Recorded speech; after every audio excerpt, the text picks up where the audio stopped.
Chapter 827. Novels that can't be found on the internet are available here. Nangong family used the state preceptor hall's prophecy to clear the obstacles for themselves. She had to say, this trick seemed to be nothing new, but it was very useful. In ancient times, to revolt, the safest operation was to borrow the name of heaven. The husband is the boat, and the people are the water. The water can carry the boat, but it can also overturn it. Never underestimate the power of the people's hearts. Shang Guanyan's eyes passed the old General Wang man and fell on Wei Junting's face. What does General Wei think? Wei Junting said with a dignified look. Nangong family has seized a wave of opportunity. If this continues, we will lose more cities. It's easy for them to take it, but it will be difficult for us to take it back. The border cities were carefully designed to prevent the invasion of foreign enemies. They were easy to defend and difficult to attack. In addition, Nangong family's army was waiting for the exhausted, so their combat power would be better. Shang Guanyin looked at Gu Jiao again. Commander Xiao, what do you think? Gu Jiao looked at the map on the table and pointed to the west of Yanmen Pass. The Liang country's garrison has advanced 100 feet to the border. They have already crossed the border. The reason why they haven't broken through Yanmen Pass is because their military strength is not strong enough. They are the same as us. The Imperial Army is on the way. We must seize the opportunity and recapture Chuyang before the Liang country's Imperial Army arrives at the border. Shang Guanyin nodded in agreement. Wang Man disdainfully snorted. A child is a child. Who can't think of such a simple method? Why do you think I didn't say it? Gu Jiao seriously thought for a moment. Are you afraid? Ignorant brat. Wang Man slammed his palm on the table and leaped up. Wei Junting hurriedly got up and stopped him. General Wang. General Wang. Calm down. Calm down. Shang Guanyin looked at Wang Man and said, General Wang, do you want to use force in front of this one? You dare to scare my daughter-in-law. You're tired of living. Wei Junting continued to be the peacemaker. Commander Xiao and Great General Wang are just joking. Great General Wang is a magnanimous person. Please don't bicker with the younger generation. Humph. Because the crown princess was present, Wang Man was given a way out, but he still reluctantly came down. The two of them sat back on their cushions. Shang Guanyin knew Gu Jiao very well. She knew that Gu Jiao would not talk nonsense. Since she proposed it, it meant that she already had a plan in mind. However, what Wang Man said was not wrong. This plan did not work. Shang Guanyin pointed to the map and said, We are now in this place. If we rush to Chuyang City, it will take us a month. If we force our way, it will take us more than 20 days. The Liang Kingdom's army is not that far from the border. They will arrive in less than 20 days. Gu Jiao said, According to the speed of the whole army, we can't catch up, but the Black Wind Cavalry can. The Black Wind Cavalry will only need half a month to reach Chuyang. Shang Guanyin was slightly surprised. You want to force the army? The cavalry's speed was faster than the infantry, but in order to ensure the horses' combat power, they can't ride too fast. If they rush, it will take at least 20 days, half a month. It will overdraft the horses' physical strength. No, we still have to force the army. Gu Jiao pointed to the map and said, If we pass through the mountain range in Liuzhou, it will be a straight line. We can reach Chuyang's Feng County. Wang Man was dissatisfied. That mountain range is very dangerous. So far, no army has ever passed through it. I passed through it, Gu Jiao said in her heart. In her dream, the Xianyuan army paid a great price to pass through that mountain range. This time, she knew how to avoid those dangers. Wang Man cupped his hands and said, Your Highness the Crown Princess, this is not a trivial matter. I don't care what means he used to become the Black Wind Cavalry's commander. But war is not a child's play. He can't just take it for granted and let the entire Black Wind Battalion be buried in his hands. After all, the Black Wind Battalion was their most powerful force. If this kid doesn't know how to command, then let someone else take command. Don't waste such a good military resource. Shang Guanyin turned her head and looked at Gu Jiao. Are you sure? Mu Qingqian's eyes slightly moved. He heard the crown princess's trust in Gu Jiao. This made him puzzled. I'm sure, Gu Jiao said with certainty. Sheng Guanyin nodded. That's good. Wang Man's face changed. Your Highness the Crown Princess, Sheng Guanyin said. This one has made up her mind. General Wang, you don't need to persuade me. This one will bear all the consequences. At this point, even if Wang Man wanted to stop her, he couldn't pull out his sword and force the Crown Princess to change her mind. Humph! He stood up, with one hand behind his back, and the other hand patted his thigh back and forth twice, to vent his dissatisfaction. Then with a cold face he left. Gu Jiao stared at him. You're simply treating the battlefield as a child's play. Xiao Lulang is like this. And the Crown Princess is also like this. I really don't know why His Majesty sent a woman to fight on his behalf. Is there no prince in the royal family? Li Wang, Su Wang and Wang. Which one of them is not better than a crippled Crown Princess? Wang Man said this after he left the tent. But the people in the tent had good hearing. Wei Junting smiled awkwardly. Sheng Guanyan's expression didn't change much. She said to Wei Junting, you can leave. This one has something to say to Commander Xiao. Yes, this one will take his leave. Wei Junting got up and saluted, then turned and left the tent. Mu Qingchen also got up. Sheng Guanyin said, Mu Qingchen, you stay. This one also has something to tell you. Half an hour later, Mu Qingchen and Gu Jiao came out of Sheng Guanyan's tent. At this time, the sky was completely dark. The soldiers made a fire and made dinner. After eating, they rested and patrolled. The two walked on the path in the middle of the tent. Teacher who greeted them, Darren, have you had dinner? This one left some steamed buns for you. I've eaten. Gu Jiao said, leave it here. I'll eat it tomorrow morning. Teacher who was stunned, ah yes. How can I let you eat it? Can't I eat it myself? Mu Qingchen frowned and looked at Gu Jiao. I really don't understand you. Gu Jiao glanced at him strangely. You don't need to understand me. Mu Qingchen was choked by her words. Fortunately, he was used to it. While walking side by side with her, he said, I apologize to you about Nangong Li. Although the fact that Nangong family colluded with the crown prince and framed the real imperial grandson was not announced to the world, as the legitimate son of one of the 10 great families, he had heard a little about it. However, he didn't know that the real imperial grandson was Xiao Hong and Sheng Guanqing. Gu Jiao. Oh, Mu Qingchen said with shame. Did you kill Nangong Li because you found out his conspiracy? Forget it, it doesn't matter. Because of this matter, I misunderstood you as a person with ulterior motives. It's my fault. In fact, Gu Jiao didn't care about his misunderstanding, but he apologized so sincerely that if she didn't say anything, he would keep apologizing. Gu Jiao scratched her head. I forgive you. Mu Qingchen smiled and stopped to look at her. Then are we still friends? Gu Jiao hesitated for a moment, rolled her eyes and reluctantly said, yes? What do you mean by yes? Mu Qingchen was startled. Gu Jiao spread her hands and said, I'm your boss now. You can't overstep your superiors and subordinates. You have to stick to your duty. Mu Qingchen, Sheng Guanyin was worried about her dear daughter-in-law, so she sent Mu Qingchen, who was supposed to protect her, to Gu Jiao's side. She asked him to go with Gu Jiao to attack Tuyang City. Gu Jiao was the commander. He was her follower. Gu Jiao imitated Wang Man's official gait and strode forward. With one hand behind her back, the other hand impatiently patted her thigh back and forth twice. Humph. She didn't even let out a humph. Mu Qingchen. Before dawn the next day, Gu Jiao ordered all the Black Wind cavalry to break camp. Sheng Guanyin originally insisted on going with Gu Jiao, but was rejected by Gu Jiao.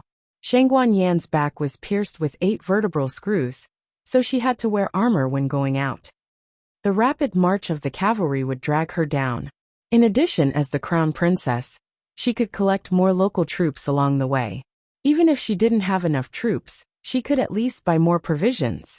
This was going to be a tough battle, so the provisions must be provided. 3 days before the Black Wind cavalry set out, the weather was fine. On the 4th day, the army encountered a sudden autumn rain. Fortunately, Gu Jiao knew how to observe the weather and arranged for everyone to take shelter from the rain in advance. On the 11th day, the Black Wind cavalry arrived at the foot of the Looting Mountain Range, the largest mountain range in Liuzhou. The map was useless here, Because no one had entered this mountain range, naturally there was no detailed map. Everyone was on standby. Along the way, their impression of Gu Jiao had changed, but they still had a lot of reservations. In the past, the Han family's commanders were more beautiful than Gu Jiao. But in the end, what happened? The Han family rebelled. They admitted that the redisplay of the Xianyuan family's commander flag was really exciting. But they had been disappointed too many times, so they had already calmed down from the initial excitement. Perhaps this was just a way to boost morale. Who would really fight for the Xianyuan family? Even the Nangong family was using the Xianyuan family's name for their own benefit. Everyone looked at this new commander, waiting for him to continue his nonsense. They wanted to see if this little commander would be so anxious that he would cry if he was trapped inside and couldn't get out. Mu Qingqian looked around and whispered, "That they don't seem to trust you." Gu Jiao said, "Oh." Gu Jiao said to Mu Qingqian, "We have 3 days to pass through the mountain range. After that, the army will rest for a day. We won't stop in Feng County, and will directly attack the city." 3 days, is it enough? Mu Qingqian looked at the endless mountain range and thought that they might not be able to walk out in 13 days. No wonder the cavalry didn't trust him. Even he felt that it was difficult enough. Gu Jiao said, "Whether it's enough or not, we'll know when we get there. Boss, let's go." The forest was filled with the howls of wild beasts. The horses could instinctively sense the danger in the forest. However, just like how Gu Jiao trusted the Black Wind King wholeheartedly, the Black Wind King also trusted his companions without reservation. The Black Wind King raised his front hooves and jumped over the 6 feet wide ditch easily. He stepped into the dense forest without looking back. Chapter 828. The cavalrymen didn't want to go, but their mounts all wanted to follow the Black Wind King. Horses were very sensitive animals. Otherwise, they wouldn't sleep standing up all year round. Changes in the environment had a great impact on horses. Fortunately, they weren't ordinary horses. They were the strongest and bravest Black Wind cavalrymen of the 6 nations. They had received the most rigorous obstacle training in the military camp. This width wasn't difficult for them. They could basically cross it with a run-up. However, some of the 3-year-old ponies hadn't been trained enough and couldn't adapt to this complicated environment. The ponies at the end of the line were hesitant to move forward. Under the repeated instructions of the horse trainer, a pony finally jumped. However, it wasn't confident enough and didn't use its full strength. Only its front hooves landed on the opposite side. It panicked. The Black Wind King turned back and jumped into the ditch. It used its head to push the pony down. The little Black Wind cavalrymen at the back seemed to have found something to rely on. They also gathered their courage and jumped.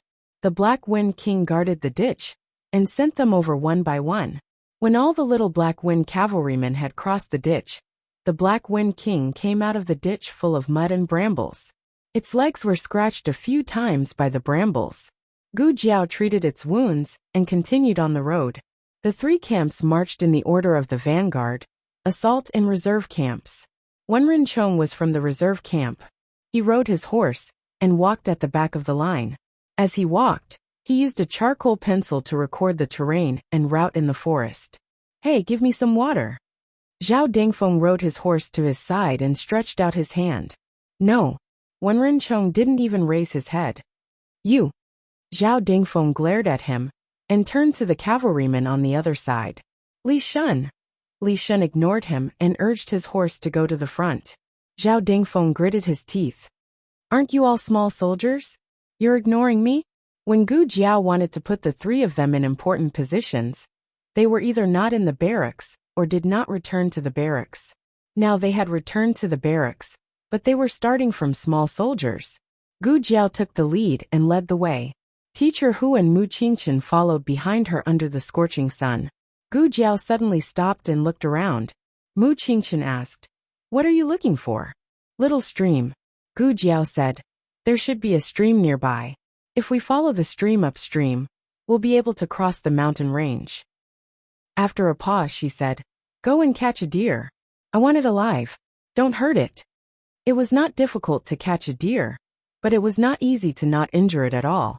Mu Qingqian fell to the ground and was covered in dirt, before he finally managed to bring a deer back. Gu Jiao licked the salt for the deer for a while, and then let it go. Gu Jiao patted Black Wind King's neck and said, "Boss, follow it." He had to follow the deer stealthily and not scare it away. The Black Wind King lightened his steps and followed the deer's aura from afar. Not long after, he arrived at a small stream. The deer was drinking with its head lowered. Gu Jiao brought the large group over and walked along the stream. From time to time, she would pick 2 wild fruits or 2 stalks of medicinal herbs. The whole army was waiting for the little commander to get lost and cry. They imagined the little commander's appearance. "Ah, what should we do? What should we do? I can't find the way. We're doomed. It's dark. The wolves are coming. I'm so scared. Snakes. There are poisonous snakes on the trees." In reality, they saw the appearance of a certain commander. She knocked out a tiger with one punch, grabbed a poisonous snake, and used it as a rope. She rode Black Wind King and drove away the wolves with a torch. She led them safely through the swamp and successfully avoided the miasma forest. Even the most experienced soldier did not have her ability to survive in the forest. Gu Jiao found a suitable open space near the stream. "All right, we'll camp here tonight. Cheng Fugui, Zhao Lei, you two take turns to keep watch tonight." Cheng Fugui and Zhao Lei were the left and right commanders of the vanguard. The two of them cupped their hands and replied, "Yes." Gu Jiao said again, "Also, tell the others not to light a fire." The two of them replied again, "Yes." Since they could not light a fire, they could only eat the cold pancakes. The temperature difference in the western part of Great Yin was huge. In order to prevent the food from going bad, the cooks baked the pancakes until they were dry and hard. After a few bites, their cheeks were sore. When they swallowed, they could feel something hard scraping their throats. Everyone drank the cold water from the stream and scraped the hard biscuits from their throats. No one complained, and no one wasted any of their food. Gu Jiao sat by the stream. She ate the same food as the soldiers. However, the soldiers huddled together and did not get close to her. She looked a little lonely. Everyone looked at the skinny and immature figure. For some reason, they suddenly felt a little uncomfortable in their hearts. The Black Wind Cavalry finally reached the upstream after 2 days. There was a wide river here. At the end of the river was a waterfall that was hundreds of feet high. The closer to the waterfall, the narrower and shallower the river was, making it easier to cross. However, the river was a little turbulent today. If they were not careful, they could be washed down by the current. "Boss." Gu Jiao pulled the reins. "Can we cross?" The Black Wind King took a few steps back. Its muscles suddenly tightened, and it jumped into the water. The water was not deep at this time. It only reached its knees. It calmly walked across. The rest of the Black Wind Cavalry also jumped into the river one after another. Under the comfort of the cavalry, they passed through the turbulent river safely. However, no one expected that when it was the last few Black Wind Cavalry's turn, the current suddenly became more turbulent. A huge wave came and washed a Black Wind Cavalry that was dragging the rations down. The Black Wind King dashed out and bit on the reins. The Black Wind King tried its best to withstand the turbulent river. It used all its strength to pull the Black Wind Cavalry up bit by bit. Both horses came ashore. Everyone let out a sigh of relief. Although the Black Wind Cavalry's life was saved, the rations on its back fell down. It lowered its head in disappointment. The Black Wind King rubbed its wet head against the Black Wind Cavalry's, as if it was comforting it silently. The army continued to move forward. This small episode did not affect the army too much, except for the Black Wind Cavalry. After losing its rations, it listlessly followed at the back of the army. It was not until Gu Jiao put the herbs she picked along the way on its back that it cheered up again. It took them 2 days to go up the mountain. It was much faster to go down the mountain. They only took 1 day to reach the foot of the mountain. Mu Qingshan sighed in amazement. It really only took 3 days. Traveling consumed a lot of energy. All the soldiers and horses were very tired. However, they only had 1 day to rest. After tomorrow, they had to prepare for the siege. Midnight. The Black Wind Cavalry scout that Gu Jiao sent out returned. At this moment, Gu Jiao was sitting under a tree, discussing the siege plan with the 6 commanders. Mu Qingshan was also there. Speak. Gu Jiao looked at the scout and said. The scout cupped his hands and said, Commander, there is good news and bad news. Gu Jiao was holding a tree branch with a map in her hand. She looked at him and said, Tell me the bad news first. The scout said, The bad news is that we lost 3 more cities. 2 of them surrendered to the Han family and the Nangong family. The last city was taken by the Jin Kingdom's army. Gu Jiao scratched the Yin Gate Pass with the tree branch and said, The Jin Kingdom's army has entered. So Tianshan Pass is completely lost. The scout said sadly, Yes. What's the good news? Gu Jiao asked. The scout said, The good news is that Xuyang City doesn't have much provisions left. 2 counties are transporting provisions for Xuyang City. They are expected to arrive at the north and east gates of Xuyang City tomorrow night. They were worried about how to attack Xuyang City. After all, the city walls were strong and easy to defend, but difficult to attack. Moreover, they were led by cavalry and didn't have the chariots and supplies of infantry. This made breaking the city gate difficult. The news that the scouts had gathered was indeed timely. Chung Fugui said, We can rob them of their provisions. Without provisions, they can only starve in the city. They will definitely come out to take back the provisions. That will be our chance. Gu Jiao nodded. Yes, you are right. However, if the provisions arrived tomorrow night, it meant that their attack plan had to be brought forward. 2 hours later, the scout went to check the whereabouts of the provisions again. He brought back news that they were transporting provisions overnight. This conveyed 2 signals. First, Xuyang City's provisions were in urgent need. They couldn't even last a day. Second, they would arrive at Xuyang City by noon tomorrow at the latest. The attack plan had to be brought forward by half a day. This was a huge challenge for the Black Wind Cavalry, who had been rushing for more than 10 days, especially after crossing mountains for 3 days. How many soldiers do they have? Gu Jiao asked. The scout said, 5,000 each. Gu Jiao said thoughtfully, Do they have a lot of provisions? They actually sent 5,000 soldiers. She had 50,000 Black Wind Cavalry, including the supplies and war horses. So the actual fighting force was 20,000. The other side had 10,000 soldiers. So it didn't sound like a big problem. The key point was that robbing the provisions was only the first step. In order to take back the provisions, the Nangong Kingdom's army would come out of the city. That was an army of 80,000. They had to fight continuously without recovering their strength. With 20,000 soldiers against an army of 100,000, it was simply like striking a stone with an egg. The scout asked worriedly, Sir, are we going to fight? Gu Jiao clenched her fists. Her eyes were cold. Fight. Pass down the order. Rest well tonight.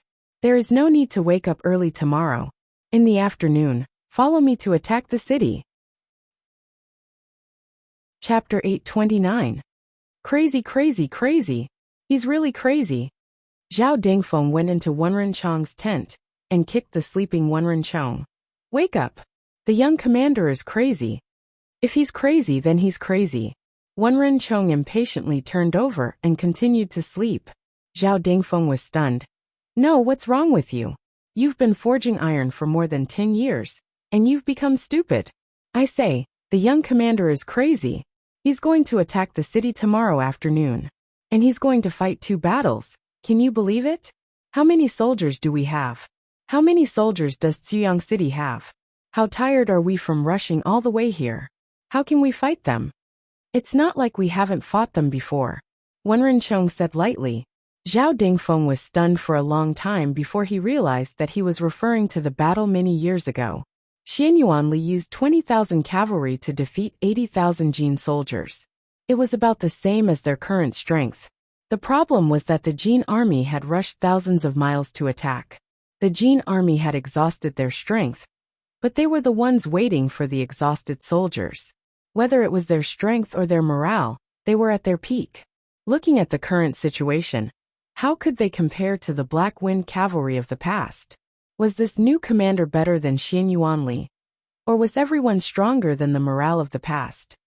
If Great Commander Xian Yuan was still here, we might have a chance of winning, but our young commander, TSK. Zhao Dangfeng was not optimistic. Why did I come here? I'm also crazy. I came here to die. I thought I could fight a few more battles and kill a few more Jin and Liang dogs. But now, I was killed by the Nangong army before I even faced them. Why am I so unlucky? When Ren Chong was annoyed by his noise, he had more contact with Gu Jiao and knew that this young commander was not as weak as she looked.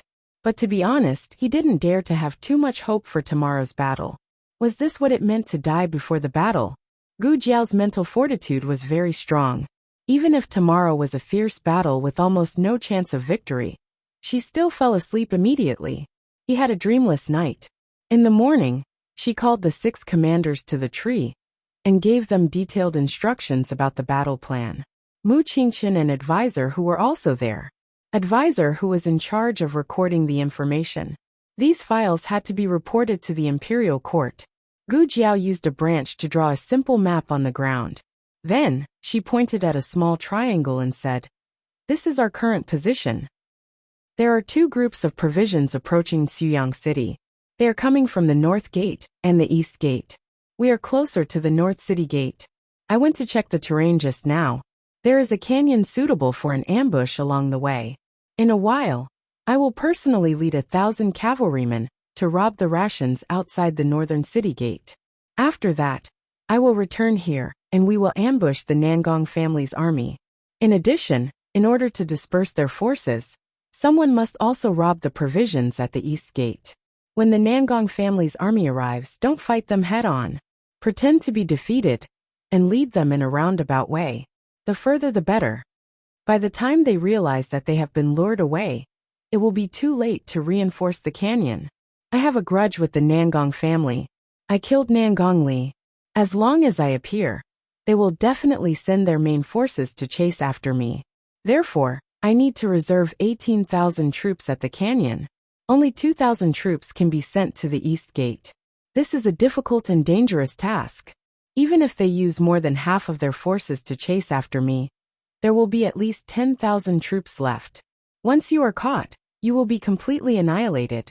I hope all of you can understand this point." Vanguard Battalion's Left Commander Chung Fugui cupped his fist and said, "Commander Xiao, this subordinate is willing to lead the troops to the East Gate." Vanguard Battalion's Right Commander Zhao Lei also cupped his fist and said, "This subordinate should go. This subordinate's mother is from Xuyang City. This subordinate has lived in Xuyang City for a period of time. This subordinate is more familiar with the terrain here." Gu Jiao looked at Zhao Lei and said seriously, "All right, I will leave the provisions at the East Gate to you. Go and gather the troops." Zhao Lei got up and left. Gu Jiao then told the rest of the people about the ambush location and the specific arrangements. She also asked Chung Fugui to gather 2,000 cavalrymen from the Vanguard Battalion to rob the provisions with her. After everyone left, Mu Qingchen said to Gu Jiao, "I will go with you." "No, you and Zhao Lei will rob the provisions at the East Gate," Gu Jiao said. She paused and looked at him calmly. "After you get the provisions, kill Zhao Lei." Mu Qingchen was startled. Gu Jiao said, "He is a spy." In the dream, the Black Wind camp's whereabouts were leaked by Zhao Lei. When they were crossing the mountains in Lu province, they were surrounded by the Jin and Liang armies and paid a heavy price. This time, it was Zhao Lei who passed the information to the Nangong family. That was why the Nangong family knew in advance that they were coming to Xuyang City. The Nangong family purposely arranged for people to send the provisions as bait. They wanted to lure them to attack when they were exhausted. The reason why they didn't attack them directly was because they were backed by the forest. Once they retreated into the forest, it would be hard to say whose hunting ground it was. Therefore, they had to think of a way to lure the Black Wind cavalry, who were good at fighting in the forest. As for why they divided the provisions into 2 groups, it was because the Nangong family thought highly of her. They hoped that they could lure away half of the Black Wind cavalry and kill her more easily. Unfortunately, she didn't plan to divide the troops equally. Once Zhao Lei met the Nangong family, he would immediately tell the Nangong family the truth and work with the Nangong family to eliminate the 2,000 Black Wind cavalry. Mu Qingchen was puzzled. "Why don't you kill him now?" Gu Jiao said, take Zhao Lei to rob the provisions. Those soldiers won't fight the Black Wind cavalry head-on. They will pretend to fight for a while, and then run away. This will reduce the casualties of the Black Wind cavalry. Also, you can get some information from Zhao Lei on the way. He thinks that you are a dying man, so he won't be stingy to say a few words. Mu Qingchen didn't know what to say. Who taught you all this? Gu Jiao put one hand behind her back and patted her thigh with the other hand. She said arrogantly, I learned it all by myself. I'm very talented. Mu Qingchen was speechless. In the afternoon, Zhao Lei led 2,000 soldiers to the east gate. Mu Qingchen followed him. Gu Jiao and Cheng Fugui led the other 2,000 soldiers to the north gate. The remaining 16,000 soldiers were led by Li Jin and Tong Zhong to set up an ambush in the canyon that Gu Jiao mentioned. Why are we not involved? Zhao Dingfeng sat outside the tent and looked at the sky in boredom. Wenren Chong found a well-lit place to sit down and repair his armor. Li Shun was sharpening his knife. He and Zhao Dingfeng were now soldiers in the reserve camp. They were responsible for cooking. Zhao Dingfeng was anxious when he saw the two of them resigned to their fate. He spat out the dog's tail grass in his mouth and said, Can you two be more promising? One of you wants your head, and the other wants your life. Men should die. Why are you hiding in the rear camp? The blacksmiths continued to forge and sharpen their knives, but no one paid any attention to him. Meanwhile, Gu Jiao led 2,000 armored cavalry and rushed all the way to the open space of the White Horse Slope to intercept the army provisions that were being sent to Ziyang City. Although the soldiers transporting the provisions wore the armor of the local government, they were actually the army of the Nangong family. Gu Jiao was also surprised by the general who led the soldiers to escort the provisions.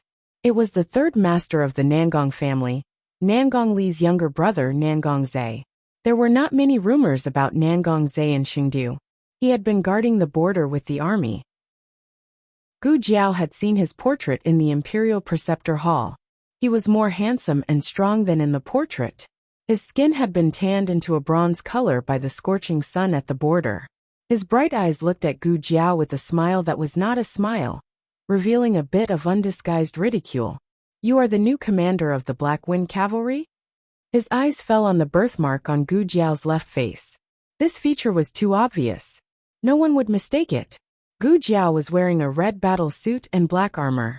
She sat proudly on the back of the Black Wind King's horse. Her young face was somewhat immature, but her eyes revealed a calmness that did not match her age. Are you the one who killed my second brother? Nangong Zai asked with a sneer. Yes, it's me. Gu Jiao admitted frankly. Nangong Zai did not expect her to admit it so readily. He was stunned for a moment before he sneered. My eldest brother actually died in the hands of a brat like you. What a shame to the Nangong family.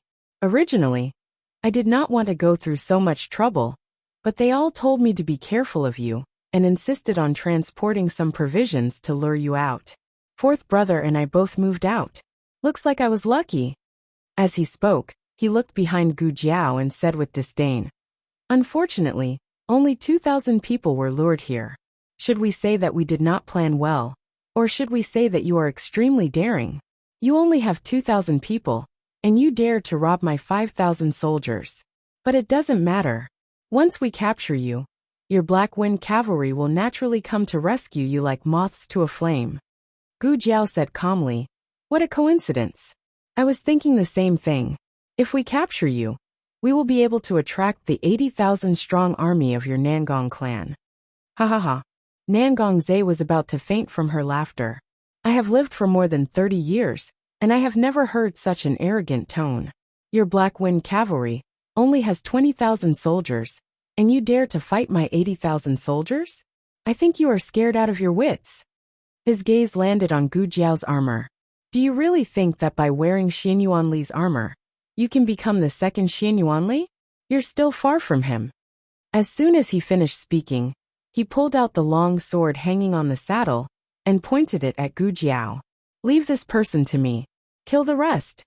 The 5,000-strong army surged towards Gu Jiao, and the Black Wind Cavalry like a tidal wave. Cheng Fugui pulled out his sword. Brothers, kill them.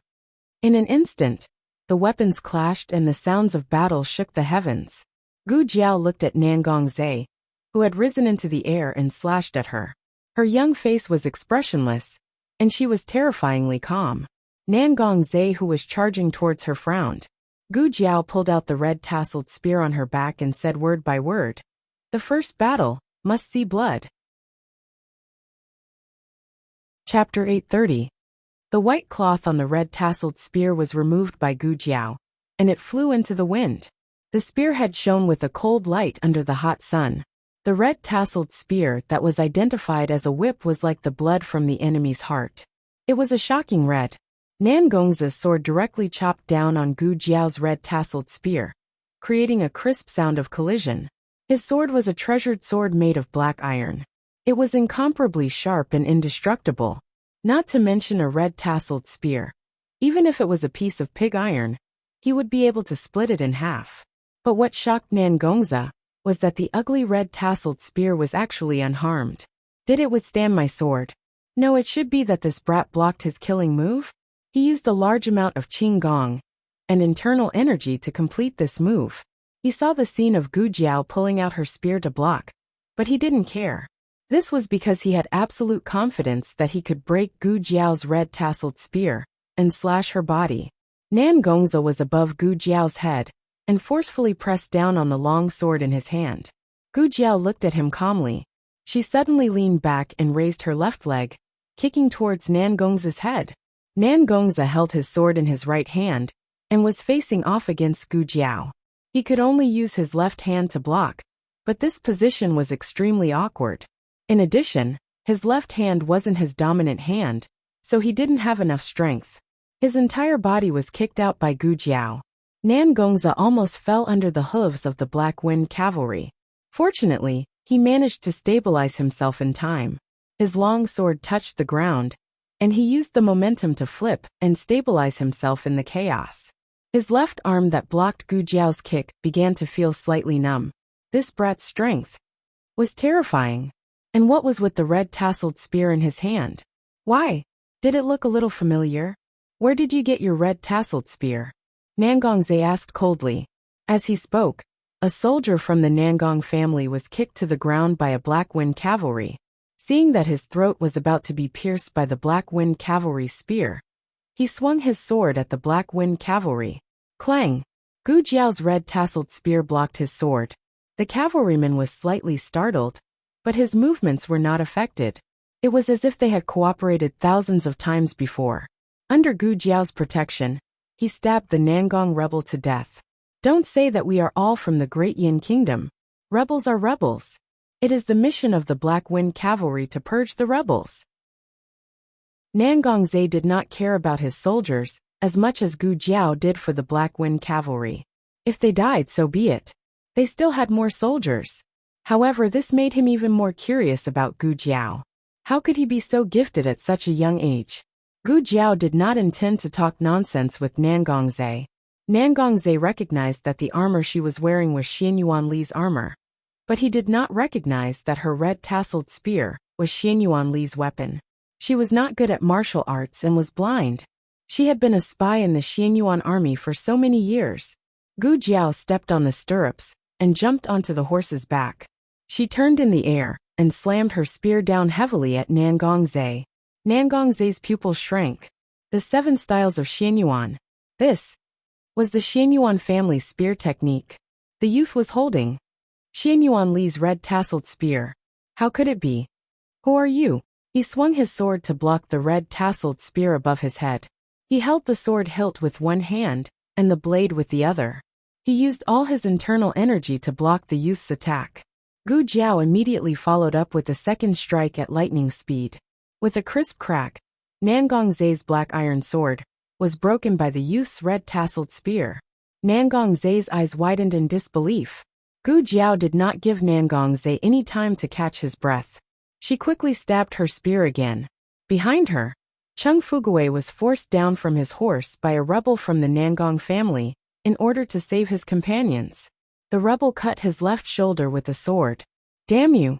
He turned his head and stabbed the rebel with his spear. As soon as the rebels fell, even more rebels surged forward. Kill their horses! Someone in the rebel army shouted. and everyone changed their direction of attack.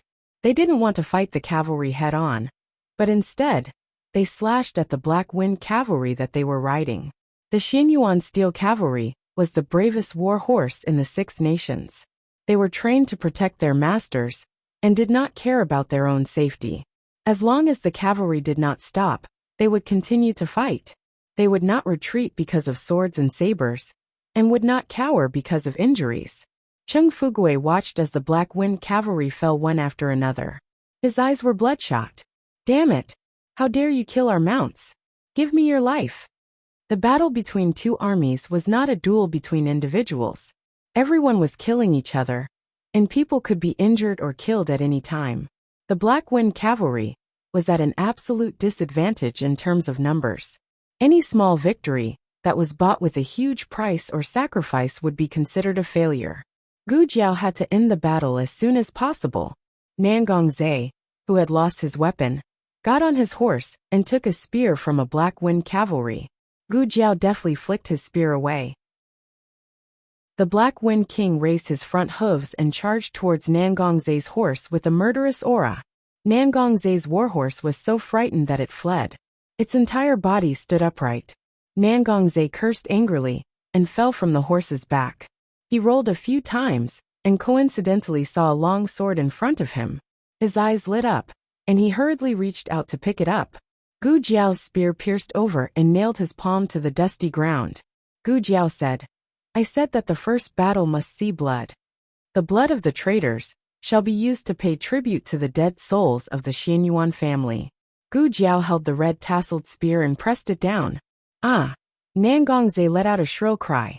After tasting the blood of the traitors, the red-tasseled spear seemed to shine even brighter.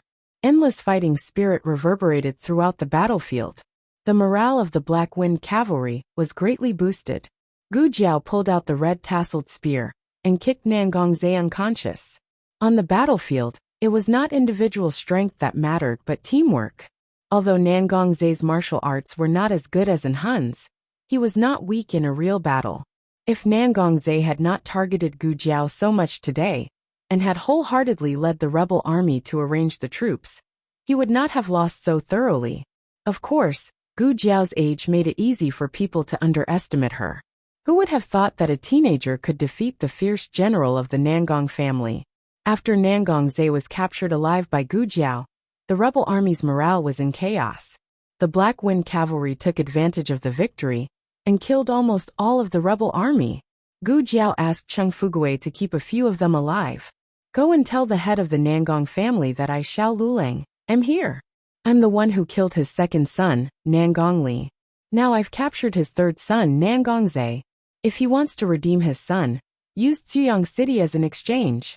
Otherwise, I'll chop off his son's head and hang it on the Black Wind camp's flagpole." When they thought of that inspiring scene, all of the Black Wind cavalry raised their weapons. "Kill! Kill! Kill!" Their shouts shook the heavens and the clouds. The few remaining rebel soldiers were so frightened by this monstrous aura that they trembled all over. Their faces filled with fear. Gu Jiao waved her spear and said seriously, "Also, if the Nangong family does not surrender, I'll attack Ziyang City and kill every single one of them." Report. Report. In the governor's mansion, the head of the Nangong family was sitting in the parlor and playing with his grandson. When he heard the soldier's anxious voice, he asked the servant to carry his 3-year-old grandson away and summon the soldier. "When?" the head of the Nangong family asked with a sullen face. He was a little unhappy that his family's happiness with his grandson was interrupted. The soldier knelt on one knee and said anxiously, "Governor, the third master has been captured." The head of the Nangong family's eyes turned cold. He pressed his palm on the armrest and stood up. "What did you say? Who has been captured? Who has captured him?" The soldier cupped his hands and said, "The third master has been captured by Xiao Lulang from the Black Wind camp. Xiao Lulang said that if you want to redeem the third master, use Ziyang City as an exchange.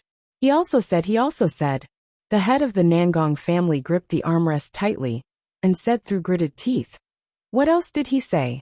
The soldier said in fear, "He also said that if the governor doesn't surrender, he will attack the city and kill all the people of the Nangong family. The head of the Nangong family slapped the chair. Bastard! Father! The eldest son, Nangong Chung, quickly walked into the parlor. I just came from the city tower.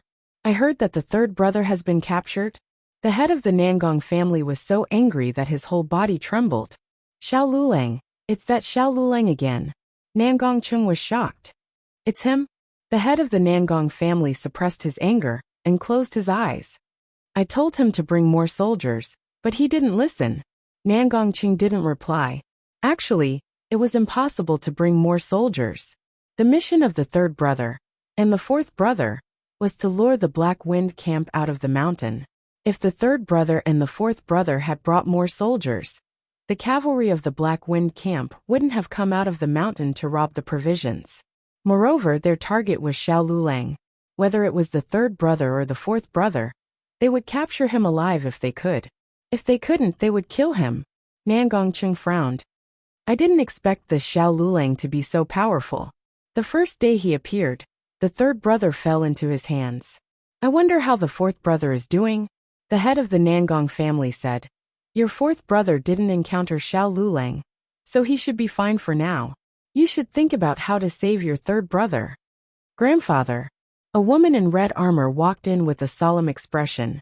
She cupped her hands and bowed to the head of the Nangong family and Nangong Chung. Grandfather, uncle, please allow me to bring the soldiers to save my father. If Gu Jiao was here, she would definitely recognize her. She was Nangong Jing, the daughter of the third branch of the Nangong family, who wanted to drag Fifth Master Han down at the cost of her own reputation during the selection of the Black Wind Camp's commander. As the daughter of a general, Nangong Jing was also quite skilled in martial arts. Grandfather, I'll go too. I want to take revenge for my father. Nangong Li's youngest son, Nangong Lin, also rushed in with a murderous aura. Nangong Chung said in a deep voice, Stop fooling around. Go back to your rooms. Even your father wasn't a match for Xiao Lulang. Do you really think you can take advantage of him? Nangong Chung, and the head of the Nangong family, were a little angry at the mention of this. They already knew that this Xiao Lulang was a fake. He wasn't 19 years old. From his appearance, he was only 16 or 17 years old. However, he was already so capable. Before Xiao Lulang appeared, the Nangong family had always been proud of their juniors. They thought that they were young and capable, and that their achievements in the future would definitely be greater than their elders. However, after Xiao Lulang appeared, their children suddenly weren't as good. Was the difference between people that big? Leave. The head of the Nangong family said in a deep voice. Now that they were in troubled times, it was inevitable that the head of the Nangong family's temper was more irritable than before. Nangong Lin and Nangong Jing were stunned by the scolding. They looked at each other and left unwillingly. Nangong Chung consoled him. Father, please calm down first. I'll think of a way to save third brother. The head of the Nangong family said bitterly. This person is ruthless. Your third brother will definitely suffer a lot in his hands. Nangong Chung thought for a while and said, Father, I think there's still room for negotiation. He didn't kill third brother, and wants to negotiate with us. It's obvious that he doesn't have enough troops to fight against our army in the city. Why don't we beat him at his own game, and call Xiao Lulang to Ziyang City in the name of negotiation, and wait for an opportunity to kill him?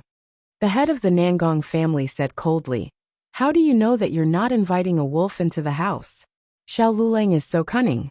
Once he enters the city and incites the people in the name of the Xianyuan army, the consequences will be unimaginable. We'll kill him outside the city. Go and call Changwei here. Nangong Chung asked. Father, you want General Changwei to fight against Xiao Lulang? The head of the Nangong family said coldly. Changwei is the most capable subordinate of the Nangong family. He's skilled in martial arts and is brave and good at fighting. Over the years, there have been many wars at the border, but he hasn't lost even once. Ask him to bring all the troops in the city. He must kill all the Black Wind cavalry. Although the Black Wind cavalry only had 20,000 soldiers, it was the most powerful army in the Great Yin dynasty. It was also the first army that the Xianyuan family established.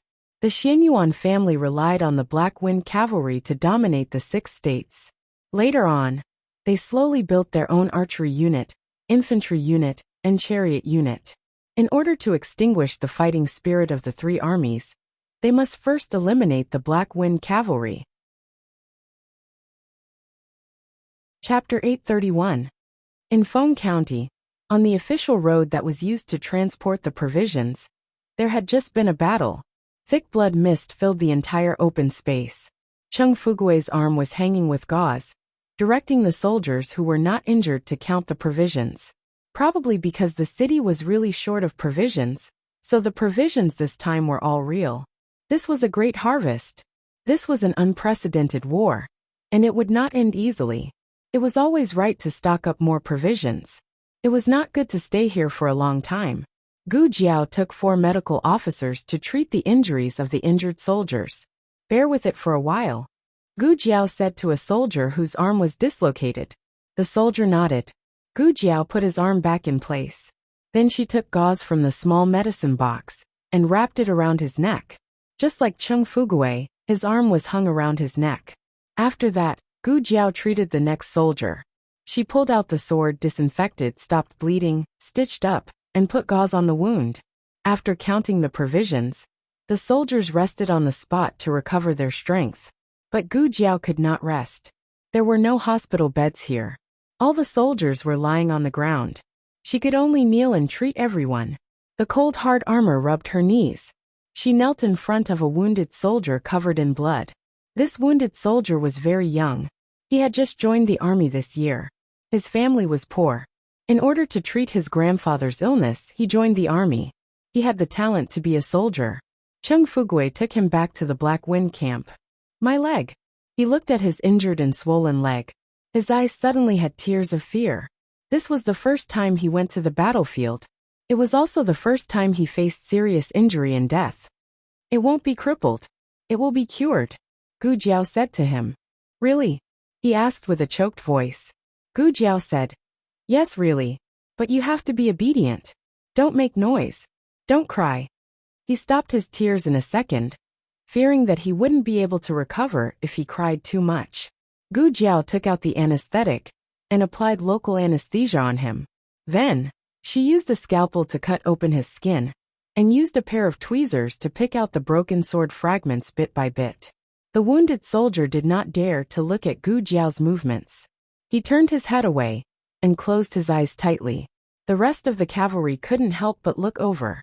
To be honest, the new commander-in-chief's performance today was somewhat beyond their expectations. Nangongze was famous for being a fierce general at the border. He had personally led the troops to escort the rations and waited for the Black Wind cavalry to jump in. At that moment, they were actually very worried that this little commander would drag them down. At that time they thought, little commander, can you go play for a while? Wait until we've robbed all the provisions, then you can come back and claim the credit, okay? They had the mood of an adult coaxing a child, hoping that the little commander would not come out and cause trouble. Who knew that the little commander would be so fierce, nailing Nangongze's palm to the ground with a spear. At that moment, they all had goosebumps all over their bodies. This feeling was like, you thought you had a cat, but in the blink of an eye, it turned out to be a little cheetah. And it even bit the big-tailed wolf that you were afraid of to death. A cavalry soldier whispered to the squad leader beside him. I almost got hit by the sword just now, but the little commander blocked it for me. If it wasn't for the little commander's spear, he was afraid that his injuries would be worse than Gooden's. Gooden was the name of the wounded soldier. The cavalry soldier secretly sized up Gu Jiao as he continued to whisper, Squad leader, don't you think the little commander is quite powerful? The squad leader was about to say something when Gu Jiao seemed to have sensed something and looked over. Everyone quickly averted their gazes. Some looked up at the sky, while others scratched their feet. When Gu Jiao went to treat the wounds of the wounded soldiers, everyone's eyes fell on her again. Gu Jiao had already gone to treat the next wounded soldier. This wounded soldier had fainted. After being saved by Gu Jiao, he saw Gu Jiao holding a syringe in her hand and screamed in fright. Gu Jiao pricked his buttocks with the needle. Disobedient. Humph. There was a deep and sealed wound on his body. Gu Jiao gave him a tetanus shot. Everyone stared at Gu Jiao without blinking. Did the little commander snort just now? When the little commander was fierce, why did she look a little cute? At this moment, Gu Jiao ran out of blood-staunching powder. She took a new bottle from the small medicine box, but when she tore it open, her nose itched and she sneezed. Achoo! Her small body trembled, and the white powder splashed on her face. She stared dumbfoundedly at the blood-staunching powder that was half gone. She was in so much pain that her expression cracked. Damn! Someone couldn't help but cry out. Everyone clutched their hearts. They couldn't take it anymore. The little commander was a little too cute. The Nangong family's rebel army could attack at any time, so they could only treat them urgently. They had to wait until they reached a safe place to put them on drips. After Gu Jiao and the medical officers finished treating all the wounds, the 2,000 soldiers set off back to the canyon. The cavalry was very curious about what had happened just now. A few of them were brave enough to call out to a medical officer. The leader of the cavalry asked, "The little commander knows medicine? Did you guys teach her?" The medical officer smiled and said, "You're wrong. Our medical skills were taught by Lord Shao." What? The cavalry was dumbfounded. The medical officer marched with the troops. He had seen how Gu Jiao was treated in the Black Wind camp during this period. She was so young and had such a heavy responsibility, but she was still ostracized by a group of men. But the cavalry couldn't be blamed. The previous commanders of the Han family had bitterly disappointed them. However, this newly appointed commander was different from the Han family. The medical officer explained, "We're lacking in the treatment of external injuries. Every day after you rest, Lord Shao will call us to his tent and teach us how to treat external injuries, including how to use the medicine and tools he gave us." "There's actually such a thing," a cavalry muttered. "I've seen it once or twice when I was patrolling. I thought the little commander was afraid of death and always asked the medical officer to check his pulse." The medical officer smiled and said, "Lord Zhao's medical skills are brilliant. We can't compare to him." They trained in the Black Wind camp all day, so they didn't know that Gu Jiao had treated the crown princess. Another cavalry said in surprise, "So our little commander not only knows how to fight, but also knows how to treat people. He used us." He didn't even realize that he had used a nickname that belonged to his own people. The others didn't seem to find anything wrong with this nickname. "Why aren't we leaving?" Gu Jiao looked back at the people who were still whispering behind. Everyone quickly straightened their expressions and urged their horses to follow. Gu Jiao had chosen a place to set up camp before she left. It was at the foot of a mountain 3 miles away from the canyon, backed by a small forest. The reserve camp had already moved here.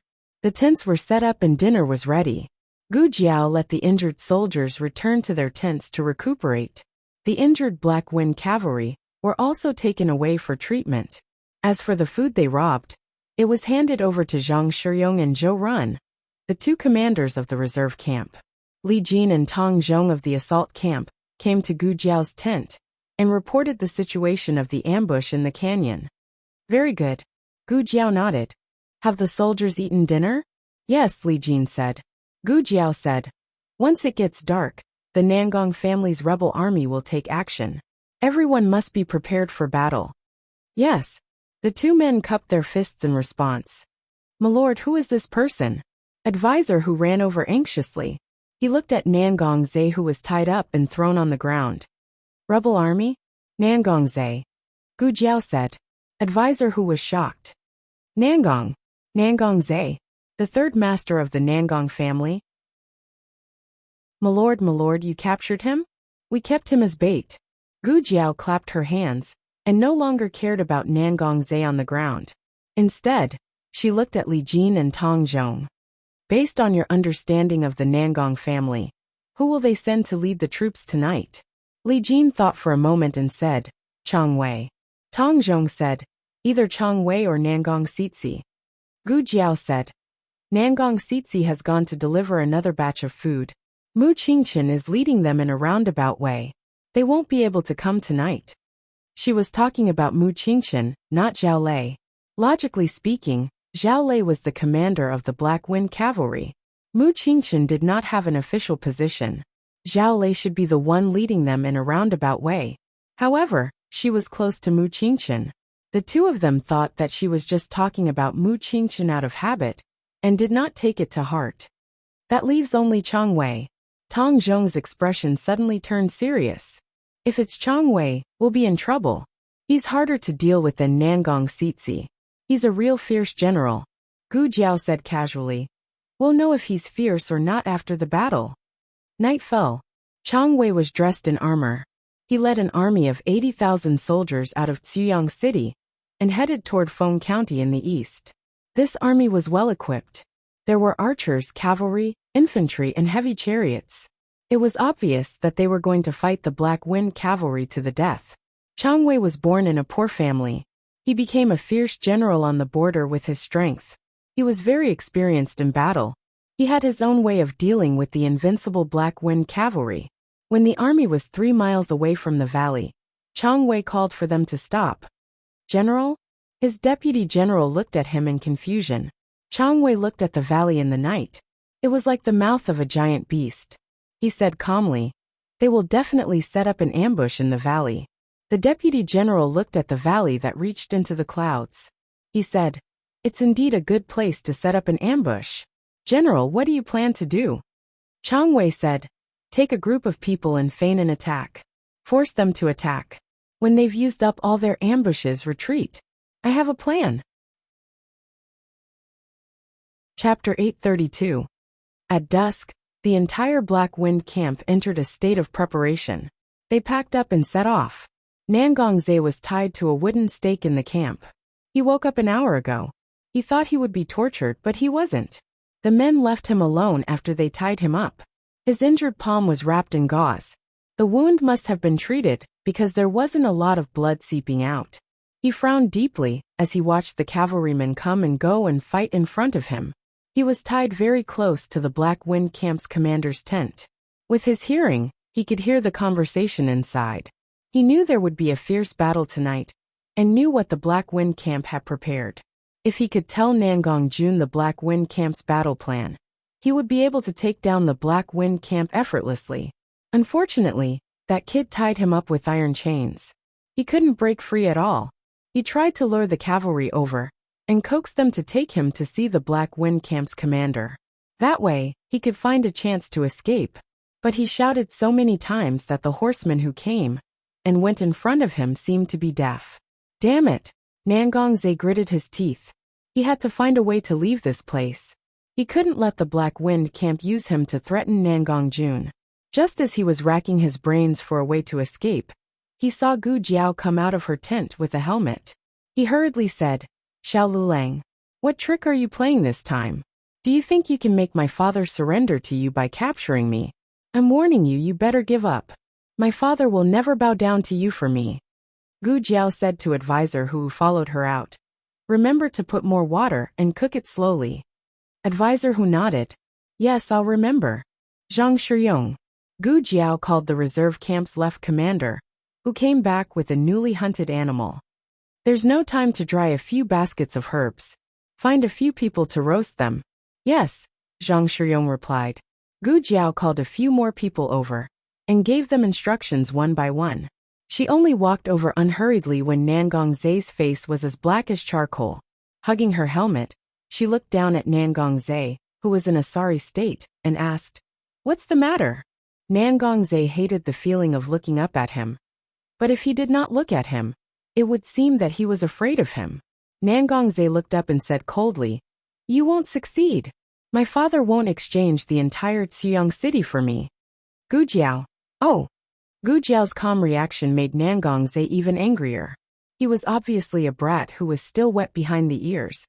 But no matter what he did, he was so calm. He gritted his teeth and threatened.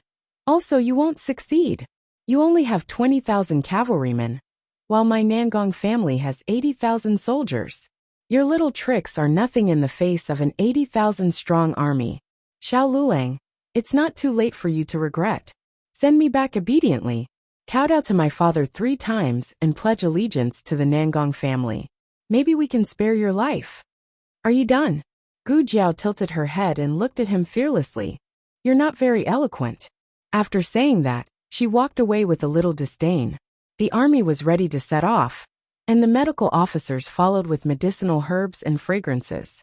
People would constantly get injured during a war, so the presence of medical officers was very necessary.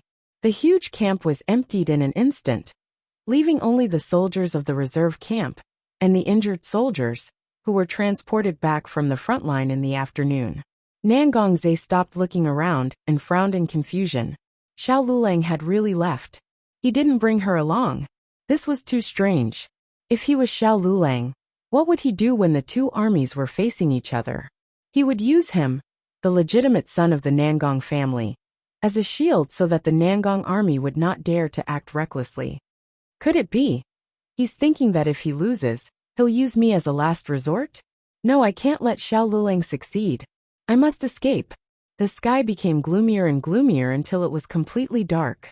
On the mountain peaks on the east and west sides of the canyon, the Black Wind Camp's cavalry, who were almost one with the night, lay in ambush. Li Jin was lying on the edge of a rock on the east peak, closely watching the movements below the canyon. On the west peak opposite him, Tong Zhong was also constantly vigilant. Behind the two of them were the cavalry in their respective positions. Everyone was ready to deal with the Nangong army that could appear at any time. Li Jin pressed his ear to the ground. Suddenly, he felt a vibration on the slope of the mountain. Someone was coming. To be exact, a large group of people was coming. Li Jin blew a cuckoo's call, and Tong Zhong responded with 2 cuckoo's calls.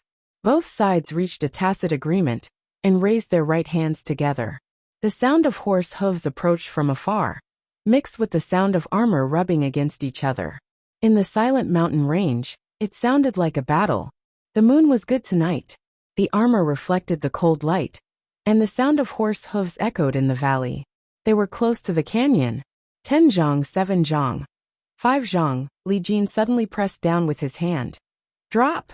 The 20 cavalry behind him used the wooden sticks in their hands to pry open the huge rocks one by one. The rocks rolled down from the craggy mountain, creating a thunderous sound.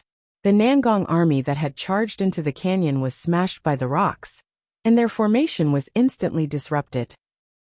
Wails of pain intertwined. Tong Zhong was not willing to be outdone. He suddenly lit the trench behind him. Release the arrows. The Black Wind Camp had the highest requirements for their soldiers, and their training was also the most comprehensive. Not only were they good at fighting on horseback, they were also good at fighting infantry, archery, and formations. Their arrowheads were dipped in kerosene, and after they were lit in the trench, the scorching flames covered the sky as they shot towards the rebel army in the canyon. The rebel army did not have any strength to fight back, and fell down in a clatter. The vice-general was stunned. Even though he knew that they were here to die, he did not expect them to die so quickly. Xiao! An arrow flew over, and the vice-general quickly leaned back to dodge it. The arrow flew past his nose. The tip of his nose was still hot from the kerosene, and he was so scared that he broke out in a cold sweat. But he could not retreat. He gripped the reins tightly and pulled out the sword at his waist. Charge! Kill them all! The space on the mountain was limited, so it was impossible for everyone to hide up there. The Black Wind Camp's main force must be hiding in front of the canyon. As long as they charged over, they would be able to fight them. Large rocks and logs kept rolling down from the peak of the canyon, and the kerosene arrows burned the entire canyon. When the Nangong army charged through the canyon, they had already lost more than half of their forces. The vice-general's heart was bleeding. Even if they wanted to die, they did not want to die so many. Fortunately, they had already charged through the canyon. Now, as long as they fought with the enemy, they would stop the ambush on the mountain to avoid hurting their own people. On the other side of the canyon, Chung Fugui saw that the Nangong army had already charged through the canyon. He tore off the bandage on his arm, pulled the reins, and pulled out his sword. Brothers, kill! The Black Wind Camp's cavalry were like a surging tide as they charged towards the Nangong army with killing intent. Horses were timid by nature and were easily frightened. To train a horse into a proper war horse was an extremely difficult task. To train a horse into a Black Wind rider, other than the Xianyuan family, there was no other family that could do it. The Nangong family had also trained many good horses at the border. However, first of all, they were not as good as the Black Wind cavalry, and second of all, there was a big gap in terms of training tactics. The Black Wind cavalry were called the death soldiers of the horse for a reason. The vice-general was already unable to remain calm. After exchanging blows with the enemy, he quickly gave the order to retreat. Cheng Fugui excitedly shouted, "Brothers! Charge! Kill them all! Don't let the rebels escape!" In terms of the speed of a war horse, who could outrun the Black Wind cavalry? Fortunately, General Chang Wei was already prepared. "Fire!" the vice-general shouted, and the rebels under his command all took out something and threw it on the ground. Then, the vice-general pulled out a kerosene arrow from the corpse of a rebel and threw it at those things. A series of shocking explosions could be heard. The black gunpowder blew up the valley into a land of thick smoke. Due to the limitations of the formula and manufacturing method, the explosive power of the black gunpowder was not very strong. It was mainly used in conjunction with sleeping gas and knockout drugs. Cheng Fugui quickly pulled on the reins. "Stop! Stop! Be careful! There are knockout drugs." This incident bought precious time for the vice-general and the others. They managed to rush back to where the Nangong army was. The Black Wind cavalry chased after them relentlessly. Everyone could clearly hear Cheng Fugui's cursing. Chang Wei saw that there were less than 500 people left and frowned. He never underestimated the enemy, but the strength of the Black Wind cavalry was still beyond his imagination. However, this was the end. After tonight, there would be no more Black Wind cavalry. After the last rebel stepped into the safe zone, Chang Wei ordered the soldiers on both sides of the road. "Rise!" The gloved soldiers on both sides each pulled a few transparent threads in their hands. With a whoosh, they ran to the opposite side and tied the transparent threads to the already nailed iron pillars on both sides. The pillars were also wrapped in the same cloth as the silver thread gloves. If Gu Jiao was here, it would not be difficult for her to recognize that this was the snowfield silk that appeared in the Yin Kingdom's palace. It was extremely sharp and could cut through anything. However, it couldn't see anything. When the Black Wind cavalry charged over, only pieces of meat would be left. On the other hand, they would pretend to be strong and let the elites swing their swords to make the Black Wind cavalry think that they were cut by the sword energy. This was the highest level of the art of confusing the enemy. The Black Wind cavalry who did not know the truth would keep charging forward, trying their best to kill the elites. However, even when the last cavalry fell, no one would understand that there were no elites. What killed was the invisible snow domain heavenly silkworm silk. "Charge! Brothers! Charge! Kill these traitors!" Cheng Fugui's voice reverberated throughout the entire road. The Black Wind cavalry followed him without hesitation. The deputy general rode on his horse and stood beside his general. Looking at the cavalry of the Black Wind battalion, he coldly curled his lips and said, "General, you really are a genius. They have fallen into our trap." Cheng Fugui urged his horse forward. His eyes shone with the excitement of killing the enemy. "I see it.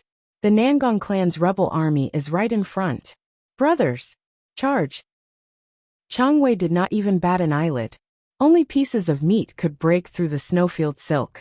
He did not need to instruct the archers to prepare, nor did he need to instruct the cavalry and infantry to listen to his orders.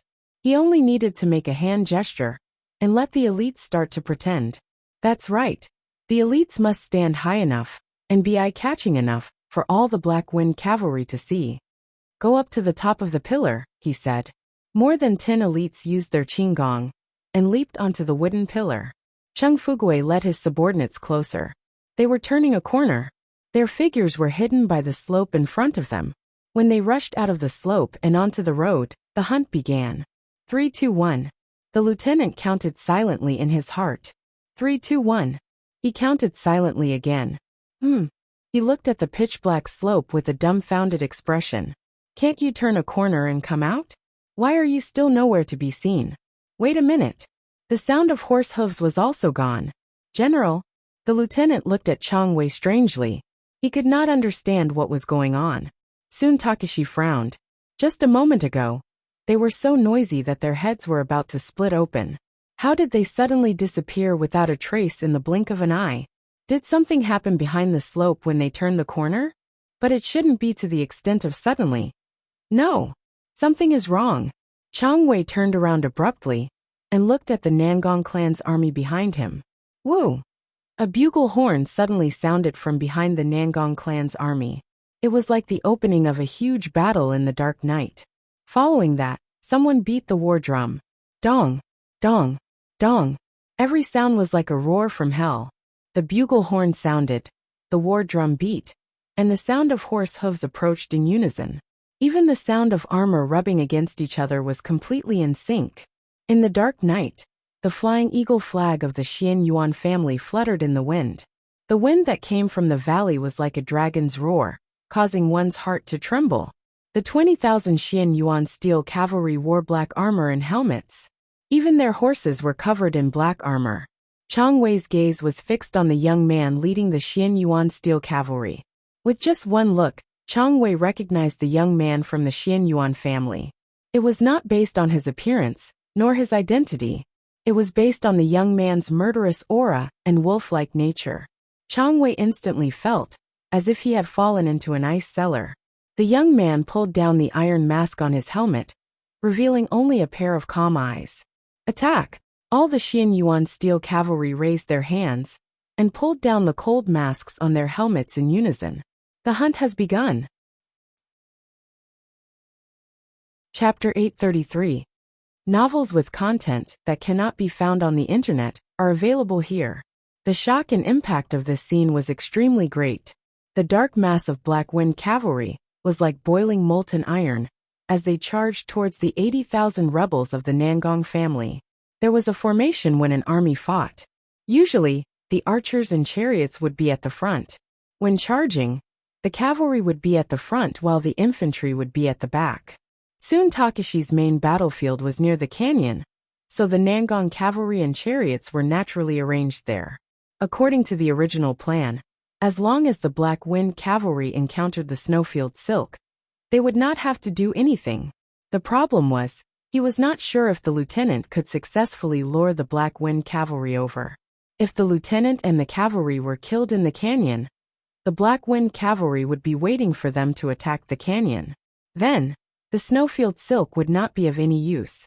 Just in case, he still made this the main battlefield. This arrangement opened the door for the Black Wind cavalry and welcomed them to harvest their heads. Cavalry and infantry were not on the same level. Moreover, they were facing the most powerful Black Wind cavalry of the 6 nations. Soon Takeshi did not need to look to know how many soldiers he would lose. Soon Takeshi looked coldly at the lieutenant beside him. Didn't you see that they did not have many soldiers when you fought with them? The lieutenant was speechless. He was overwhelmed by the Black Wind cavalry's aura in the canyon and was scared out of his wits. He only wanted to leave as soon as possible, fearing that he would die in the hands of the Black Wind cavalry. He did not have the time to count how many soldiers they had. He waved his arm and pointed at the quiet hill. It's their commander. He's shouting too loudly. My head is buzzing. This was one of the reasons. Cheng Fugui used his own strength to shout out the aura of thousands of soldiers and horses. It made people feel that he had all the Black Wind cavalry behind him. Soon Takeshi gritted his teeth.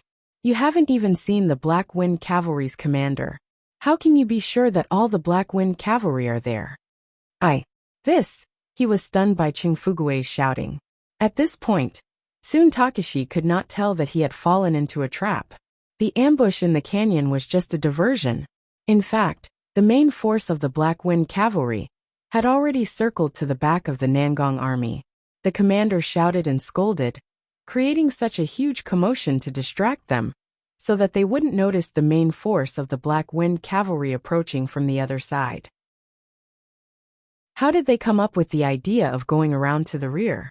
Were they not afraid that the Black Wind cavalry would be swallowed whole by the Nangong family's army? Unless, the Black Wind cavalry had already expected that they would not be able to pass through.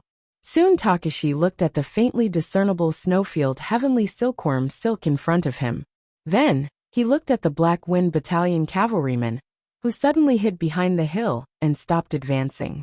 A bold guess suddenly formed in his mind. That young man had guessed that he would use this move. But how was that possible? Even the head of the Nangong family did not know that he had the snow domain heavenly silkworm silk. Who was this young man, and why did he know him so well? There was no time to think about this. Screams of agony could be heard from the back. The Black Wind cavalry was killing people, as if they were taking candy out of a bag. If this continued, the army would be defeated. Find someone to dismantle the snow domain heavenly silkworm silk, he ordered his deputy general. This thing was not that easy to dismantle. It was impervious to fire, water, and weapons. In order to prevent it from slipping off, it was tied in a dead knot. Those wooden pillars were also specially made. This was what it meant to have a circle around the place. Soon Takeshi was having a headache. He could only order his deputy general to dismantle it. He wanted to go around the sides and kill the Black Wind cavalry, who were hiding behind the hill. But he had chosen the best place to do so. There were lakes on both sides. How could he go around them? Should he dive? Soon Takeshi endured the waves of dizziness, and coldly pulled out his long sword. All cavalrymen, follow me to battle. Chariots, get ready. Archers, follow me. Chariots with archers were a good way to deal with cavalrymen.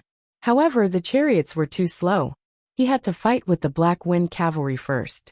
Soon Takeshi took the lead, and led the Nangong family's cavalrymen to pass through the infantry camp. The Nangong family's army was not weak. They had always followed the Xianyuan family's training method. However, this advantage was useless against the real Xianyuan family's army. The strength of the Xianyuan family's army was engraved in their bones. When the flying eagle flag fluttered in the wind, the heat wave that rolled through their chests was enough to burn their organs. Soon Takeshi's participation allowed the Nangong family to regain some of their backbone. The defeated army gradually recovered under his command. However, this was still not enough to stop the Black Wind cavalry from killing.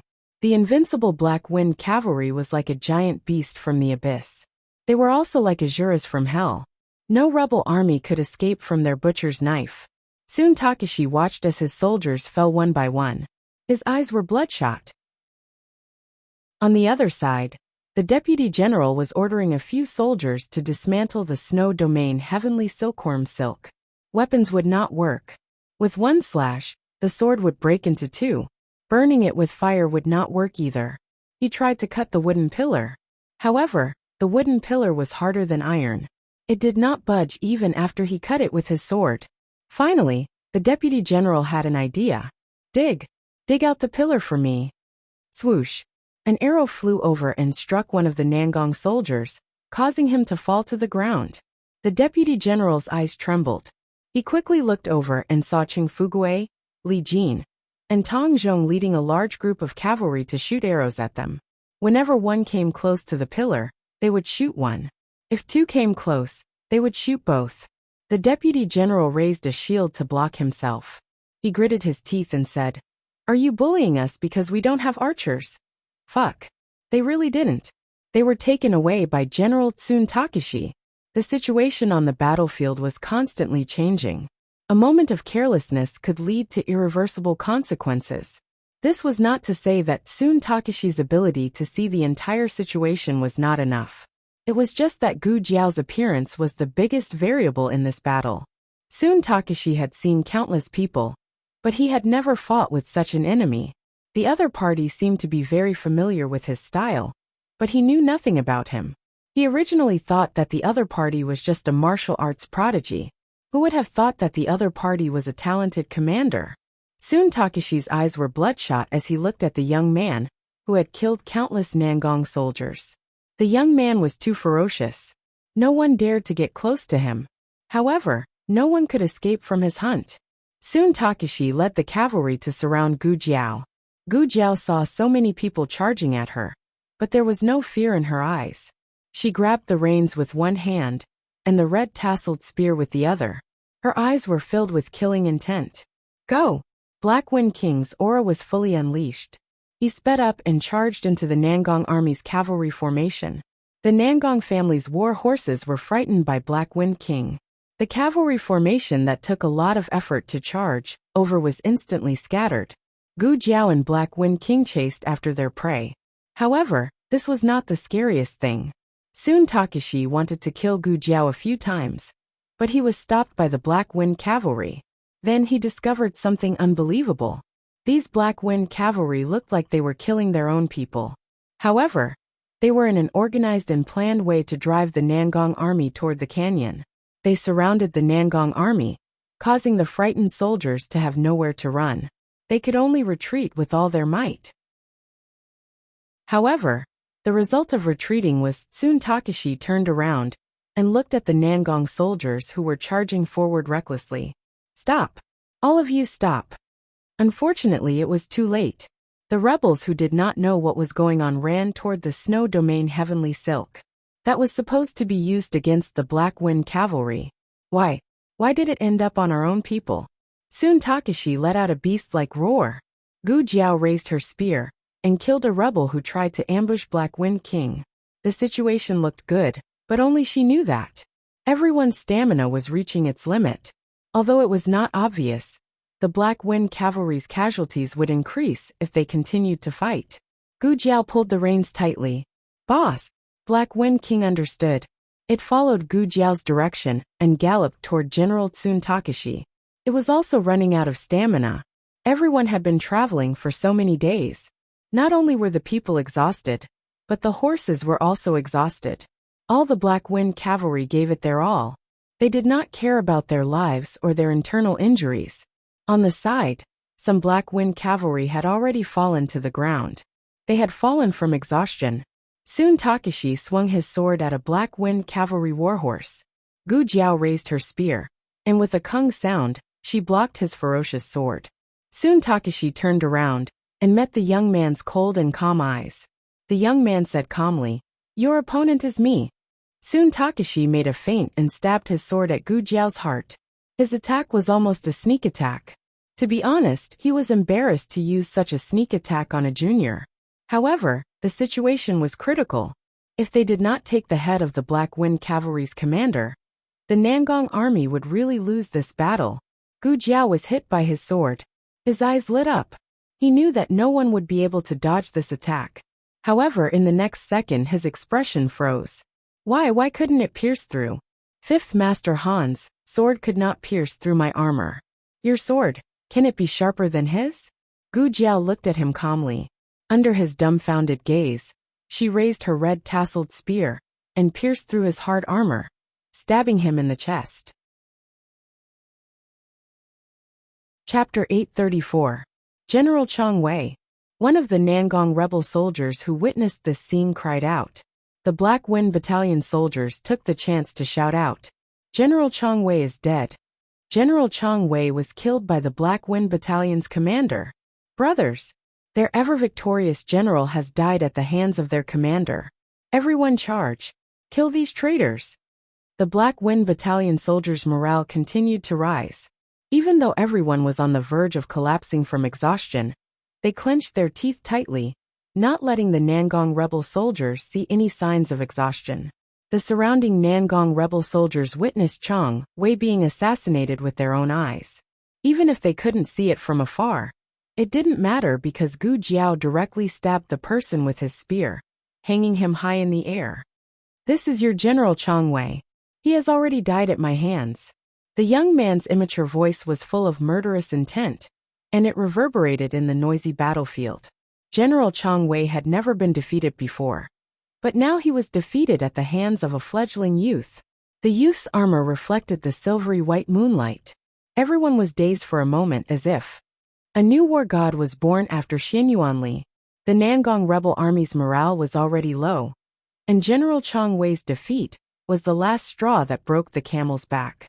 In front of them was the Xianyuan steel cavalry. Behind them was the snow-filled silk wall that could cut through people. Some soldiers were terrified and jumped into the lake in panic. But the moment they jumped in, Chung Fugui and the others' arrows shot over like soul-stealing arrows. In just a few breaths of time, the lake's surface was covered in blood. The huge battlefield had completely turned into a slaughterhouse for the Black Wind Battalion. Every Nangong rebel army was like a lamb waiting to be slaughtered. What was even more tragic was that they had no leader. Their morale was low, and they had already lost the will to fight. They could only wait for death and despair. Brothers, even if we die, we must drag someone down with us. Let these Black Wind cavalry die with us. How daring was this guy? However, Gu Jiao would not give them the chance to drag the Black Wind cavalry down with them. Gu Jiao said sternly, "Those who surrender will be spared. Anyone who resists will be killed without mercy." These words were undoubtedly the only way out for the rebel army in their despair. One of them threw away the weapon in his hand. Then there was a second one. After a short while a third one appeared. Either surrender or die. Who would be willing to die? Gu Jiao ordered the cavalry at the side. Seize their chariots. The night wasn't over yet. In the city lord's mansion, the Nangong family head was about to rest when an urgent report came from outside the courtyard. City lord, bad news, bad news. Nangong family head frowned. He put on his outer robe and walked out of the house. Looking at the scout who had fallen into the courtyard, he asked in a deep voice, "What happened? Why are you so flustered? Where are the rules?" The scout looked at Patriarch Nangong with tears in his eyes. "City Lord, General Chang Wei, General Chang Wei." Patriarch Nangong's eyes darkened. "What happened to General Chang Wei?" The scout wiped his tears and said in a choked voice, "General Chang Wei was killed by the Black Wind Camp's commander." "What?" Patriarch Nangong's expression changed. He was stunned for a while before he rejected the scout. "Are you mistaken? How could General Chang Wei die in the hands of a brat?" These words were a little boastful. Was that brat an ordinary brat? He killed Nangong Li and captured Nangong Zhe alive. What was so strange about General Chang Wei dying in his hands? However, the scout knew that Patriarch Nangong was not referring to the strength of a one-on-one battle. After all, this was a war. The Nangong family had the absolute advantage in terms of military strength. How could they lose so easily? Furthermore, General Chang Wei claimed that he knew how to deal with the Black Wind cavalry. The scout said anxiously, "City Lord, I'm not mistaken. This is true. Xiao Lulang killed General Chang Wei, and tens of thousands of soldiers were captured. Xiao Lulang stole our chariots and is rushing towards our east gate. City Lord, let me escort you to leave." Patriarch Nangong said coldly, "Bastard. Who wants to leave?" The scout tried his best to persuade him. "City Lord, Xiyang City's military strength has been mobilized. There are only 3,000 soldiers left in the city. They are no match for 20,000 cavalry. Where there is life, there is hope. City Lord, leave this place tonight." Patriarch Nangong clenched his fist, and the veins on his forehead popped out. Where is fourth brother? Fourth brother had 5,000 cavalry. If he could rush back from the north gate, it would be possible to stop the Black Wind cavalry with the advantage of Xiyang City, being easy to defend and hard to attack. They would not be able to stop them for long. In another 3 days, the Liang Kingdom's army would break through the Yin Gate Pass and head straight for Xiyang City. At that time, they would cooperate with the Liang Kingdom's army and kill the Black Wind cavalry. Woo! A muffled sound of a horn came from the distant horizon. The silent Xiyang City seemed to have been torn apart. Xiyang City was shrouded in an endless war. The scout cried, "It's too late, City Lord. Fourth Master can't make it back. We can't wait any longer. Let's run." The patrolling rebel army on the East City Tower heard the sound of the horn and the sound of the charging war drum. The dark mass of cavalry seemed to have broken through the mountains and rivers. In the darkness of the night, they were like the army of King Yama, bringing with them an unstoppable murderous aura. The rebel army on the tower was so frightened that they fell to the ground. It's the Black Wind cavalry. The Black Wind cavalry has come to attack the city. The Black Wind cavalry has come to attack the city. They knew very well how many people were left in the city. They could not defend it. Xiyang City could not be defended. Gu Jiao raised her hand and looked coldly at the towering tower. "Archers, get ready. Chariots attack." The cavalrymen pushed the chariots toward the city gate tower. The iron spikes on the chariots slammed into the thick city gate again and again. Every sound of the impact was like a landslide, causing the defenders to be in a state of panic and fear. A leader of the rebel army shouted, "Release the arrows. Shoot them to death." Arrows covered the sky and the earth as they rained down on the chariots. The cavalry beside the chariots were already prepared. They raised their shields and formed an impenetrable iron dome. Some of the arrows pierced through the gaps between his fingers. Damn! One of the cavalry saw an arrow piercing through his fingers. He was so frightened that his buttocks tightened. Catapults! The leader of the rebel army shouted again. However, before the catapults could be pushed out, Gu Jiao shot an arrow through the head of the rebel army leader.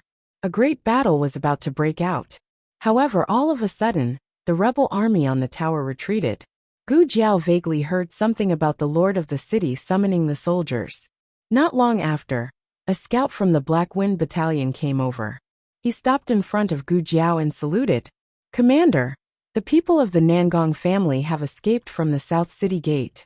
Cheng Fugui looked at the tower that had suddenly quieted down and said, "No wonder they stopped fighting. They want to escort the people of the Nangong family out." Gu Jiao was not too surprised. The Nangong family abandoning the city and escaping was part of the plan. They had dragged their tired bodies to the city in the middle of the night. They did not really want to fight the last of the Nangong family's rebel army head-on. Although the rebel army did not have many people in the city, they had the advantage in terms of battle conditions. More importantly, the Black Wind Battalion could not fight anymore. They were already at the end of their rope. The drums, horns, and siege were all just a bluff. If the Nangong family had been a little more courageous and fought them to the death, the outcome would have been very different. Attacking the city right after the battle with Tsun Takeshi's 80,000 men was not just a show for the Nangong family. It was also a show for the captives. Don't think that we can't fight anymore. As long as you guys are alive, the Black Wind cavalry will never fall. This was a very risky move. The slightest carelessness could cause the entire army to be annihilated. But if they did not do this, when 4th Master Nangong's army returned to the city, they would have to endure another terrifying battle and pay a huge price. Fortunately, she won the bet. Gu Jiao looked up at the endless sky and secretly sighed in relief. She said firmly, "Everyone can rest now. Have the reserve battalion come and break the city gate. Be careful of any unexpected changes." The scout excitedly replied, "Yes." Bang! A cavalryman fell off his horse.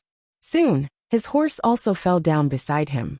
This was not an isolated phenomenon. Gu Jiao did not need to turn around to know that a large number of people had fallen behind her. Everyone could not hold on any longer. However, until she said that it was time to rest, everyone maintained their fighting posture. Gu Jiao dragged her tired body down from her horse. Only now did she feel the soreness all over her body. Even her legs did not feel like they were hers. The red tasseled spear was covered in blood. She did not know if it was hers or the enemy's. She patted Black Wind King's neck. Black Wind King, who was also exhausted, lowered his head in tacit understanding. One person and one horse leaned their foreheads against each other, panting slightly. They won the battle. The Black Wind cavalry won a battle that was almost impossible to win. They did not disappoint and took Chuyang before the Liang army arrived. Chapter 835. The gates of Chuyang City were too sturdy. Ordinary chariots couldn't break them open. Li Shun and Zhao Dingfeng led a group of garrison soldiers to the south gate. There, the gate was open because the Nangong family had just escaped. Li Shun and Zhao Dingfeng entered from the south gate and crossed half the city to reach the east gate. More than 20 people worked together to slowly turn the gate capstan. When they opened the city gates and were about to welcome their Black Wind cavalry into the city, what they saw was an empty space outside the city gates. Countless cavalrymen and war horses were all over the place. Some fell asleep on the spot, while others fainted. War horses were highly vigilant and usually slept standing up, but now they were falling down in droves. This battle was truly too difficult to fight. The cavalry soldiers of the reserve camp all had tears in their eyes. As the reserve force, they didn't participate in this battle with the vanguard and assault camps. They enjoyed the victory that their companions sacrificed their lives for, but they didn't feel good about it. If they could, they also wanted to go into battle. They didn't want their companions to be so tired. Don't just stand there. Can't you see that the young commander is still busy? Li Shun looked in the direction of Gu Jiao and said. Gu Jiao didn't rest. She was helping the medical officers treat the injured soldiers. On the way here, they met Qing Fugue, Li Jin, Tong Zhong and the others. They learned some of the details of the battle from them. This young commander was always at the front of the troops. Wherever there was danger, he would rush there. He had killed the most enemies, but he was clearly the youngest. Zhao Dingfeng opened his mouth. He isn't tired. How could he not be tired? If the battle at the city gate was included, she had participated in all 3 battles today. Not only that, she was the only one who was treating the wounded, while the other cavalrymen were recuperating. Li Shun said with a complicated expression. He's the one who overdrew the most. Zhao Dingfeng said in a daze. It's good to be young. The 2 commanders of the reserve battalion asked Gu Jiao for instructions on how to deal with the captives and the wounded soldiers near the canyon. Gu Jiao paused for a moment, then said, lock the captives in the barracks in the city. Bring the wounded soldiers here. After all, these captives had served the Nangong family before, so it was hard to say whether they would retaliate or not. Gu Jiao had considered taking them in, but for the time being, she couldn't risk letting them participate in an important battle. Of course, Gu Jiao could also kill them. Killing prisoners of war was a common practice throughout history, but Gu Jiao did not do so. The right commander of the reserve camp, Zhou Ran, asked. Then what about their injured soldiers? Gu Jiao said, let their medical officer treat him. Hearing this, Zhou Ran and Zhang Shiyong were sure that Gu Jiao really didn't want to make things difficult for these rebel captives. The young commander was so ruthless when he killed the rebels that they thought he was a bloodthirsty person. On the way here, they thought that the prisoners of war would most likely not survive. The 2 of them exchanged a look, and they were both surprised. But the 2 of them still answered. Yes. There were quite a lot of people in the reserve battalion, almost 1/3 of the military strength. But fortunately, there was such a large proportion, or they wouldn't have been able to complete the various post-war arrangements. These soldiers knew how to fight, but they wouldn't be used unless it was absolutely necessary. Zhang Shiyong led a group of soldiers to escort the captives, and Li Shun and Zhao Dingfeng followed. Zhou Ren led another group of soldiers to the canyon to transport the wounded soldiers. In addition, Zhou Ren arranged for Wenren Chong to bring the logistical forces that had set up camp near the mountain into the city.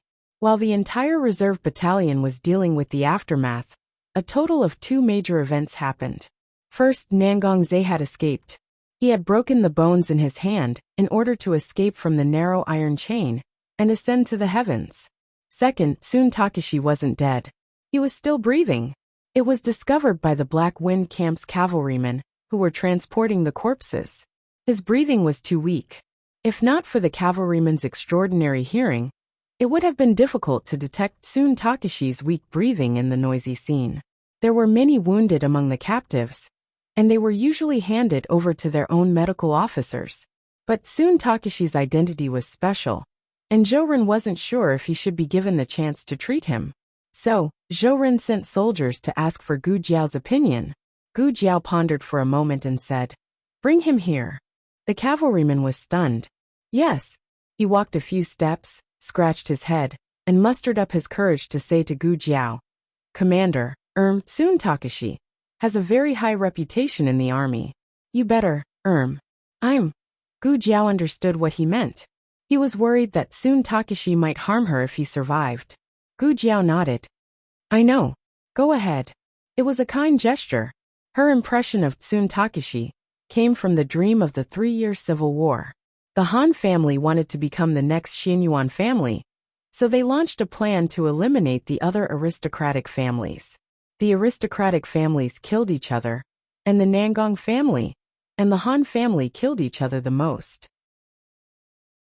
Among them, Sun Takashi was the bravest general against the Han family. When he fought against the Han family, he used the snowfield silk and killed almost all of the Han family's cavalry. In that civil war, she didn't fight against Sun Takashi because he was too annoying. He made the Han family suffer, and in the end, he was assassinated by an Hun. His snowfield heavenly silkworm silk had also fallen into the hands of the Han family. This time, she did plan to use the valley as the main battlefield. But when she heard from Li Jin and Tang Zhong that the general leading the troops might be Tsun Takeshi, she immediately changed her plan. She also reminded Chung Fugui that if the enemy pretended to retreat, he mustn't go over the hill and get close to the road with lakes on both sides. If she was Tsun Takeshi and wanted to use the snowfield silk to deal with the Black Wind cavalry, that was the best place to set up an ambush.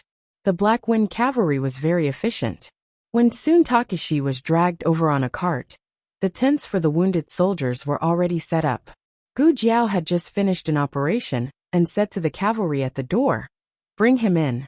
2 cavalry from the reserve camp carried Tsun Takeshi, who was covered in blood, into the tent and placed him on a foldable bamboo bed. The tent was filled with luminous pearls to illuminate the place. Other than that, there were also many oil lamps and candles.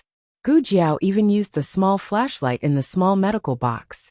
Tsun Takeshi's armor was removed by Zhou Run before he came. Gu Jiao used a pair of scissors to open his shirt, exposing the wound on his left chest. Gu Jiao raised his sterilized hand and put on a glove. He looked at the unconscious Tsun Takeshi and said, "I rarely fail when killing people. I wonder if this is fate." Gu Jiao came out after the operation and heard Teacher Hu was waiting at the door, reporting that Mu Qingchen had returned.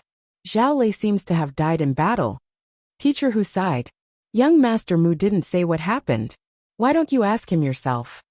As he spoke, he thought of something and his eyebrows twitched. No, Master. You're so tired.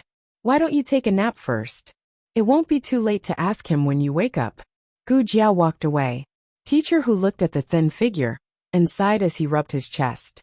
In the beginning, he followed the young commander because he wanted to climb up the social ladder. But why did he feel so different now? Teacher Hu looked at the sky in confusion. He's not my son. Why should I be worried? Mu Qingchen stood far away. He stood alone by the side of the road and held onto a big tree to retch. He had vomited everything he could. Now only the feeling of nausea was left. Gu Jiao came behind him and glanced at him calmly. It's your first time killing someone. Are you not used to it?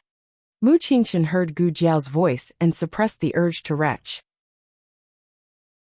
He wiped his mouth with his sleeve and said while panting, I killed 5 people. Zhao Lei didn't die in his hands. He had never killed anyone before, so he couldn't get over it. He plotted to make Zhao Lei fall off his horse and die under the hooves of the Nangong Sitsi.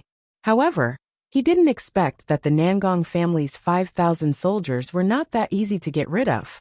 Mu Qingchen said with difficulty, You said that we don't have to fight, but you knew that there would be a fight. Gu Jiao put her hands behind her back and said calmly, I just told you to quit while you're ahead and run away. I didn't say that there wouldn't be a fight, and that no one would die. How are your casualties? Mu Qingchen said in a low voice. More than 10 cavalrymen were injured. Because he didn't want to kill at first, one of the Black Wind Battalion's cavalrymen was seriously injured by the Nangong family's rebels in order to protect him. It's good that you're all back, Gu Jiao said sincerely. Mu Qingchen didn't feel good about it. He felt disgusted when he thought of killing people. Did you feel like this when you killed someone for the first time? He asked. I don't remember, Gu Jiao said.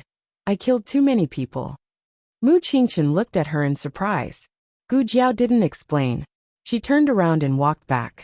As she walked, she said, You'd better get used to it. There won't be such easy missions for you to practice. The Jin Kingdom's army has broken through Tianshan Pass, and the Liang Kingdom's army will arrive at Yinmen Pass in 3 days. Mu Qingchen, the real battle has begun. Chapter 836.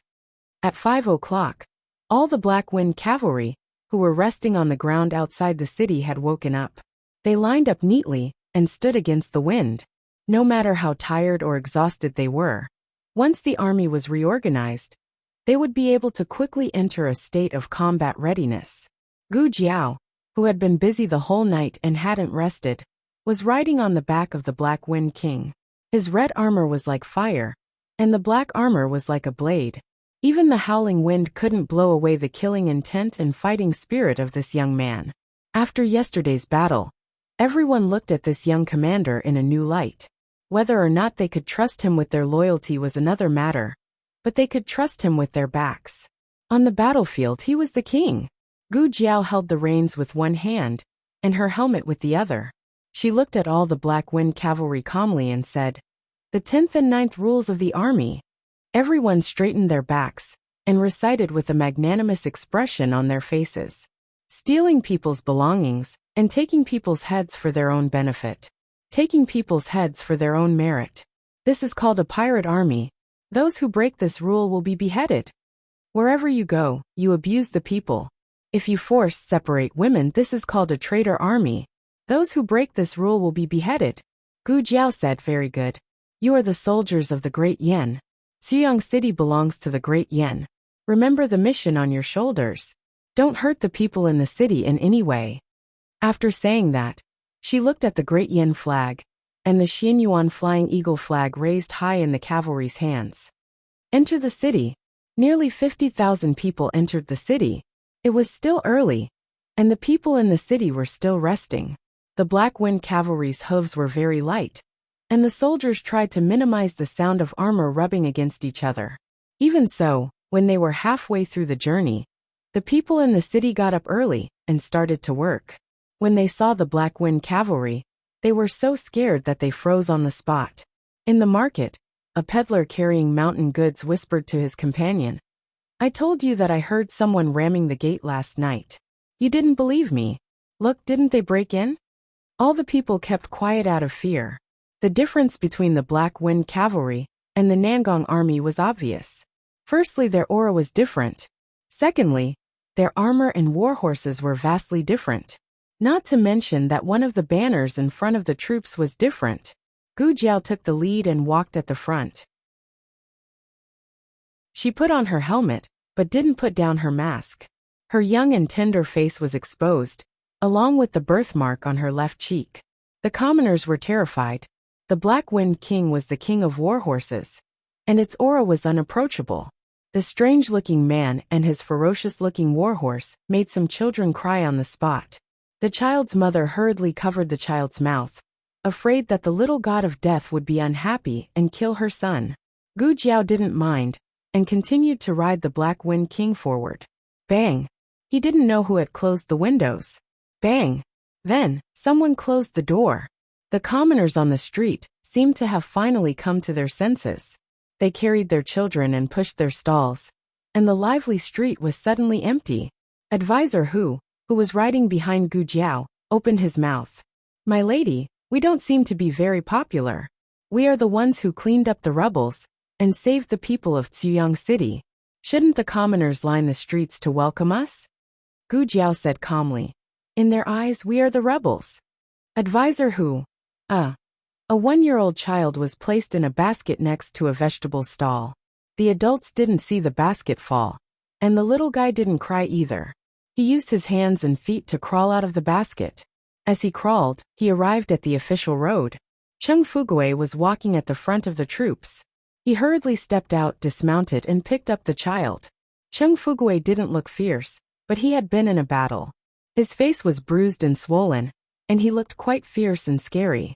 The little guy burst into tears and stretched out his hand towards his parents who were not far away. His parents were shocked. They rushed into the house and closed the door without saying a word.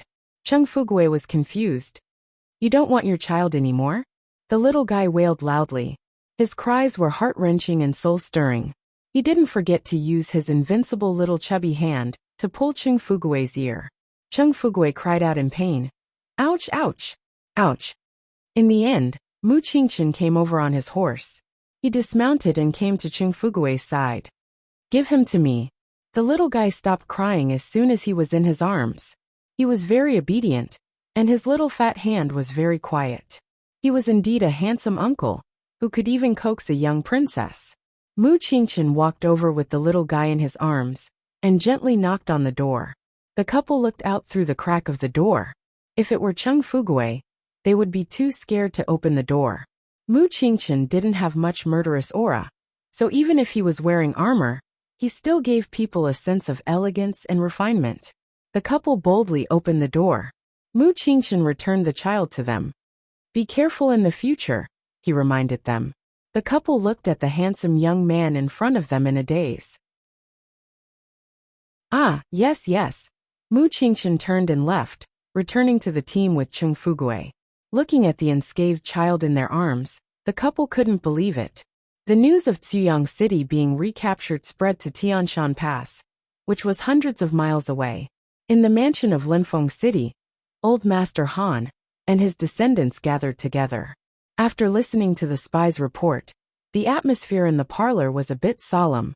Old Master Han's eldest son, Han Ye's father Han Lei, said with emotion, I didn't expect the Imperial Army to arrive so soon. The silver-haired fifth Master Han sat opposite Han Lei. He said, the main force hasn't arrived yet. Only the Black Wind Cavalry has arrived. Han Lei glanced at his brother. That's what I meant. The Black Wind Cavalry is also the Imperial Army. In the past, the Han family had never been so hostile. However, when the war started, everyone was on high alert. Naturally, their emotions fluctuated more than before. Fifth Master Han didn't care about his brother's tone. He only said lightly, 50,000 Black Wind Cavalry, less than 20,000 of them.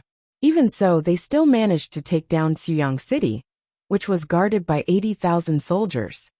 Han Lei said coldly, that was Xiao Liulang's trick. Fifth Master Han said, all is fair in war.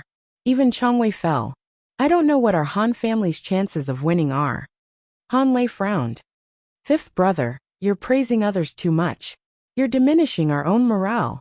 Fifth Master Han said lightly, if it was you, would you be able to lead the Black Wind Cavalry and defeat Changwei's 80,000 soldiers? Han Lei choked. After a while he mumbled, that's because the Black Wind Cavalry is powerful. He took advantage of the situation. Speaking of which, the Black Wind Cavalry was trained by our Han family. The Imperial Court is really shameless. They stole our soldiers and killed our people. Fifth Master Han said calmly, have you forgotten? We also took it from the Xianyuan family. Third Master Han was a good-for-nothing. He didn't care about war. He looked at his eldest brother and his fifth brother. He didn't know who to support. Old Master Han stomped his walking stick. All right, both of you stop arguing. Just one Xiao Lulang, and you're already in such a mess. You've really brought shame to the Han family. The Black Wind Cavalry was the strongest army in the Yin Kingdom. It wasn't easy to deal with them. In addition, the Nangong family was careless and underestimated the enemy. That's why they fell into Xiao Liulang's trap. This guy is indeed quite capable. However, his forces are limited. It won't be easy to defend Ziyang City. The Imperial Court's army will arrive in about 10 days. However, the Liang Kingdom's army will break through the Yen Gate Pass in 3 days. The main general of the Liang Kingdom's army is Chu Feipeng. He's a famous divine general. He used to be as famous as Xian Yuancheng. Xiao Lulang will be dealt with by him. After the Black Wind Cavalry entered Ziyang City, Gu Jiao didn't stay in the city lord's residence. Instead, she stayed in the barracks with the soldiers. Mu Qingshan was sent out as a woman's friend to spread the news that the Black Wind Cavalry was a righteous army. Gu Jiao sat in the barracks. She looked at the small wooden tokens on the sand table. Each wooden token represented 1,000 soldiers. They were stationed at the various strongholds in the city. It's still not enough. She rubbed her chin. Once the Liang Kingdom's army attacked, 10 to 20,000 cavalry would not be enough. Especially since the Liang Kingdom's manufacturing industry was very advanced. Their siege chariots were very powerful. They were 3 times more powerful than the Yin Kingdom's chariots. They also used ladders to climb up the city walls. They could pull people up directly. The advantage of cavalry was in attacking the city. It was rare to use cavalry to defend the city. If the Black Wind Cavalry was able to display all their advantages in the battle against the 80,000-strong army of the Nangong family, then the following battle against the Liang Kingdom's army would no longer be the Black Wind Cavalry's home ground. It would be an even more difficult battle. Chapter 837. Gu Jiao was too tired. As she thought about it, her eyelids drooped, and she fell asleep on the small table in front of her. The curtain of her tent was open for ventilation, and there were 2 cavalrymen guarding the door. A cavalryman of the vanguard passed by and inadvertently glanced inside. Then he paused. Then 2 more, 3 more, 4 more. Gu Jiao didn't know that the door was crowded with curious heads. The young commander is drooling. The young commander is frowning. He's wrinkling his nose. Lower your voice. Gu Jiao was lying on the table, her tender cheeks were squashed. Her mouth was slightly open, and crystal clear saliva flowed out.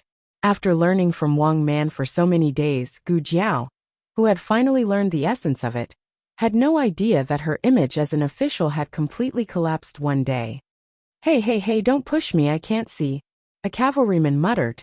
He was almost squeezed out. There were more and more onlookers. Everyone wanted to see the young commander sleep.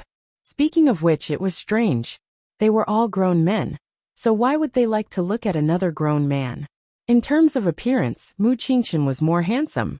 After all, he was the first young master of Xingdu. But they didn't like to stare at Mu Qingchen. What's going on? What's going on? Advisor Hu had just come out of the kitchen, was shocked when he saw the door was surrounded by people. He thought that something big had happened in the commander's tent. He asked, but no one paid attention to him. He poked the cavalryman at the back of the line. Hey, what's going on? The cavalryman didn't look back and pushed his hand away. Don't be noisy. Go away. Advisor Hu's eyes widened and he gasped. What did this brat say? Who should go away? I'm your Uncle Hu. I'm no longer that nameless and unappreciated advisor. I'm Chief Commander Zhao's most important confidant. I've followed His Excellency everywhere and fought everywhere. My status is very high. Advisor Hu was furious. He raised his hand, jumped up, and slapped the back of the cavalryman's head. How dare you? The cavalryman turned around and saw that it was Advisor Hu. He shrunk his neck and pinched his companion's butt. His companion slapped his hand away. What are you doing? I'm looking at the young commander. Cough, cough. He coughed heavily. All the cavalrymen turned around and glared at him. They lowered their voices and said in unison, Shut up. He woke up the little commander. Then they saw Advisor Hu with a gloomy face. Everyone stood there awkwardly for 3 seconds before they scattered like a swarm of bees. Unable to catch any of them, Advisor Hu gritted his teeth in anger. A bunch of brats. He stormed into the tent angrily. When he saw Gu Jiao lying on the table, he couldn't help but cover his heart. It can't be right? What kind of immortal commander was this? It was too cute. Gu Jiao slept until the afternoon. Advisor Hu let down the curtain of the tent. Perhaps the group of brats would see the little commander's squeaky face again. After Gu Jiao woke up, she wiped the corners of her mouth without batting an eyelid, as if nothing had happened. If I'm not embarrassed, others will be embarrassed. Advisor Hu smiled embarrassedly. Sir, it's still early. Do you want to rest for a while? No. Gu Jiao rubbed her sore neck. How's the situation in the city? Advisor Hu said, Everything is fine. Don't worry, sir. Thinking of something, Gu Jiao asked. Xuyang City has a governor, right? Advisor Hu had already gathered all this information. He said, The old city lord was from the Nangong family. After the head of the Nangong family came, he became the city lord himself. When he left, he took the old city lord with him. Gu Jiao nodded. We have to find a new governor to restore order in the city. Advisor Hu hurriedly said, I'll keep an eye on it. Oh, by the way, sir, when you were resting just now, the medical officer from the casualty barracks came and said that Changwei has woken up. Gu Jiao was surprised. Oh, that's fast. His vitality is not bad. I'll go take a look. Looking at his skinny figure, Advisor Hu couldn't help but blurt out, Eat before you go. It was the tone of an elder scolding his own child. Gu Jiao, who had already stood up, looked at Advisor Hu strangely. Advisor Hu realized what he had said in a moment of desperation. He was so scared that he trembled and lowered his head. I meant you haven't eaten anything for the whole day. Changwei isn't worried. He won't die anytime soon anyway. Sir, why don't you go after dinner? Don't punish me, don't punish me. It wasn't easy for me to make a name for myself. Don't make me sit on the bench again. Oh, okay. Gu Jiao sat back down on the cushion. Advisor Hu clutched his chest in shock. He almost thought that he was going to die. Gu Jiao's meal was simple. There were 2 steamed buns and a plate of pickled vegetables.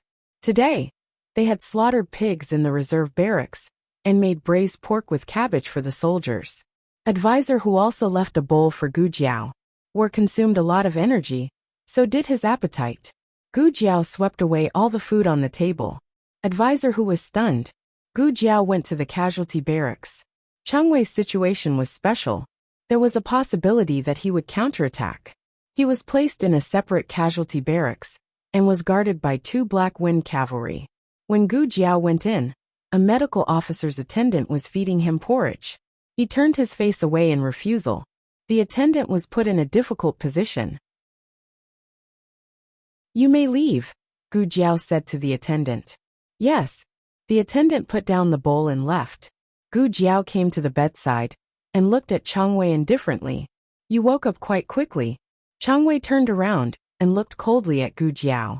His pale lips spoke in a weak but powerful voice. "Kill me if you want. Don't even think about anything else." Gu Jiao put his hands behind his back and raised his eyebrows. "I'm curious. Why are you so loyal to the Nangong family? They are rebels. Don't you care?" Chang Wei said coldly, "Don't talk nonsense here. We don't know who the rebels are yet. The king is heartless. There's no need for us to serve him." "King, oh king, look at the sins you've committed," Gu Jiao said. "The king is heartless, but does the Nangong family have any morals? How much do you know about the Xianyuan family?" "Yes, the king wanted to kill the Xianyuan family. The king wants to get rid of the donkey after it has outlived its usefulness. It's not worth serving him. But do you think the Nangong family is a good thing? If the Nangong family didn't work with the Han family to betray the Xianyuan family, how could the imperial court destroy the Xianyuan family with their measly military strength?" Chang Wei said sarcastically. "Do you think I'll believe you just because you're spouting nonsense?" Gu Jiao said again. "I'll only ask you one thing. If the Nangong family betrayed the country, are you still willing to serve them?"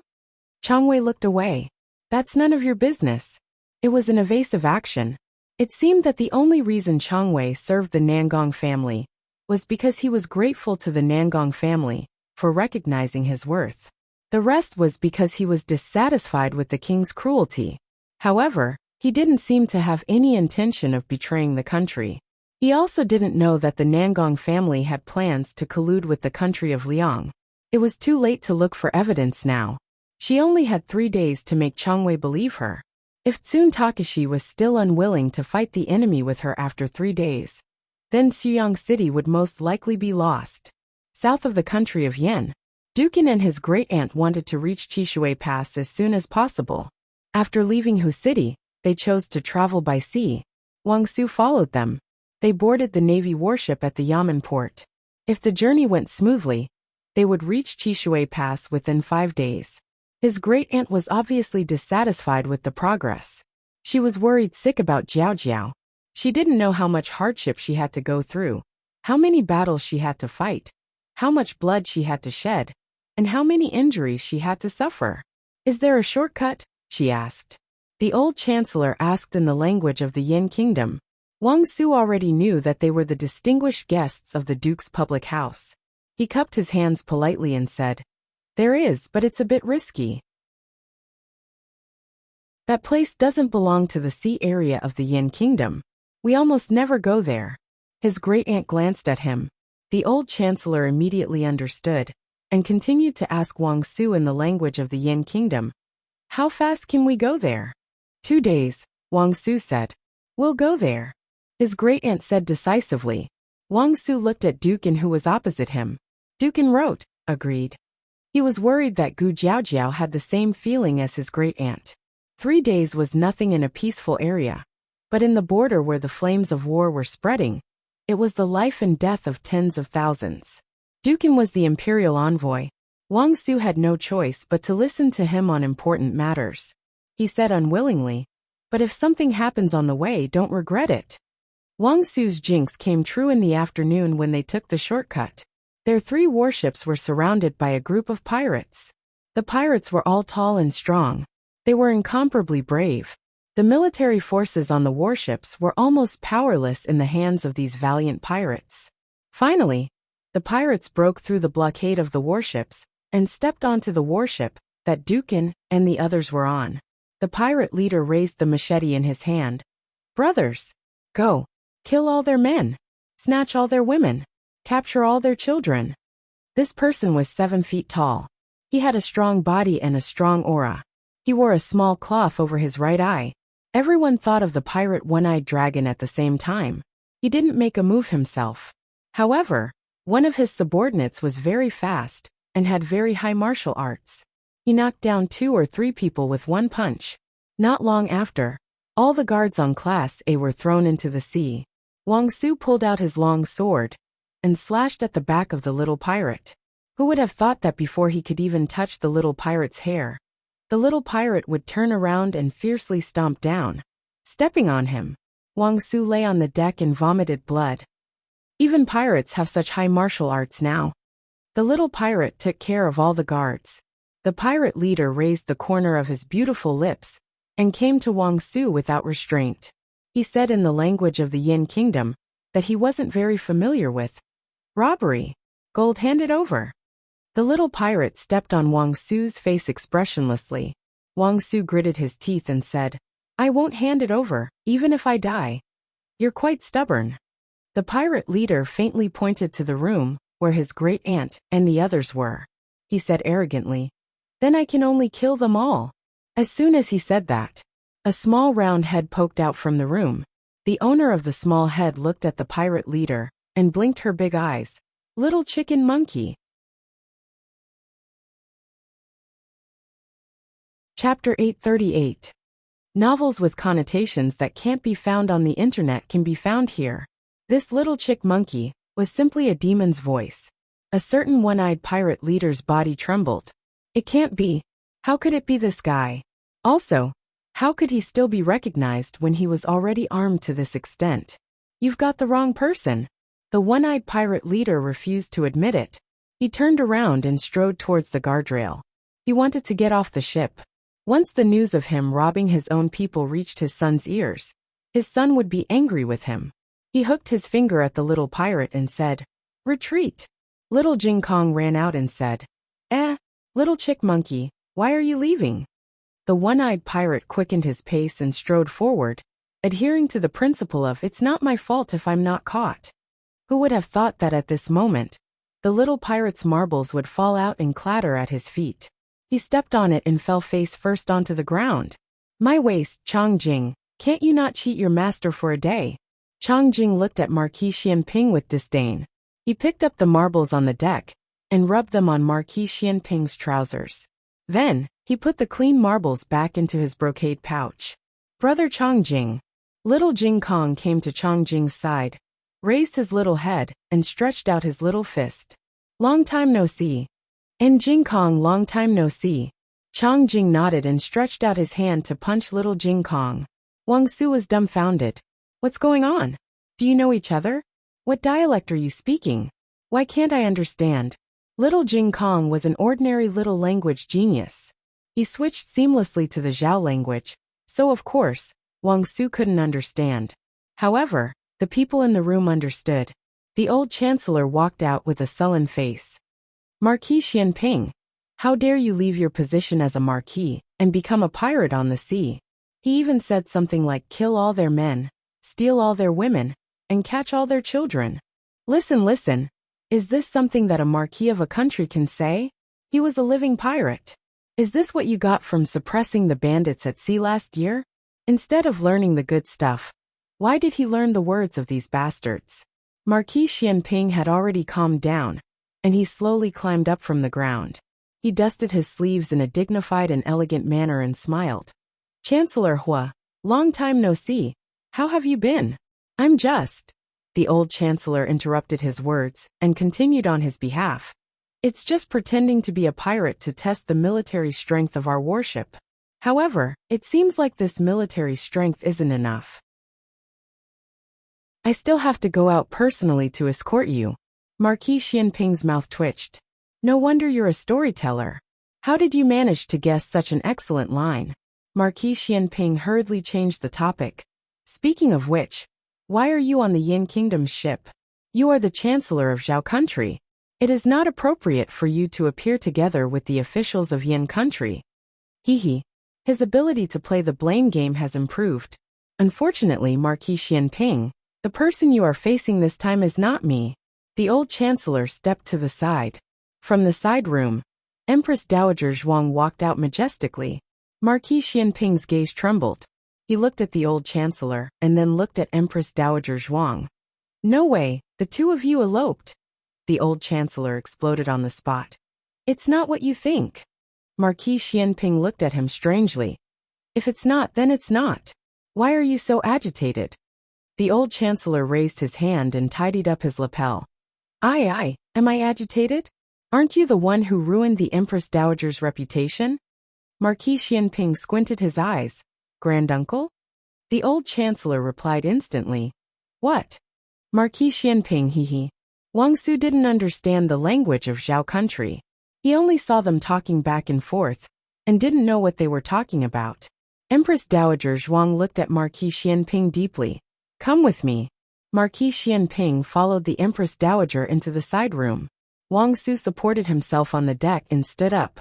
He looked at the little pirate who was skilled in martial arts, and then looked at the big pirate, who seemed to listen to the Empress Dowager.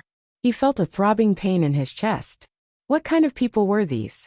If he had known, he wouldn't have exchanged missions with the Feng family's kid. He should have followed the emperor's grandson to Qin Country. Chang Jing and little Jing Kong stayed on the deck to play marbles. Marquis Xianping followed the Empress Dowager into the side room for discussion. There were two familiar faces sitting inside, Gu Yan and Gu Xiaoshan. Madame Nan and Master Lu had some private matters to attend to in Chengdu, so they didn't come back with them. There was also an unfamiliar man in a wheelchair. Gu Yan and Gu Xiaoshan didn't speak. They knew that Marquis Anguo was proficient in 6 languages. No matter what they said, they would be exposed. They simply didn't greet Marquis Xianping, and just looked at him with their eyes. Empress Dowager Zhuang said lightly, "We're all on the same side. There's no need to be restrained. This is Marquis Xianping of Zhao Country." She introduced him to Marquis Anguo, and then said to Marquis Xianping, "Marquis Anguo of Yin Country, Jiao Jiao's adoptive father." His daughter-in-law had an adoptive father in Yin Country? Marquis Xianping instantly became polite. He smiled and said, "Marquis Anguo, I've heard a lot about you." Marquis Anguo wrote in Zhao Country's language on the armrest. Marquis Xianping, I've heard a lot about you. He really heard a lot about you. 20 years ago, this guy was on the beauty list of the 6 countries. Who didn't know you? You can even write backwards. Marquis Xianping admired him. Sit down, Empress Dowager Zhuang said. Marquis Xianping sat down. He looked at Gu Xiaoshan and said, "You've grown taller." Then he looked at Gu Yan and asked, "Have you recovered?" His essence, energy, and spirit were all different. Gu Yan said with pride, "I've recovered. My sister cured me." Marquis Xianping nodded and said, "My daughter-in-law is amazing. Don't be so fast. She's not your daughter-in-law yet." If it weren't for the occasion, Marquis Anguo would have written this sentence on the armrest. However, there were priorities. Now was not the time to care about love. Gu Jiao's life was the key. The purpose of his expedition to the east was to negotiate peace with Zhao Country. To be able to see Zhao Country's generals ahead of time was a rare opportunity for him. "My identity, you must have guessed a bit," Empress Dowager Zhuang said to Marquis Anguo. Marquis Anguo looked at Marquis Xianping. He dipped his finger in water and wrote on the armrest, "Zhao Country, Empress Dowager Zhuang." Along the way he had a few guesses.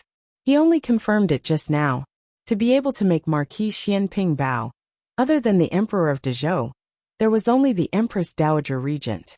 Empress Dowager Zhuang also introduced the old Chancellor. His surname is Hua. He is the Chancellor of Zhao Country's Imperial College. He had heard a bit about Zhao Country. Empress Dowager Zhuang and Chancellor Hua were mortal enemies. Even if a knife fell from the sky, the two would not mix. Thus, Marquis Anguo really did not guess that the other party was the old Chancellor. Empress Dowager Zhuang said faintly, "Next, let's talk business. I'll keep it short. The reason we came to Yan country was because we were worried about the children. Marquis Xianping looked around. Aheng is not on the boat, Empress Dowager Zhuang said. Where did he go? Marquis Xianping asked. He went to Qin country, Empress Dowager Zhuang said. Don't be in a rush to ask. Let me finish speaking. You left the military camp without permission. This is a crime of dereliction of duty. Pretending to be a pirate and kidnapping the Empress Dowager is a crime of offending your superior. Marquis Xianping rubbed his hands and said with a smile. I didn't know it was you, right? We're family. Give me some face. Empress Dowager Zhuang said in a low voice. I cannot look into your matter, but the matter of Jiao. Do you want to care about it? Marquis Xianping said with a smile that was not a smile. Oh, what happened to that girl? Empress Dowager Zhuang saw his appearance and knew that he really did not know what happened in Yin country. He could not be blamed. But when she thought of the abyss of suffering in Jiao, this guy still had the mind to rob at sea. She really wanted to give him a big slap. Empress Dowager Zhuang suppressed her anger and said seriously, she was surrounded by the rebel army of Dian and the army of Jin and Liang. She will not be able to hold on for much longer. Marquis Xianping's smile became cold. His eyes gradually became dangerous. Empress Dowager Zhuang sighed. Many things happened in between. In a moment, Chancellor Huo will explain everything to you. In short, you came to attack Dian this time. You are not attacking anyone else. You are attacking Aheng and Jiao. Marquis Xianping. Empress Dowager Zhuang glanced at him and said with a calm expression, also, I should congratulate you. Your son is still alive. The one that Princess Xianyang gave birth to. Marquis Xianping again.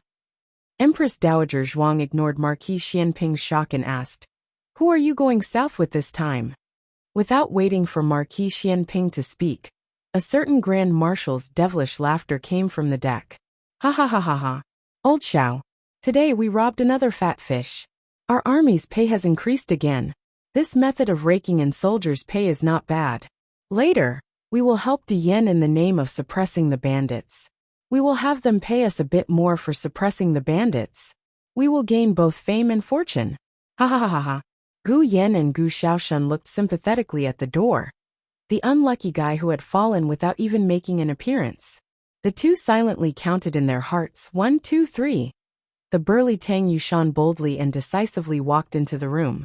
He laughed loudly 3 times, but on the 4th time, he suddenly choked. Then he could no longer laugh. Chapter 839.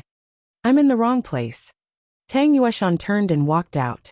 His reaction was the same as when Marquis Xianping was caught.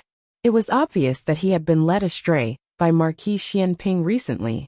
They used to be political enemies. One was loyal to the Empress Dowager, and the other to the Emperor. Nobody knew when they suddenly shook hands and made peace.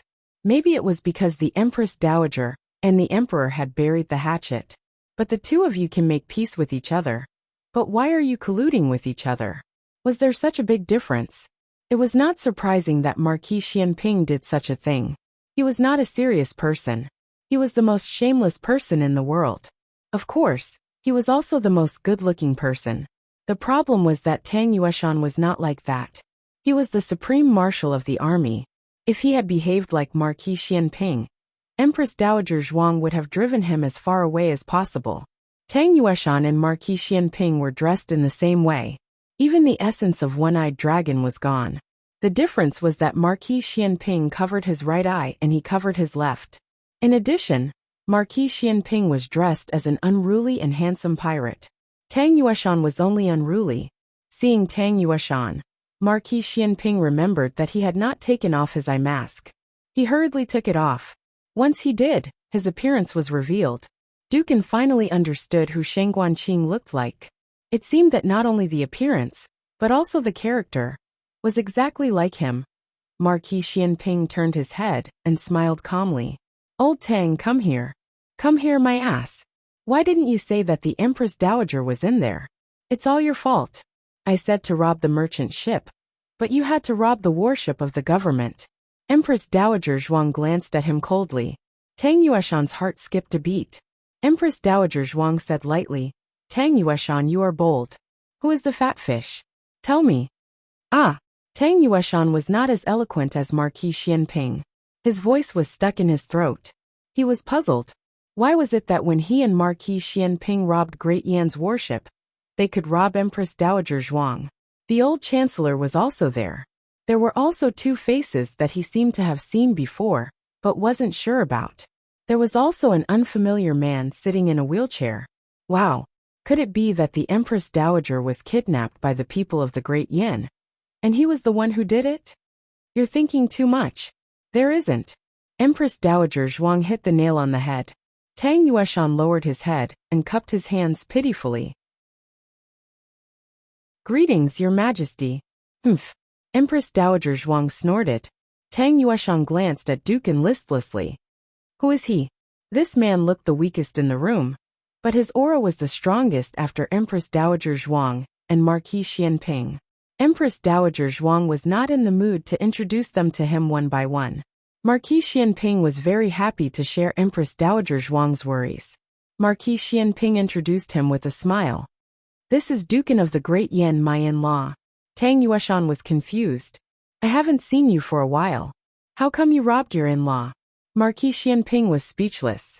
After they got to know each other, Tang Yueshan asked the two little guys about them. When he learned that they were the little girl's younger brothers, he generously took out 2 jadeite and golden balls and gave them to play with. Guyan didn't take them. Tang Yueshan didn't realize what Tang Ming had done to Gu Shaoshan until Gu Yin took Gu Yin out of the room. You would never know how painful it was until you hit your own feet with a brick. Now that it hit him, he had mixed feelings.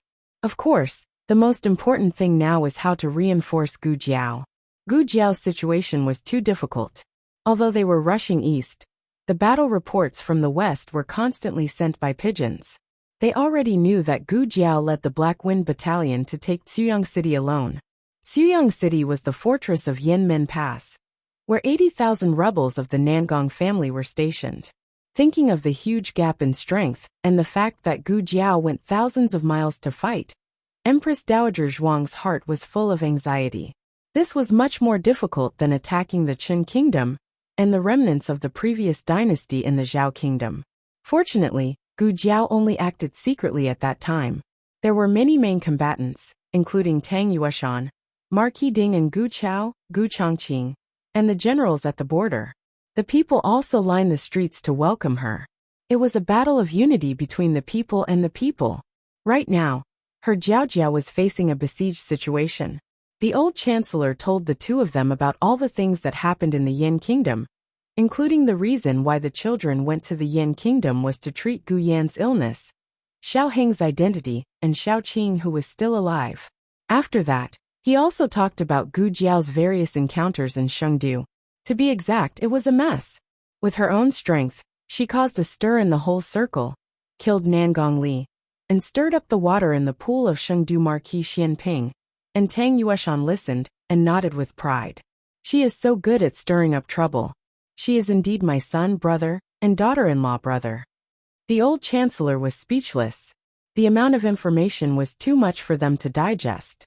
But it didn't matter. A woman's heart was a cupboard that piled everything together. A man's heart was a drawer that could store different things and emotions without affecting each other. It was the same for them to digest it one by one on the way. Tang Yueshan cleared his throat and decisively betrayed his friend for glory. Empress Dowager. In fact, we are not the only ones here. Empress Dowager Zhuang frowned. Who else? Marquis Xianping and Tang Yueshan were already shocking enough. She really couldn't think of any big shot in the Zhao Kingdom who was capable enough or strong enough to mix with these two people. A huge pirate ship was docked on the sea a mile away. Under the mast with the sail closed, a mighty and cold figure stood. He put his hands behind his back and looked at the sea with majestic eyes. His gray hair was blown by the sea wind. Suddenly, a small boat came into his sight. The boat was very fast and soon came to the warship. He didn't mean to put down the rope ladder, and the people on the boat were not in a hurry. They easily jumped onto the tall warship with Qing Gong. Old Gu. Tang Yueshan strode toward him and patted him on the shoulder. I asked you to come with me but you didn't. You missed a good show. The old Marquis glanced at Tang Yueshan lightly. Take your hand away. In terms of official position, Tang Yueshan was above him. But this time, His Majesty appointed him as the main general in the south. If there was a war, Tang Yueshan had to listen to him. He didn't want to participate in the robbery of Tang Yueshan and Marquis Xianping. But he wouldn't strictly forbid it. First of all, with Marquis Xianping's virtue, he absolutely couldn't forbid it. Second, there were no fish in the clear water. After so many years of ups and downs in the officialdom, the only thing he could do was to keep his nature unchanged. But if he couldn't tolerate any sand in the bottom of his eyes and dealt with people he saw, it was either he killed them all or they killed him. He wouldn't be so upright and outspoken. He came here to watch the two and make sure they didn't go too far. For now, it seemed to be working well. The two were restrained and didn't make too much trouble. Marquis Xianping smiled. Old monkey. The old Marquis's heart skipped a beat for no reason. What trouble did you make this time? What trouble can I make? Marquis Xianping spread out his hands. I just robbed Empress Dowager. The old Marquis staggered and almost fell into the sea. He looked at Marquis Xianping in disbelief. What did you say? Empress Dowager, Tang Yueshan added. Not only Empress Dowager, but also your precious grandson. But you may not be able to see him. We have a new task, and have to set off immediately to reinforce the Yin dynasty's cavalry. I forgot to mention, it's your granddaughter. The old Marquis frowned. Tang Yueshan had been completely led astray by Marquis Xianping. He didn't mind watching the fun. What? Do you still want to pretend that you don't know? Gu Jiao had been away for a long time. Many things had happened in the Zhao kingdom, including various legends and rumors about her. Of course, the old Marquis didn't care about these. Even when Gu Jiao was conferred as the protector of the country, the emperor tried to cover her little identity in front of the old Marquis. However, Marquis Gu held Gu Xiaobao and lectured him, saying things like, don't learn from your sister when you grow up. You think you're so great just because you know a little martial arts and know how to fight. You bully her father every day, and so on. The old Marquis, who went to visit Gu Xiaobao, heard these words. When the old Marquis asked, Gu Jiao's horse fell off the horse. She knew martial arts, and this alone couldn't escape. In addition, there were all kinds of masks in her room that the old Marquis was familiar with. Yao sure didn't have time to hide, so it was confirmed. The old Marquis said coldly, I don't have such a rebellious granddaughter. A girl should act like a girl. How could she play with swords and spears all day long?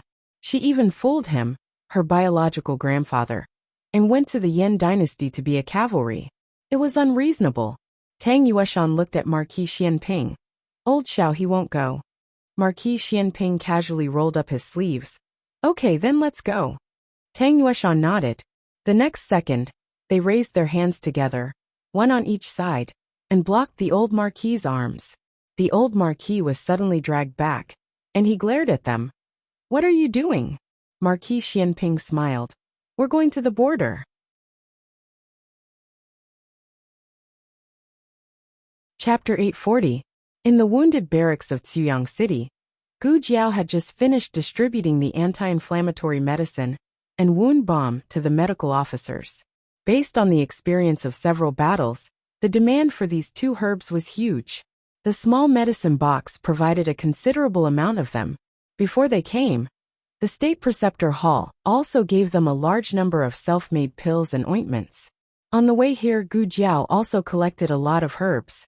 The 30 medical officers were very busy in the wounded barracks. Although they didn't directly participate in the battle, in fact, they were at the rear of the battlefield. A steady stream of wounded soldiers was sent there. Like all the cavalrymen, they had experienced a very tiring day and night. Some medical officers couldn't stand it anymore and fell asleep on the ground. Some of them lay on the table and closed their eyes. The medical officers who could barely stand it had huge dark circles under their eyes. They changed the dressing of the wounded soldiers, examined them, and operated on them. Go to the city and summon some doctors. After coming out of the wounded barracks, Gu Jiao ordered Advisor Hu. Advisor Hu replied, yes. The military barracks were very efficient places. Some things couldn't be done in the local government office in 10 days, or half a month. In the military barracks, orders must be carried out and results must be carried out. On the first night, advisor who went to the city to summon more than 30 doctors. In addition, the new mayor of the city was decided. His surname was Qian, and his name was Wang. He had been the local governor. He was upright, but he wasn't a trusted follower of the Nangong family. Therefore, he hadn't been valued. The Nangong family didn't take him with them when they abandoned the city. Gu Jiao temporarily appointed him as the new mayor of Ziyang City. At about 9 o'clock, Mu Qingchen dragged his tired body back to the barracks. He thought that it would be easy without killing people. He didn't expect that dealing with a group of people, mostly women and children, would be very tiring. His throat was on fire. Gu Jiao leaned against a big tree at the entrance of the barracks. She looked at him with her arms crossed. Well done, Director Mu. Let's continue tomorrow. What master? Mu Qingchen asked in a hoarse voice. Yes, Director.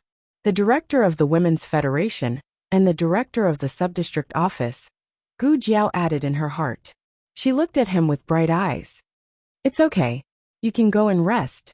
The way you look at me always makes me feel like something bad is going to happen. However, Mu Qingchen was too tired. He couldn't care less about what Gu Jiao was thinking. He returned to his tent with a gloomy face, and immediately fell asleep.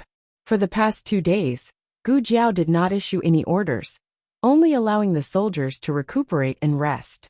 On the night of the second day, she called the 6 commanders and Mu Qingchen into her tent to discuss with them how to deal with the enemy. A sand table was placed on the table in the center of the tent. On the sand table, there were small wooden plates that represented the military strength and the city. Gu Jiao pointed to a valley at the border of the 2 countries. This is the Swallow Gate Pass. Originally, there was a camp set up in the valley, and there was a checkpoint. In order to facilitate the invasion of the Liang Kingdom's army, the Nangong clan removed the checkpoint, and the defensive measures of the camp were all destroyed. This place could no longer be defended. Therefore, Chuyang City became the first barrier to stop the Liang Kingdom's army. No matter what, we have to defend Chuyang City. Everyone agreed with the young commander's words. Cheng Fugui's arm was hanging on his neck with gauze. He gritted his teeth. The Nangong clan's children have no assholes. How could they do such a despicable thing like betraying the country? Don't let me catch them again. Otherwise I'll kill them all. Li Jin was the calmest among them. He looked at the sand table and pondered for a while before asking. They will arrive at the Swallow Gate Pass tomorrow. That's right, Gu Jiao said. However, they are the same as us. After a long journey, their army is tired. They won't attack the city immediately. They will rest for at least a day. This is our opportunity. Li Jin asked. Commander, you mean? Gu Jiao said. We can't just sit and wait for death. The most optimistic situation is that Chang Wei is willing to take the tens of thousands of captives in the city to fight the enemy with us. The worst result is that the city is on fire. Cheng Fugui frowned. Will Chang Wei take the opportunity to rebel? Li Jin said. We can't rule out this possibility. Cheng Fugui hurriedly said. Why don't we just kill him? Everyone looked at Gu Jiao. They also felt that Chang Wei was a huge threat. It was better to kill him to prevent future troubles. Gu Jiao said seriously.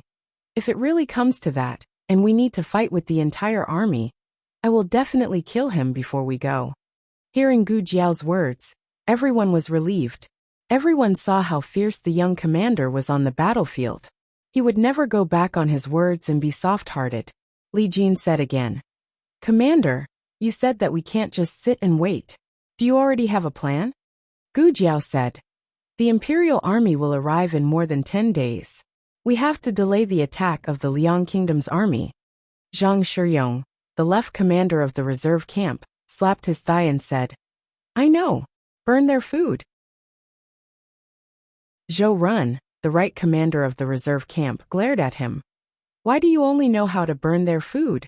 Who will burn it? You. Zhang Shiyong puffed out his chest and said, I will go. You are all fighting at the front line, but I can only guard the captives in the reserve camp. I have long wanted to fight with them. Gu Jiao picked up a small wooden tablet and inserted it in the north of Ziyang City. She said, "This is the new city. It just took the initiative to surrender to the Nangong family a few days ago. After the Nangong family left Ziyang City, they should have gone to this place. There are not many guards in the new city. If the Liang Kingdom's food is burned, they will definitely go to the new city to plunder the food. Whether the Nangong family cooperates or is forced to pay tribute, they will not use the food." Li Jin had an epiphany and said with a serious expression, "They will oppress the people and rob them of their wealth." Gu Jiao nodded. Zhang Shiyong also understood. He scratched his head and said, "It seems that we can't burn the Liang Kingdom's food for the time being. But if we don't burn the food, how can we delay their attack?" Gu Jiao's gaze fell on the sand table. Destroy their siege weapons. The Liang Kingdom's war chariots were very powerful, and the scaling ladders were very fast. But if these important weapons were gone, what would they use to attack the city? Pry with knives? Crawl with their hands? Of course, they could go to the new city to borrow the weapons from the Nangong family, or reassemble new weapons. But the former was not powerful enough, and the latter would take too long. In short, it was not good for the Liang Kingdom's siege plan. Cheng Fugui praised, "Wonderful. I have only heard of burning food, but this is the first time I have heard of destroying weapons." The main reason was that weapons were not easy to destroy. They burned slowly and could not be cut. Often, they would alert the enemy before they could be cut twice. But now they had a secret weapon that could destroy weapons. Snow Domain Heavenly Silk, which could definitely cut them without leaving a trace. There were a total of 5 pieces of Snow Domain Heavenly Silk, one for each person. Including the scouts, there were a total of 11 people. This was a suicide squad. Because it was too dangerous, there was a possibility that they would not be able to return at any time. "I'll go." Cheng Fugui stood up and said. Gu Jiao looked at his hanging arm. "You guys won't go tonight. Zhou Ren, Zhang Shiyong. You go and call Wenren Chong, Zhao Dingfeng, and Li Shun." Then, Gu Jiao picked a few cavalrymen who were good at lightness skill, and were not injured in the battle. "I'll go too." When she came out of the tent, she met Mu Qingchen who was walking toward her. Gu Jiao looked past Mu Qingchen, and fell on Teacher who was behind him. Teacher who touched his nose. "Great Madam, Her Highness the Crown Princess ordered young Master Mu to protect Her Highness." The truth was that he was worried about Her Highness, so he secretly called Mu Qingchen. No matter how he looked at it, Mu Qingchen's kung fu was the best among these people. He was reliable to block the knife. "Okay." Gu Jiao did not refuse. However, before Gu Jiao left, she called someone else. Gu Jiao put her hands behind her back and looked at Sun Takashi who was lying on the bed. "I see that you're recovering well. It's time for you to go out and exercise." Sun Takashi turned around. "I won't work for you." Gu Jiao spread her hands. "You don't have to work for me, but I can't feed so many rebels for free. Food is very precious. Why don't I kill 180 of them a day, and save some food for my cavalrymen?" Sun Takashi looked at her coldly. "You're despicable." Gu Jiao smiled faintly. "You're the most familiar with the terrain of Swallow Gate. You lead the way. If you don't, I'll kill your men right now." Sun Takashi knew that he was facing a young man who killed without batting an eyelid, using his conscience to wake him up, and using his reputation to restrain him would not work. In the end, Sun Takashi gritted his teeth and endured the pain from his wound as he accepted Gu Jiao's threat. "I want my own horse." "Give it to him," Gu Jiao said. Zhou Ren ordered his men to bring his warhorse over. Gu Jiao narrowed her eyes as she watched Sun Takashi get on the horse. Sun Takashi had just undergone surgery, and he could still be so fierce. In order to reduce the sound of their armor rubbing against each other, and to better conceal themselves, they all changed into night clothes. Then, a group of people spurred their horses out of the Ziyang city, and went all the way to the Yin Men Pass in the west. According to the report from their scouts, the Liang Kingdom's army would be stationed in the valley outside Swallow Gate. Their horses could not get too close, otherwise, the sound of the horses' hooves would reach the camp. The horses can't go any further. Sun Takashi pulled on the reins when they reached a mountain range. They got off their horses. Soon Takashi tied his horse under a big tree. Seeing that Gu Jiao and the others were not moving, he said with a strange expression, "Tie the horses, or they'll run away. Cavalry? Don't you know this?" Gu Jiao nodded and said seriously, "But the Black Wind Cavalry doesn't need to be tied. They were very disciplined and never ran around." Soon Takashi. Why did his face suddenly hurt?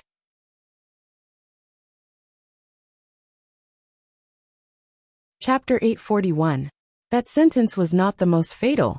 Gu Jiao shrugged and said, "Actually, it's fine if you don't tie it up. The Black Wind King will keep an eye on your horse and not let it run around." His own horse had to be tied up to prevent it from getting lost, but other people's horses could not only discipline themselves, but they could also discipline other people, other horses. Soon Takashi felt a blow to his soul. He did not want to talk to this kid anymore. Soon Takashi walked forward with a dark expression. Gu Jiao followed behind him with his head held high. Mu Qingchen cautiously observed the surroundings, and also strode forward to catch up. Soon Takashi snorted. "Kid, aren't you afraid that I'll set you up?" Gu Jiao said casually. "If I don't go back, the tens of thousands of captives in Xuyang City will all die with me. You can calculate that yourself." Soon Takashi gritted his teeth. "How can you be so cruel at such a young age?" Gu Jiao smiled faintly. "Thanks for the compliment." Soon Takashi almost choked on his words. Generals often had bad tempers. This was a double-edged sword. It could stimulate their combat power and fighting spirit on the battlefield. The downside was that they would be easily angered off the battlefield. Soon Takashi was heavily injured. For the sake of his own life, Soon Takashi decided not to talk to him anymore. The group went around a hill and came to a narrow stream. In front of them was the valley where the two countries intersected. The Liang Kingdom's army had set up camp here. They had obviously just arrived and were still tidying up the place. "We'll go after they sleep," Soon Takashi said. "Okay," Gu Jiao replied. Soon Takashi realized that he had used the tone of a general. This cruel kid did not seem to think that there was anything wrong with being ordered around by a captive. He did not get angry or refute. The group lay in the grass behind the rocks. It was late autumn in the 9th month of the lunar calendar. The night wind at the border was chilly. It made their hands and feet feel cold. The ground was cold as well. Mu Qingchen subconsciously touched the back of Gu Jiao's hand and whispered, "Why is it so cold?" "Is it cold?" Gu Jiao didn't feel it. Mu Qingchen wanted to take off his outer robe and give it to her, but he was wearing night clothes. "They're asleep," Gu Jiao suddenly said. Mu Qingchen looked in the direction of the voice and saw that the last group of soldiers from the state of Liang had also entered the tent. Only 100 soldiers were left to patrol in different places. After observing for a while, they had a rough idea of the patrolling route. Seizing a wrong peak, a group of people sneaked into the camp of the Liang army. Their weapons were in the supply camp at the back of the camp, and so were their provisions. The moon was dark and the wind was strong. It was a good time to burn the provisions, but unfortunately they couldn't. Gu Jiao gestured to the 10 people. Mu Qingchen and the others understood, and took out a pair of silver-threaded gloves and put them on. Soon Takashi's mouth twitched when he saw that these people had taken away all his gloves. Gu Jiao took out 5 brocade pouches made of special materials. Each of the pouches contained a long strand of snowfield silk. After distributing the brocade pouches, the group began to move. The scouts and Soon Takashi were responsible for keeping an eye on the patrolling army. For them who had the snowfield silk, it was not difficult to cut the chariots and ladders. However, the key was to prevent the remaining parts from falling to the ground. Wenren Chong was good at this. He pointed at a few parts and said, "Cut here. The chariots won't fall apart on the spot." Gu Jiao and Mu Qingchen each pulled one end of the snow domain heavenly silkworm's silk. Mu Qingchen used his Qing Gong to leap to the other side of the war chariot. The two exchanged a look and cut off the silk. It was silent, as if he was cutting the body of a cake. It was extremely smooth. Gu Jiao exclaimed, "Wow. Her obsessive-compulsive disorder was cured." Gu Jiao had a lot of fun. No, the mission was going smoothly. "Someone is coming. Let's retreat," Soon Takashi said in a low voice. Gu Jiao smacked her lips. I didn't cut much. Everyone was dumbfounded. There were so many chariots and ladders, but we only cut a little. Some people didn't even have time to cut them, but you took all of them. Let's go. Mu Qingchen leaped over with his lightness skill and returned the snowfield silk to her. Gu Jiao said, "Oh." She slowly put it away and cut another part of the chariot when no one was paying attention. Mu Qingchen was speechless. When Daoyang's soldiers patrolled, they had already left. Among these people, only Gu Jiao didn't know Qinggong. Mu Qingchen held her soft and slender waist and brought her back and forth between the various large tents. Soon Takashi was injured and could not use lightness skill. Li Shun and Zhao Dingfeng took turns to carry him. When they passed by a tent with a dim oil lamp, Gu Jiao suddenly patted Mu Qingchen's arm and signaled him to stop. Mu Qingchen gently landed on the grass. "What is it?" he asked with his eyes. Gu Jiao pointed at a tent about 10 meters away.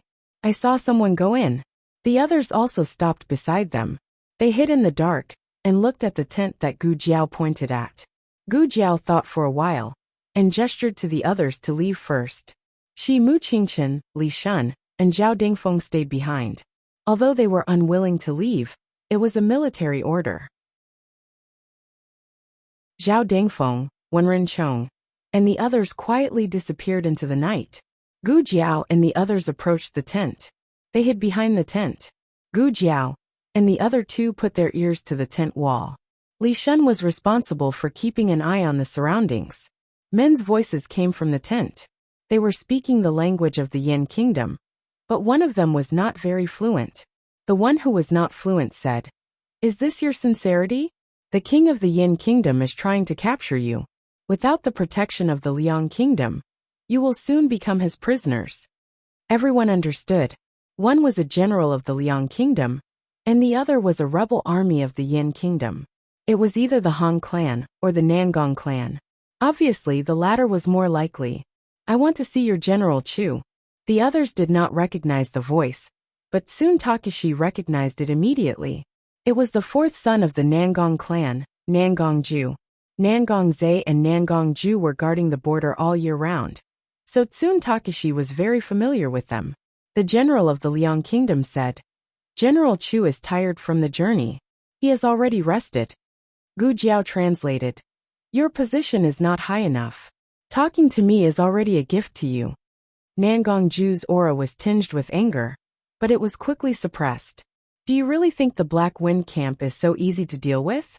I am not afraid to tell you that with your military strength, without the help of the Nangong clan, you will definitely be defeated by Xiao Lulang."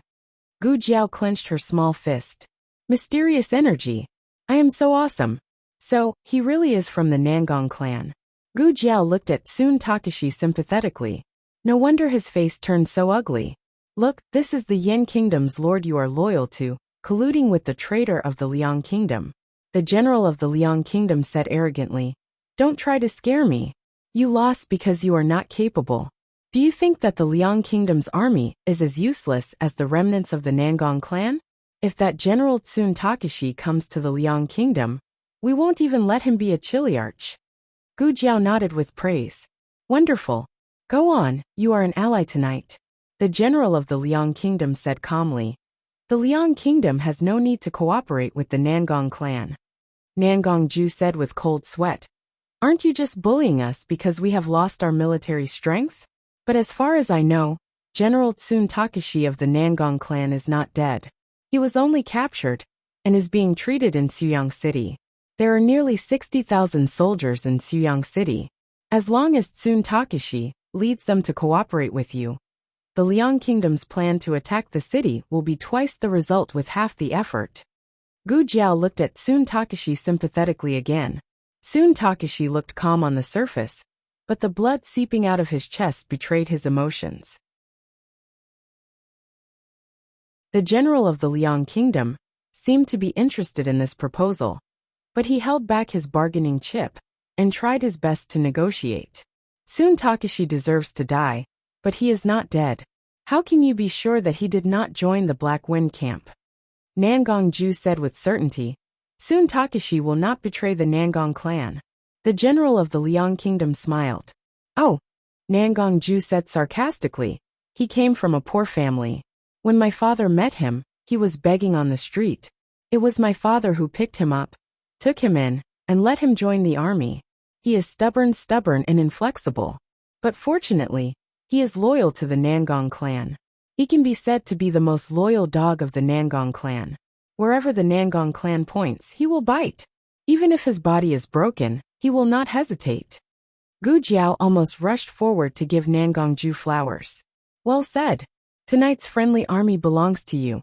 If it was in the past, Nangong-ju would not say such arrogant words in front of outsiders. But now, he was angered by the arrogant attitude of the general of the Liang kingdom. He needed to look down on others to regain his dignity and show that he was superior. Unfortunately, the speaker did not mean it, but the listener did. Outside the tent, soon Takeshi's face turned completely green. Chapter 842. Novels with content that cannot be found on the internet are available here. On the way back, Tsun Takeshi did not say a word. Wenren Chong and Zhao Dingfeng saw Tsun Takeshi's expression and kept signaling Li Shun with their eyes. Li Shun could not say anything in front of Tsun Takeshi, so he could only ignore his companion's eyes. The group arrived at the hill where the war horses were parked. The untethered Black Wind cavalry was standing there perfectly fine. On the other hand, Tsun Takeshi's war horse's rope was broken. However, under Black Wind King's suppression, it did not dare to go anywhere. A wild beast came here, Gu Jiao said as he looked at the footprints on the ground. Being untethered had its benefits. The Black Wind cavalry could fight together.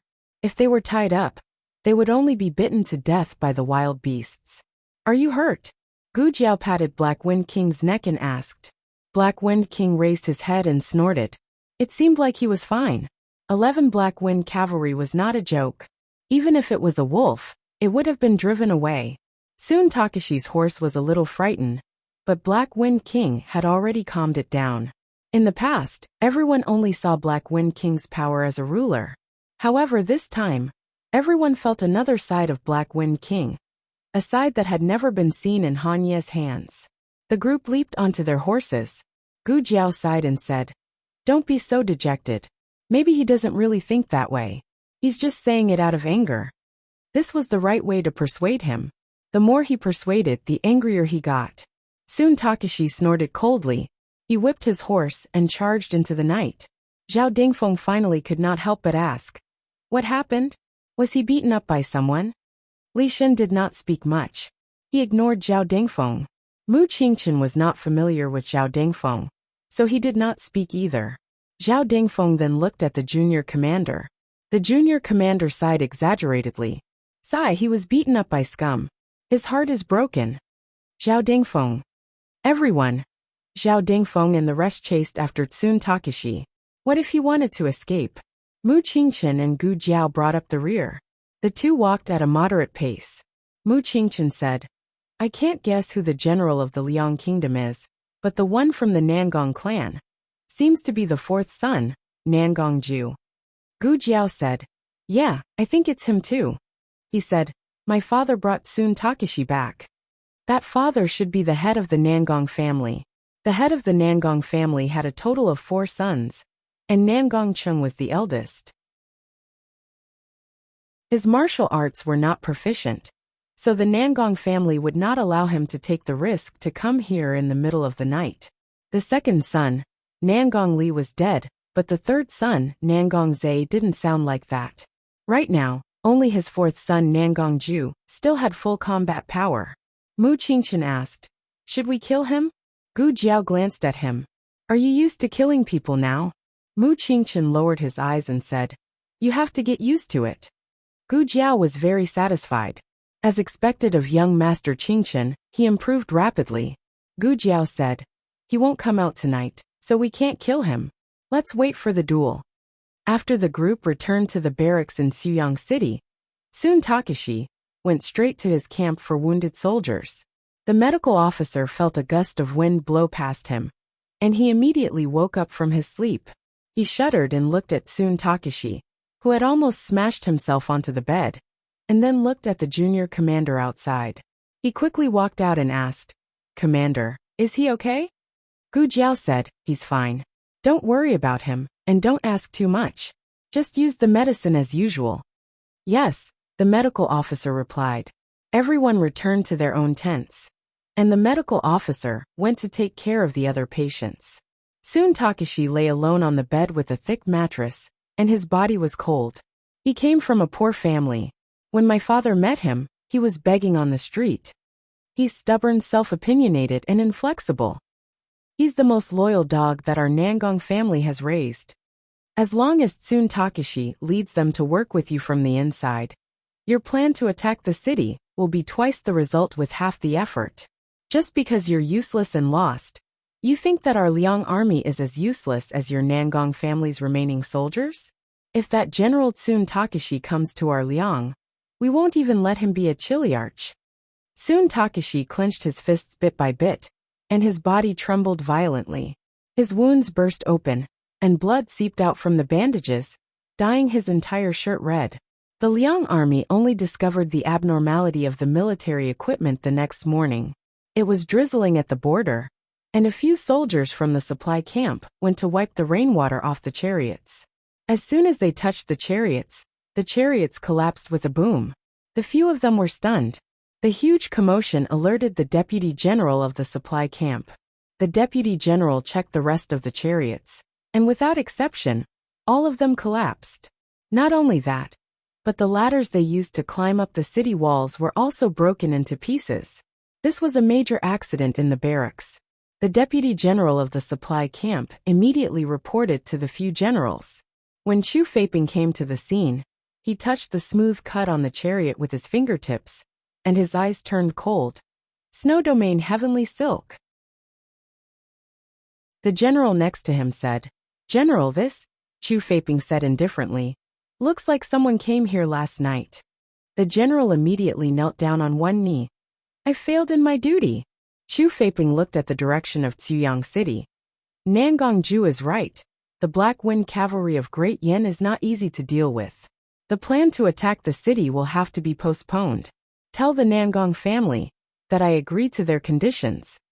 After losing their military equipment, the Liang army spent a total of 8 days to transport new ladders and chariots from other cities. This was another huge amount of manpower and material resources, and it also slightly shook the morale of the army. But it didn't matter. The Great Yen was surrounded by wolves, and the Liang was not the only enemy. The other 5 kingdoms were also crazily nibbling on this fat piece of meat. Sooner or later, the Great Yen would fall completely. On the 18th of September, in the evening, the west wind was strong. General Song Kai of the Liang led 20,000 vanguard soldiers and launched the first wave of attack toward the west gate of Tuyang City. Last night, Chang Wei received an order from the Nangong family. As the Nangong family had taken root in Tuyang City for a long time, naturally, they still had spies in the city. One of them disguised himself as a food delivery vendor and sneaked into the military camp, then came to the tent where Chang Wei was recuperating. He showed Chang Wei a token hidden in his sleeve, then said, "Clan Master has given an order. If the Liang army is going to attack the city later, you are to command your men to charge out and annihilate the Black Wind Battalion." Chang Wei responded calmly, "So Clan Master is asking me to help the enemy and commit treason?" The vendor said, "The Emperor of Great Yen is heartless, and this is a strategy to drive the tiger to devour the wolf. Of course, Clan Master will not commit treason. Once we take down the Black Wind Battalion, Clan Master will ask you to lead the army and drive the Liang army out of Great Yan's border." Chang Wei lowered his eyes and said in a low voice, "Is that so?" The vendor smiled and said, "Of course, Clan Master is wholeheartedly serving the people of Great Yen, and his sincerity can be witnessed by heaven and earth. Since Clan Master has entrusted General Chang with such an important task, it not only shows his trust in General Chang, but also his high regard for General Chang. General Chang, please don't disappoint Clan Master. After all, you are the most trusted retainer of Nangong clan." Chang Wei looked at the vendor with a serious face. "Clan Master, is that how you see me? Don't you think that I'm just a lackey of Nangong clan?" The vendor sighed. Why would General Chang think so? Did you hear some rumors? Ah, General Chang. You have been brought back to the border by Clan Master for many years. But have you ever seen Clan Master do anything to betray the people? What is this guy trying to do? Soon Takashi looked down at the Liang Kingdom's army and said, Archers fire.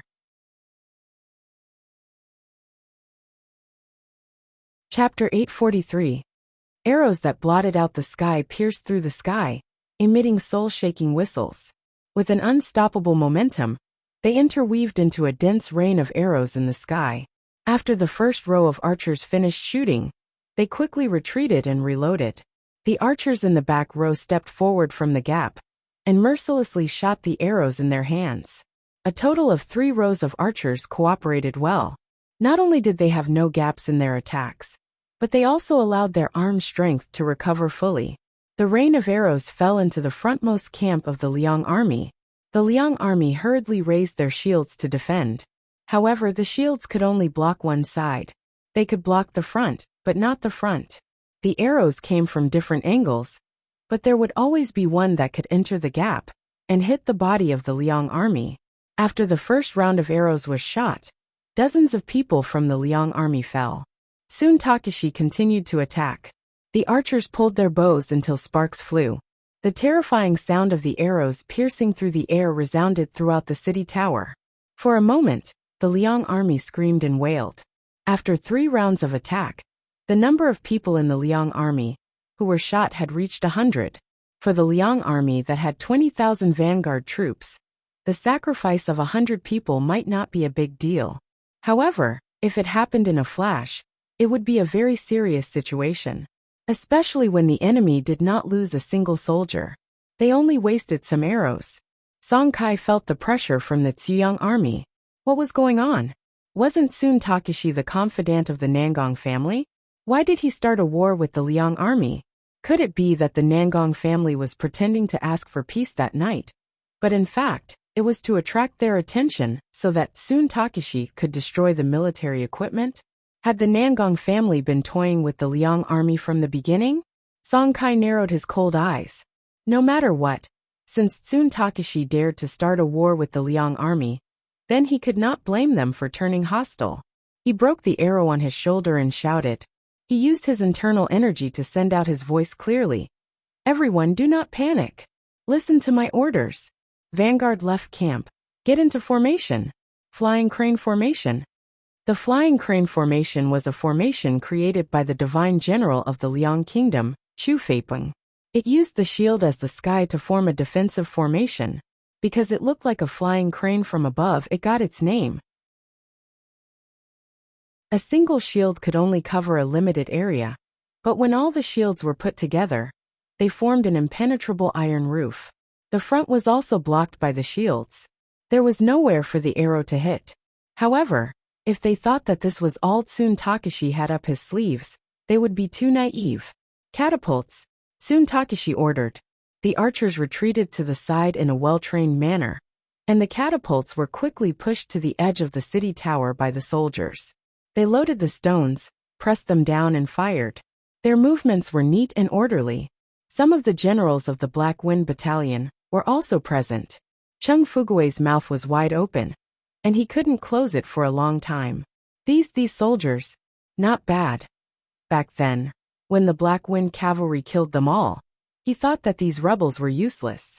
Gu Jiao said, it's just a matter of specialization. They might not be a match for us in close combat, but when it comes to defending the city, they are kings. Xiyang City was impregnable.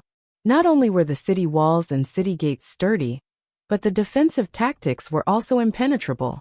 If Zhao Kingdom had such a force in Yuelu City, it would not have been so difficult to defend the city. Gu Jiao was relieved when he saw this.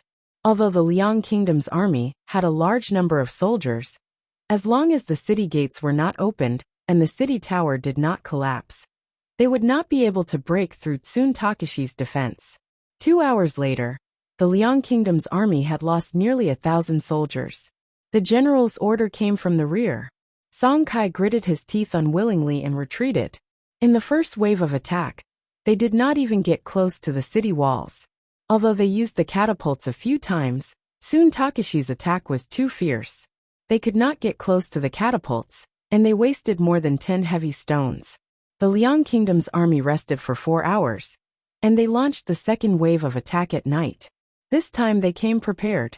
They used extremely sturdy shields to push the chariots dozens of feet forward. Their catapults finally worked, and caused some damage to the soldiers on the city tower. Soon Takeshi used the black gunpowder. The Yin Kingdom did not have a large amount of saltpeter mines, so the raw materials for the black gunpowder were very limited. It was difficult to use it for military purposes. Soon Takeshi used all his trump cards. The explosive power was not enough, so he used knockout drugs to make up for it. The Liang Kingdom's army was pushed back again. Song Kai's face was covered in dirt. He was so angry that he was about to explode. He dragged his injured arm and rode on his horse. He pulled out his sword and pointed at the city tower. "Chang, come down and fight me if you have the guts. What kind of man are you if you keep hiding on the city tower?" Soon Takeshi only replied with 2 words. "Release the arrows." Song Kai was only able to avoid being turned into a hedgehog by sacrificing himself to protect him. In the middle of the night, Song Kai did not give up and launched a sneak attack. However, he was defeated by Tsun Takeshi, who had already seen through everything.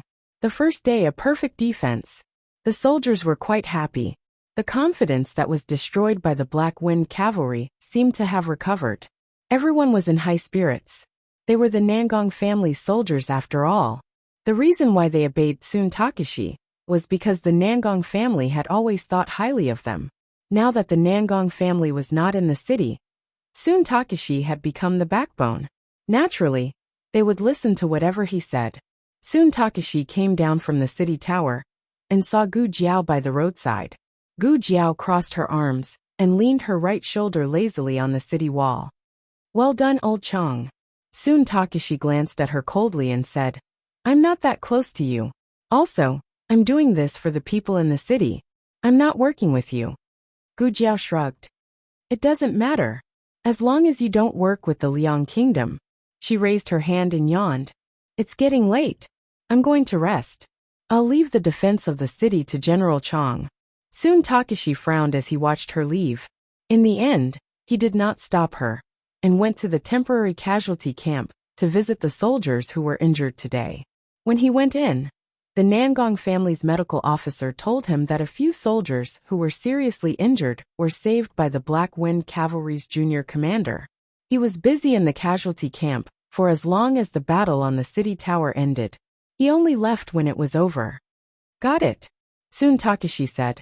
In the next 3 days, the Liang Kingdom's army launched more than 10 attacks at the western city gate. Soon Takeshi blocked all of them with great skill.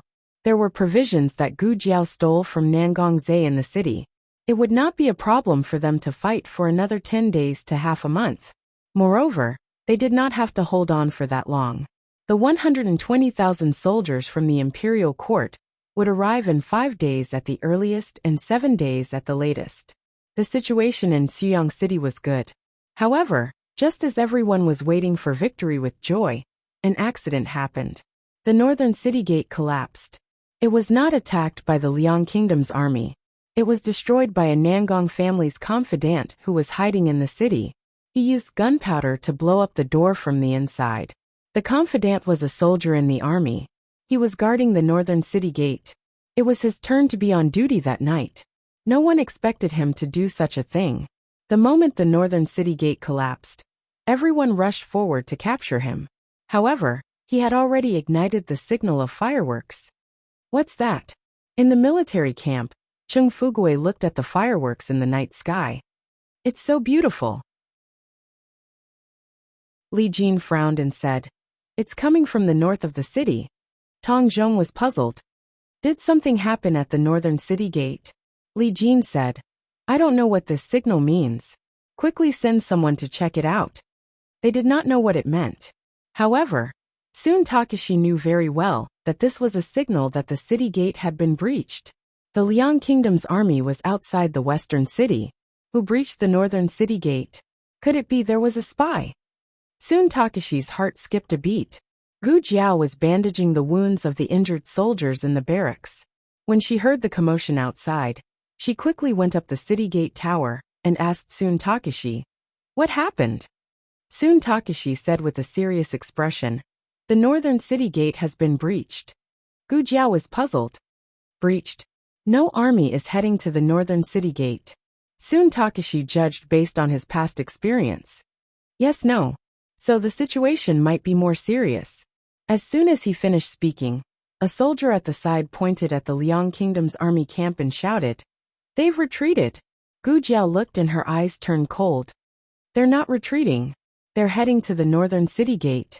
The Liang Kingdom's army was about to attack the northern city gate.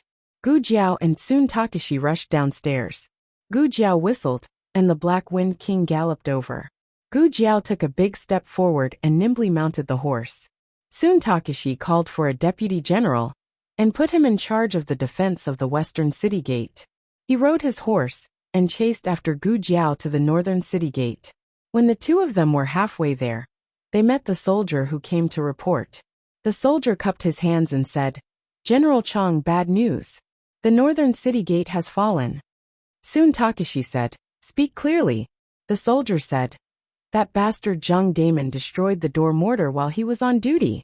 The door mortar was equivalent to the door binder of the modern world. Without it, the door could not be fixed.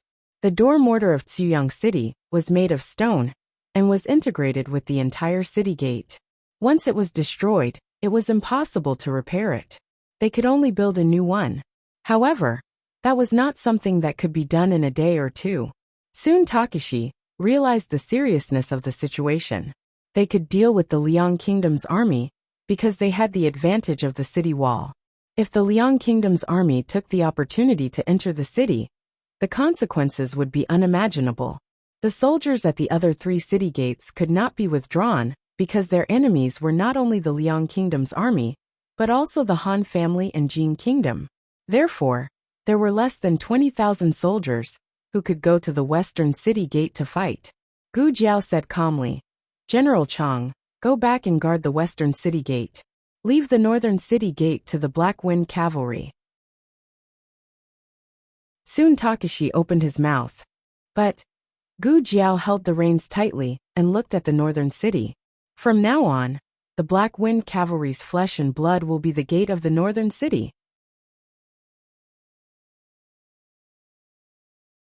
Chapter 844. Gu Jiao and Black Wind King returned to the barracks. In fact, the Black Wind Cavalry had already heard the news that the North Gate had been destroyed. The entire army was already prepared and ready to go. The soldiers and their horses were all equipped with armor, and each one of them held a spear or a sword in their hand. They stood on the west wind's biting cold training ground. Gu Jiao didn't ask who was the leader. Perhaps she didn't need to ask. They didn't fight for the military uniform. Instead, they had to fight for honor, for their country, and for the common people after donning the military uniform. As long as they were still alive, no one could step on the rivers of the Great Yin Dynasty. To be honest, when Mu Qingchen saw this scene, he was also very shocked. He had been with the army for more than a month. He always thought that he knew enough about the soldiers of the Great Yin Dynasty. But in the end, his knowledge was still too superficial.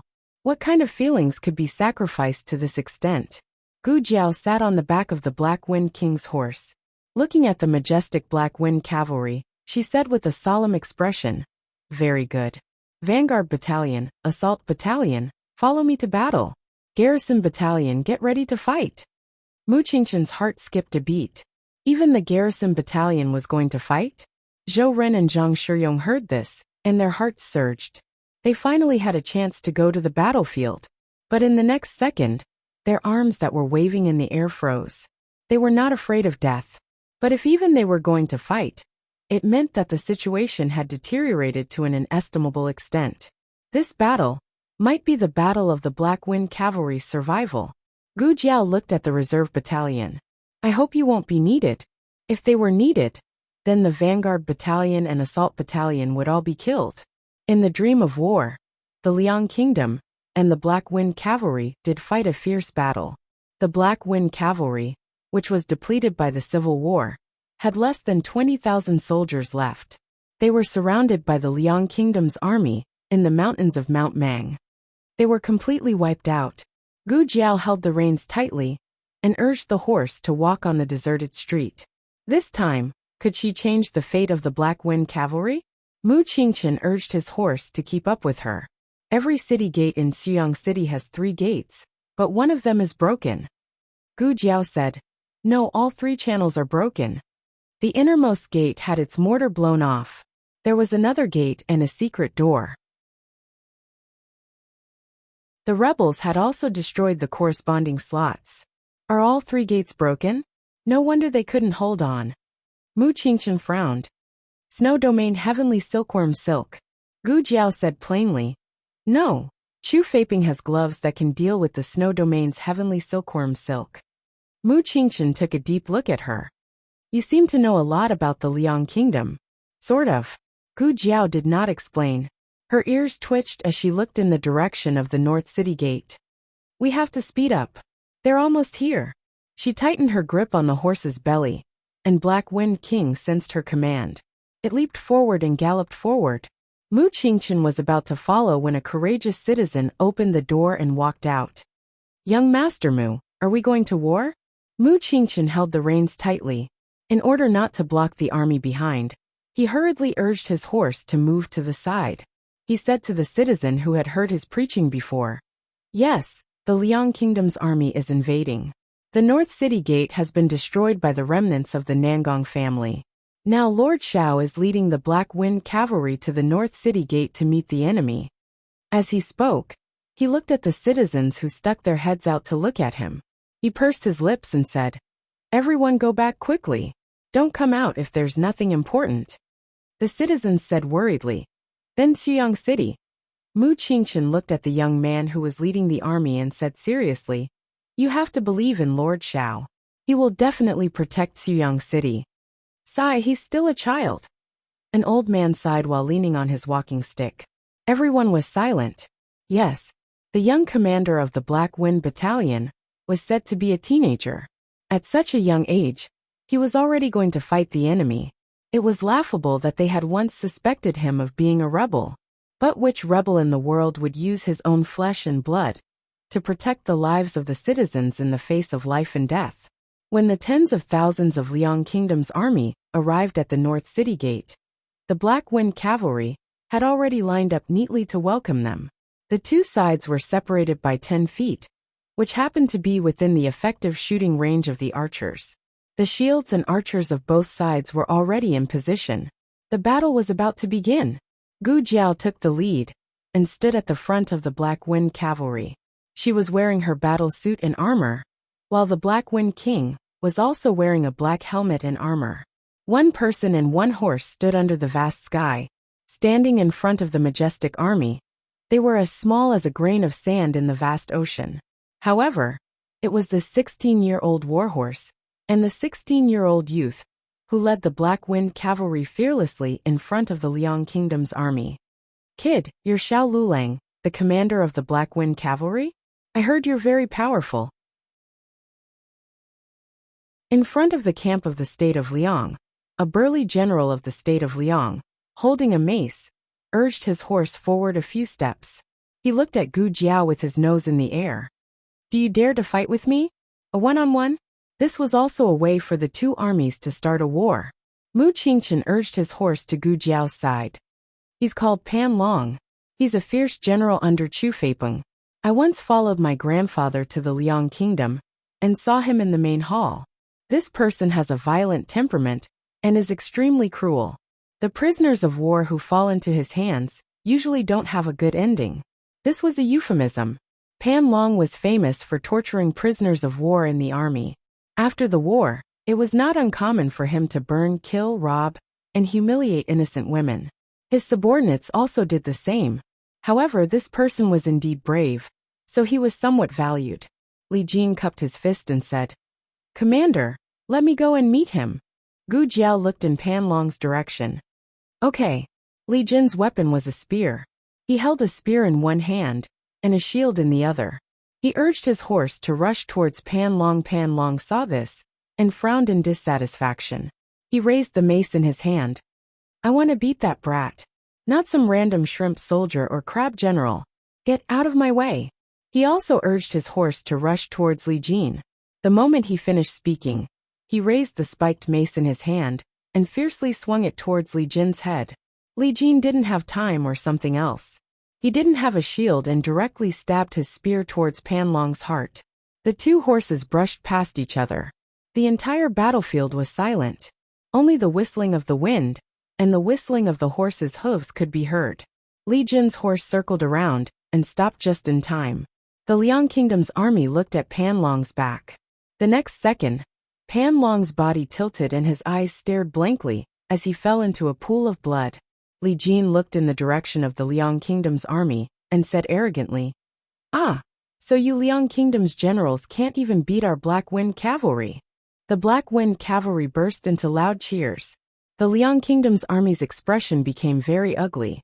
They originally wanted to show their strength to the Black Wind cavalry, but who would have thought that they would be defeated in seconds? Is there anyone else who wants to duel? Li Jin asked coldly. Young man, don't be too arrogant. An old general in his 50s rushed towards Li Jin with a treasured sword in his hand. His strength was above Pan Long's. When the blade slashed over, Li Jin clearly felt a strong pressure. Li Jin frowned and raised the shield in his hand. With a clang, the blade heavily hit the shield. Half of Li Jin's arm was numb. Mu Qingchen continued to introduce to Gu Jiao. Liang Kingdom's old General Cheng participated in the crusade against the Yan Kingdom and fought against the Xianyuan family. He is one of the few generals who can last more than 100 moves against Xianyuan Li. Li Jin's chances of winning against him are not high. Li Jin was not even 30 this year and was a very young general. There was at least 20 years of experience between him and old General Cheng. This was actually a bit of a bully. But Li Jin was also far more tenacious than people imagined. Old General Cheng's sword slashed at his shield again and again. His arm was already green, but he still did not have the slightest intention of yielding. Finally, he found an opportunity. He suddenly stabbed towards old General Cheng's thigh. In the Liang Kingdom's camp, a cold light flashed. Gu Jiao's eyes turned cold. She suddenly picked up the longbow on the horse's back, drew an arrow, and shot it at the cold light. Who is it? Old General Cheng blocked Li Jin's attack with his sword and turned his head to look. Beside the two of them, an arrow nailed a dagger to the ground. The arrow was shot by the Black Wind cavalry. As for the dagger, there was no need to talk about it. Old General Cheng's face was green as he asked his own camp. Who did it? Gu Jiao held the bow and said indifferently, I thought it would be a fair duel. Unexpectedly, you Liang Kingdom's people are so shameless. Since that is the case, there is no need for a duel. Li Jin returned to the camp. Yes, Li Jin kept his spear and rode the Black Wind cavalry back to his camp. So close. Just now Li Jin seemed to have caught the Liang Kingdom's old general's flaw. In fact, the Liang Kingdom's old general had purposely lured him into the trap. It was really lucky that the Liang Kingdom's side did not see through it and thought that their old general was going to lose. So they took the opportunity to sneak attack Li Jin. And she just happened to use this as an excuse to end the duel between the two. The general who had sneak attacked just now walked out. It was Song Kai. He snorted and said, Uncle Cheng, why waste your time talking with them? Let's fight.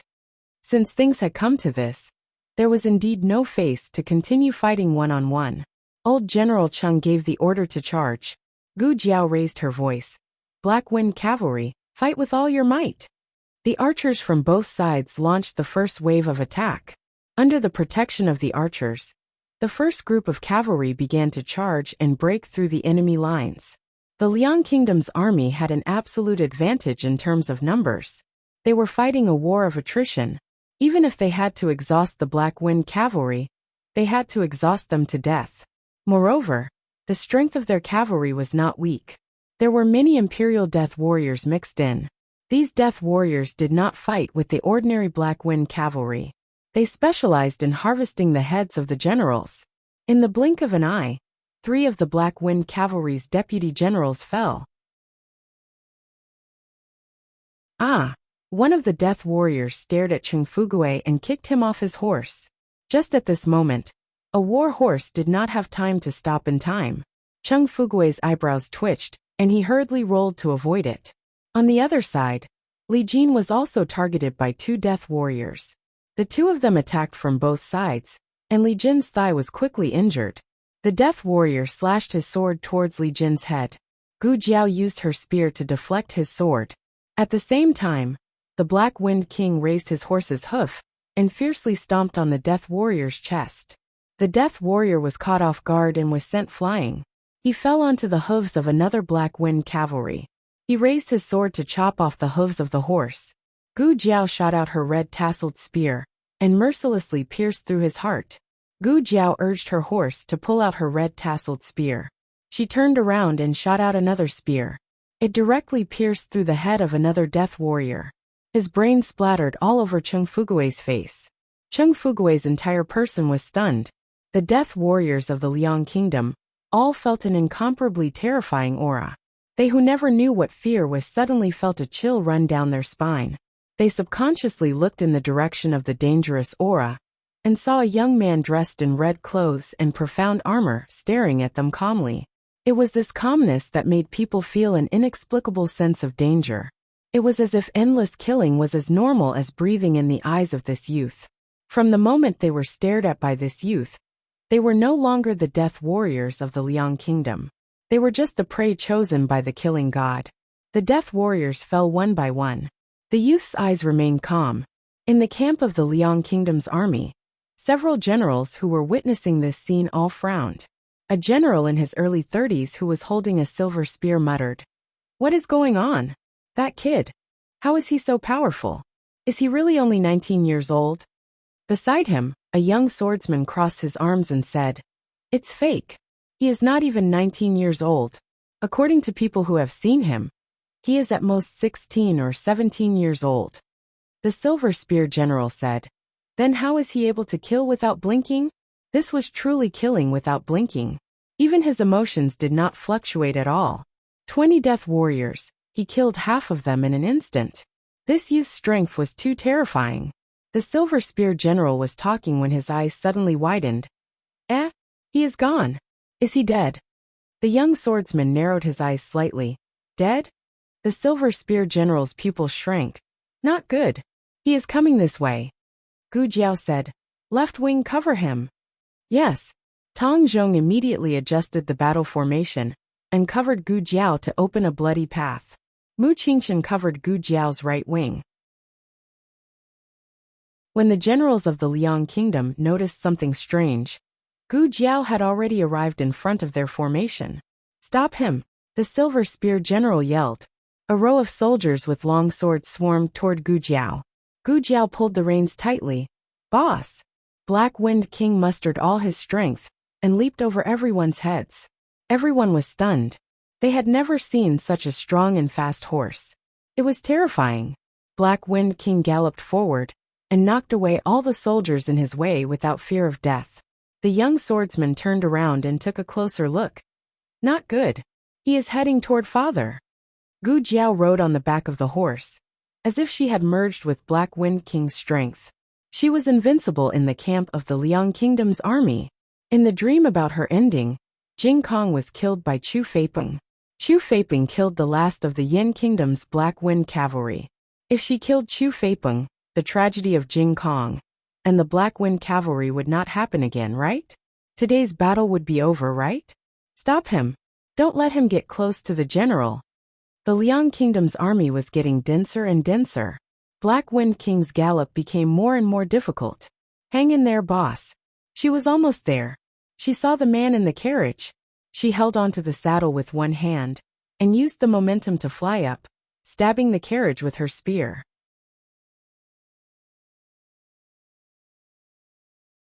Chapter 845. The spear pierced into the carriage and into the man's sleeve. Was he hurt or not? Gu Jiao frowned. In the next second, a figure quickly approached Gu Jiao's back. The speed was unbelievably fast. Gu Jiao pulled out the red-tasseled spear and jumped forward. Black Wind King ran forward to catch Gu Jiao. Gu Jiao rode on horseback and looked at the cold gleaming tip of her spear. There was no blood. She actually missed. This Chu Feiping really lived up to his name. No wonder he could kill Jing Kong, who was already a young immortal general. How dare you sneak attack my foster father? The one who spoke was the young swordsman who almost hurt Gu Jiao. His name was Zhaoan, and he was Chu Feiping's foster son. He had just turned 20 this year. He rode on his horse and looked at Gu Jiao and Black Wind King indifferently. He said arrogantly, "I don't want your spear. I only practice swordsmanship. However, I do like your horse. After I kill you, your horse will be mine." Black Wind King's murderous aura was overflowing. Zhaoan smiled faintly. "I like your temper," Gu Jiao said. "It's no use even if you like it. It's not yours." Zhaoan didn't want to fight with Gu Jiao. He flew up and raised his sword to stab at Gu Jiao. "It'll be mine if I steal it. Kid, take this." Gu Jiao's spear swept out, changing from defense to offense, aiming straight for his waist. Zhaoan's eyes trembled. He quickly withdrew his killing move and dodged Gu Jiao's attack. Then, he raised his sword and chopped at Gu Jiao's head. He wanted to take the Black Wind King for himself. So naturally, he didn't want to hurt the Black Wind King. Therefore, he focused all his attacks on Gu Jiao's upper body. Gu Jiao vaguely felt that his moves were somewhat familiar, as if she had seen them somewhere before. It couldn't be in that dream. No, in the dream, Zhaoan didn't even have time to make a move. The two of them exchanged a few blows. Zhaoan's martial arts skills were higher than expected, but it wasn't too troublesome. Gu Jiao leaped up from the horse's back and did a somersault in the air. Then, with the red-tasseled spear in hand, she viciously hacked down at Zhaoan. Zhaoan's sword was split in half on the spot. Zhaoan stared at the broken sword in his hand in disbelief. How is this possible? He was the youngest swordsman in the Liang Kingdom. Gu Jiao did not care whether he was a swordsman or a slut. She once again thrust her spear toward Zhaoan in a domineering manner. Someone in the carriage shot out a dart, and it hit the tip of Gu Jiao's spear. The strong internal energy shook off the tip of the spear, but the internal energy did not stop there. Instead, it vibrated along the body of the red-tasseled spear, causing Gu Jiao's arms to feel slightly numb. Her upper body was almost unable to exert any strength. However, if she thought that she could let Zhaoan go just like that, then she was too naive. Gu Jiao looked at the broken sword on the ground. She stepped on it, and the sword was flipped over. Gu Jiao used the back of her foot to kick the sword fiercely. The blade of the sword flew toward Zhaoan's back. With a blood-curdling scream, Zhaoan was stabbed by the sword, and his body fell forward in front of the carriage. He spat out blood, and struggled to reach out to the carriage. "Godfather," a faint male voice came from the carriage. "Are you still not going to make a move? If you continue to watch the battle, the alliance will fall apart." Gu Jiao held the red-tasseled spear in her hand tightly. Who was Chu Feiping talking to? Just as this thought flashed through her mind, 3 figures flew out from the tent at the back.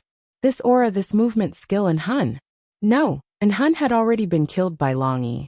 Moreover, and Hun could not have become 3 people. Then there was only one answer. These 3 were from the same sect as Han and Long Yi. Gu Jiao finally understood why Zhaoan's swordsmanship looked so familiar.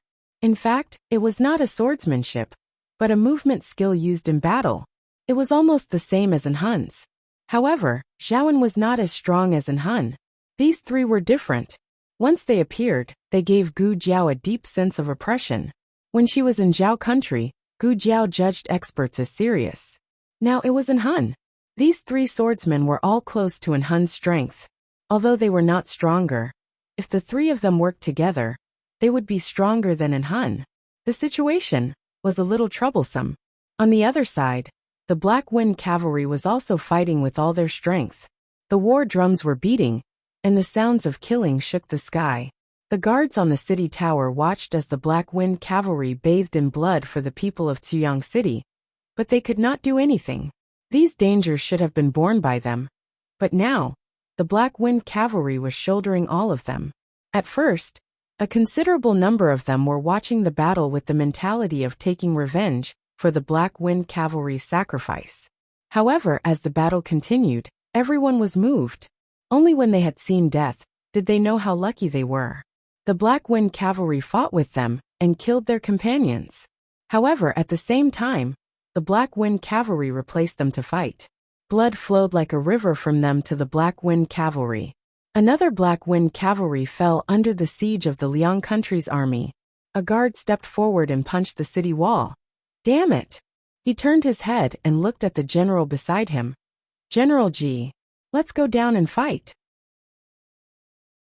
Another guard gritted his teeth and said, Yes, General G. There are too many soldiers in the Liang country's army. If this continues, the Black Wind Cavalry will not be able to hold on.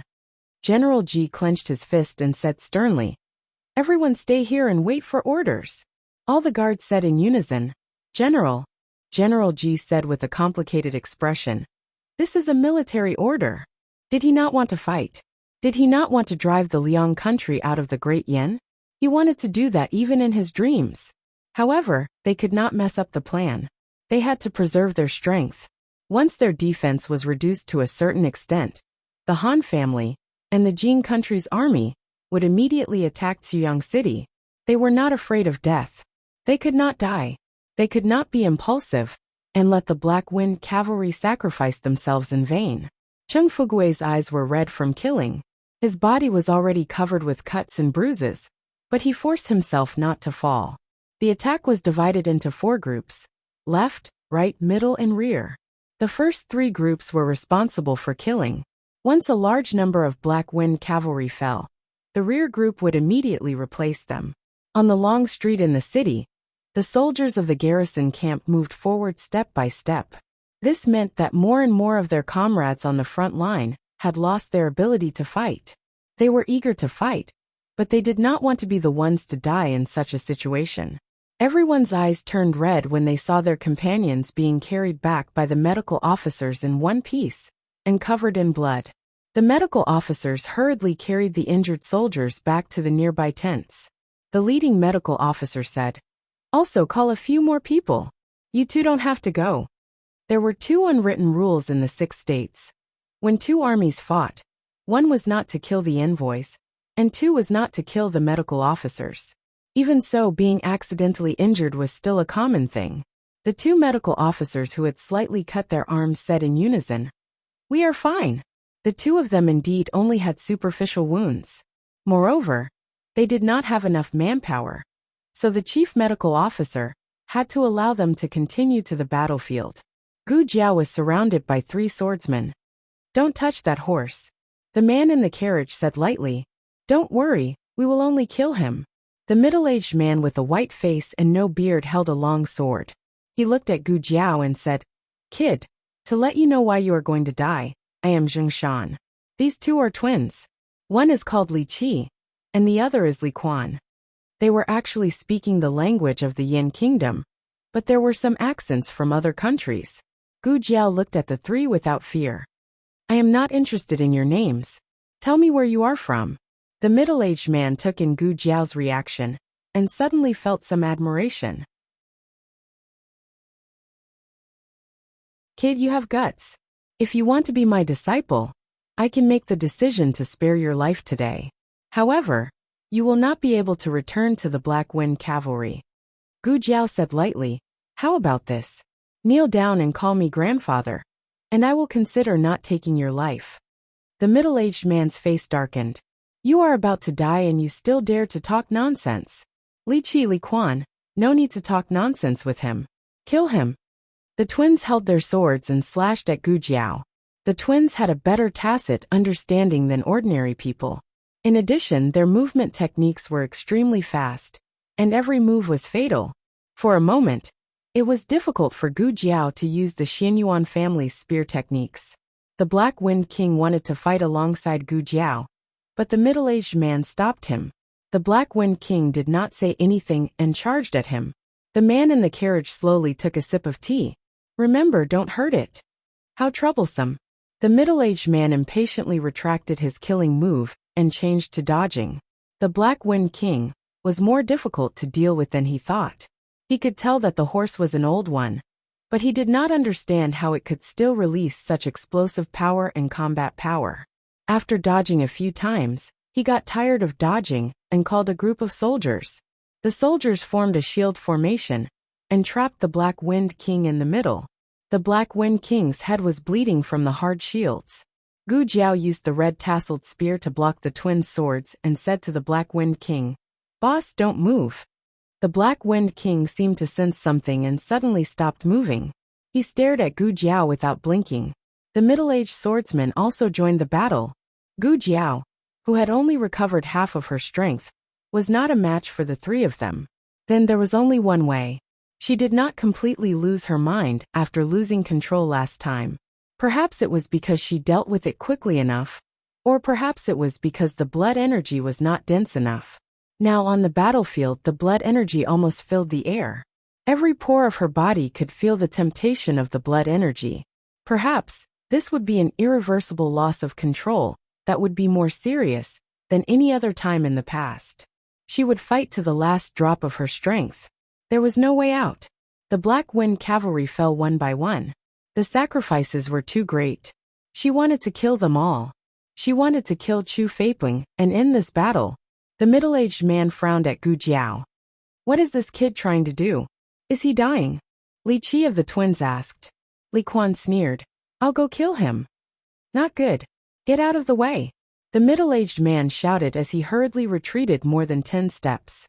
Unfortunately, his warning was a step too late. The youth threw something away, and the aura around him suddenly increased. Li Quan's sword slashed at the youth's shoulder. The youth did not dodge, and instead caught Li Quan's sword with his bare hands. The youth's eyes suddenly emitted a chilling, murderous aura. The youth's fingers snapped and broke Li Quan's sword. Li Quan's expression changed. He wanted to pull out his sword and escape, but the youth's spear pierced through his heart. This murderous aura. The middle-aged man's expression became serious. "Little brother." Li Qi saw that his little brother had died under Gu Jiao's spear. His heart was filled with anger as he charged towards Gu Jiao. A complicated look flashed past the middle-aged man's eyes. He looked deeply at Gu Jiao and brandished his sword. Coordinating with Li Qi's attack, they attacked Gu Jiao from the front and back. Gu Jiao had no way to escape. Although one of the twins was missing, the combined strength of the two was still higher than in Hun. Gu Jiao had only lost control at 50% of her power. It was still quite difficult for her to deal with the two of them. After a few rounds, the three of them had suffered serious injuries. The other twin was the most seriously injured and had lost his ability to fight. The middle-aged man looked at his fallen twin and was even more puzzled. Even an Hun could not injure them to this extent. Actually, Gu Jiao's situation was not optimistic. She was exhausted. She had killed so many death warriors and then fought with Zhaowen. After that, it was the three of them. The middle-aged man held his bleeding chest and gritted his teeth as he looked at the carriage. "Chu Feipeng. If this goes on, we will all die." In the carriage, Chu Feipeng sighed lightly. The three experts of the sword hut cannot deal with a 16 or 17-year-old kid. The strength of the sword hut is only SOSO. The middle-aged man clenched his fists in humiliation. "Chu Feipeng." Chu Feipeng's wide sleeves moved, and he flashed out of the carriage. His figure was unbelievably fast. In the blink of an eye, he was in front of Gu Jiao. Gu Jiao stabbed with her spear. She had clearly aimed, but did she miss again? Chu Feipeng's strength was too terrifying. Chu Feipeng looked coldly at the youth who was filled with killing intent. So what if he was a young god of death? He, Chu Feipeng, was born to kill gods. Chu Feipeng stretched out his hand and grabbed Gu Jiao's neck. He only needed to twist gently, and his head would fall to the ground. Swoosh! An arrow pierced through the air like lightning. It made a whistling sound and hit Chu Feipeng's wrist. He let go of his hand and flicked his sleeve to block the arrow. He did not expect the arrow to cut through his long sleeve. His eyes turned cold. Almost at the same time, a black-clothed youth descended from the sky. Taking advantage of his unpreparedness, he carried Gu Jiao away. Chu Feipeng felt a strong killing intent coming from behind him. He coldly turned around and saw a large war chariot that had unknowingly arrived at the back of the army. On the war chariot, there was a muscular man dressed in silver armor. He was carrying a long blade, and one of his feet was casually stepping on the war chariot's side. It was just a light step and did not make any sound, but it made people's hearts tremble. Chu Feiping frowned. The silver-armored man raised the long blade in his hand and arrogantly pointed it at Chu Feiping. Chu Feiping, touching my son. Son, have you asked my blade? Chu Feiping suspiciously asked. Who are you? The silver-armored man waved his blade and domineeringly said, I am Zhao Country's Marquis Xianping Xiaoji.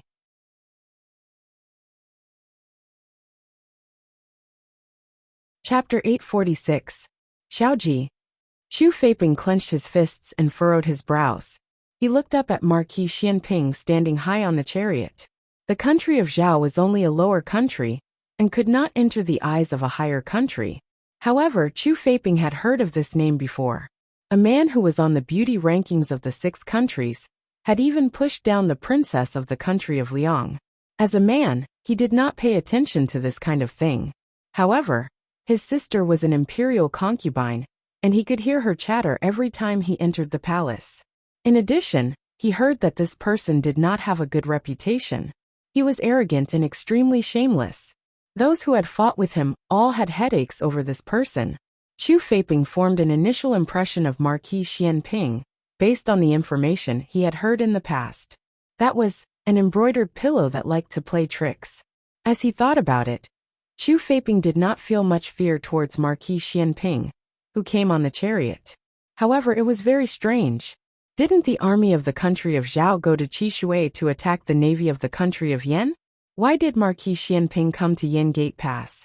Also, the chariot under his feet looked a bit familiar. Marquis Xianping. I stole it from the camp of the country of Liang in the valley. Chu Feiping temporarily put aside his doubts and looked lightly at Marquis Xianping. It seems that you recognize this general. Chu Feiping could speak the language of the country of Zhao. Marquis Xianping curled his lips. If you want to fight, you have to figure out which chicken you want to kill, and which dog you want to kill. Chu Feiping's face darkened. Marquis Xianping, you are impudent. He was only a marquis of a lower country, and dared to look down on him, a general of a higher country. Marquis Xianping looked down at him, and pointed his long sword. He said arrogantly, Who do you think you are to control whether this marquis is impudent or not? Chu Feiping's status as a higher country was greatly challenged. To be honest, the relationship between the state of Liang and the state of Zhao was not too bad these years. The 3 major states all had their own tributes. For example, the state of Zhao tributes the state of Liang, the state of Zhao tributes the state of Yan, and the state of Qin tributes the state of Jin.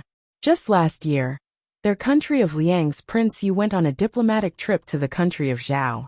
It seemed that the negotiations went well. After Prince Yu returned to the capital, he put in a lot of good words for Zhao. Thinking of this, Chu Feiping temporarily suppressed the surging anger in his heart. Marquis Xianping, are you mistaken? The target you are attacking is the Dark Wind Cavalry of Great Yan, not the army of the state of Liang. Marquis Xianping curled his lips into a smile. I didn't make a mistake. The person I want to beat is you, you bastard. You. Chu Feiping was enraged. He was not a person who was easily angered. On the contrary, his temperament was very steady and calm. However, Marquis Xianping had the ability to anger people to the point that Buddha was born and Buddha ascended to the heavens. At this moment, the young man in black carried the commander of the Black Wind Cavalry onto the chariot.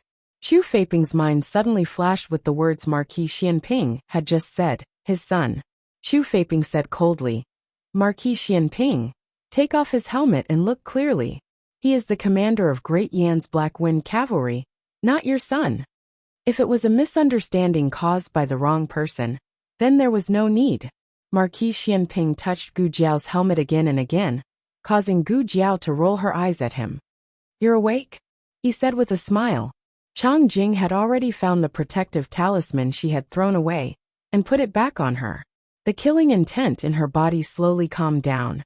However, her exhausted body fell into a state of great weakness.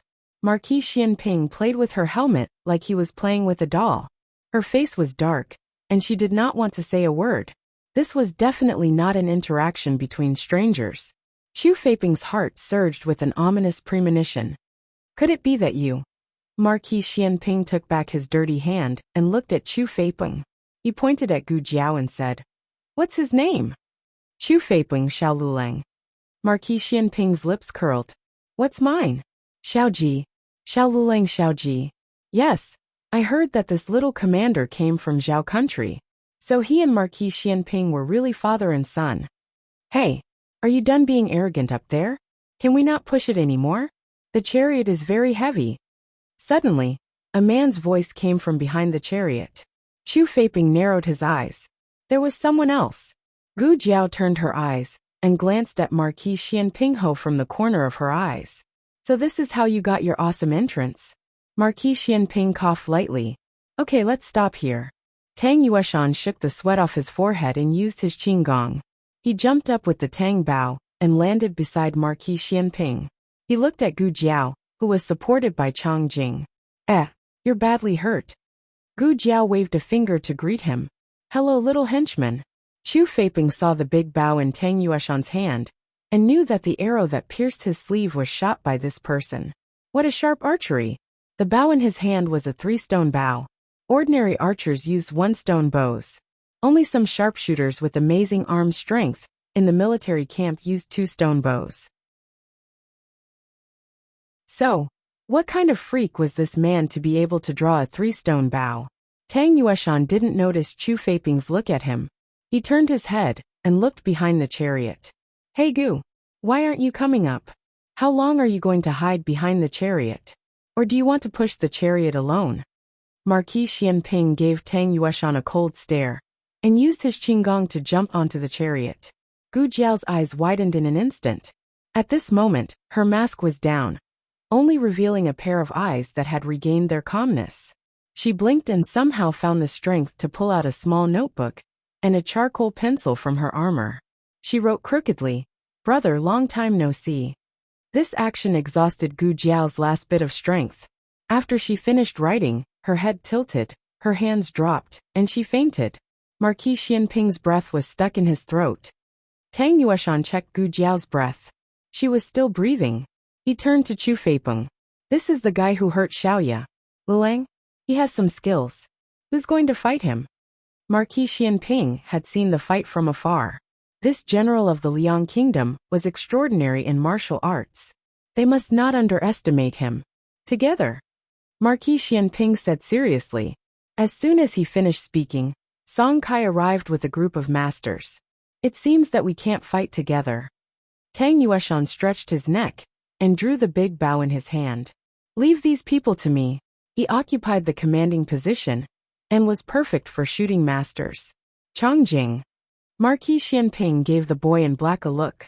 Chang Jing walked to Marquis Xianping and stuffed the unconscious Gu Jiao into his hands. Marquis Xianping trembled. "What are you doing?" "I'm going to kill someone," Chang Jing said expressionlessly. She pulled out the long sword on her back and stabbed at Chu Feiping. Marquis Xianping looked at Gu Jiao lying on his arms. His whole body stiffened. His arms were stretched out as if he couldn't wait to send her far away. Marquis Xianping. "What? Take this girl away." He didn't care about this stinky girl. She didn't want to be the daughter of a marquis, and came all the way to the Yin Kingdom.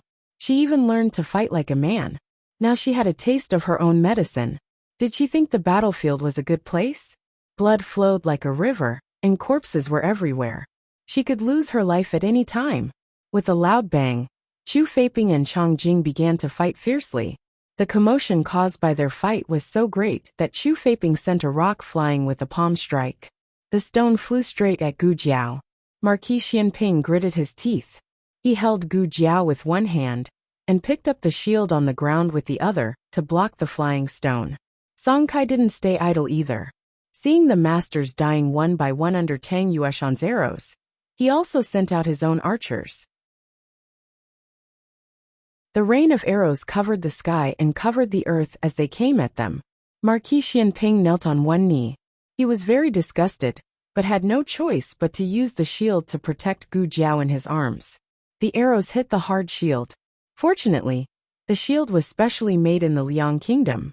It was incomparably strong and durable. If it were the shield of the Zhao Kingdom, it would have been shot into a sieve. Even so, it wasn't easy for him to block so many arrows all by himself, okay? Marquis Xianping. You, do something. Marquis Xianping suddenly sensed something. He turned his head and saw that Marquis Xianping had circled behind him and was squatting on the ground to dodge the arrows. Marquis Xianping, can you be a little more shameless? Xu Feiping and Chang Jing exchanged more than 10 moves, but still couldn't finish off the young Chang Jing. Xu Feiping unsheathed the sword at his waist. These days, there aren't many young people who can force me to use my sword. Kid, you and Xiao Lulang are the same. Both of you have made me look at you in a new light. Unfortunately, you are loyal to the wrong person. With your ability, if you are willing to pledge allegiance to me, I will give you a bright future. Chang Jing thought for a while and said to Xu Feiping, dream on. Xu Feiping choked. This was the nonsense that little Jingkong had learned from Su Porridge, and then it was learned by Chang Jing. Xu Feiping said coldly, Kid, it seems that you refuse a toast only to be forced to drink a forfeit. Very well, this general will kill you first, then kill the rest of them. Next, this general is going to be serious. You better be careful. Xu Feiping's reputation was not undeserved. Back then, he was as famous as Gong Sun Yu and Xian Yuancheng. He once challenged Xian Yuanli alone, and successfully lasted more than 100 moves. Even Xian Yuanli couldn't help but praise his swordsmanship. Chang Jing's swordsmanship was mainly fast, and his was known for its dominance. In the first move, Chang Jing's arm was numb. In the second move, Chang Jing's meridians were shattered. In the third move, Chang Jing's weapons were all broken. Chang Jing looked at Xu Feiping, and then at the bare sword hilt in his hand. He frowned and rushed back to the chariot. I can't beat him. The rain of arrows had been suppressed by Tang Yueshan, so the chariot was safe for the time being. Stay here, Marquis Xianping said to Chang Jing, then jumped off the chariot with his long saber. He held the long saber hilt and walked toward Xu Feiping step by step.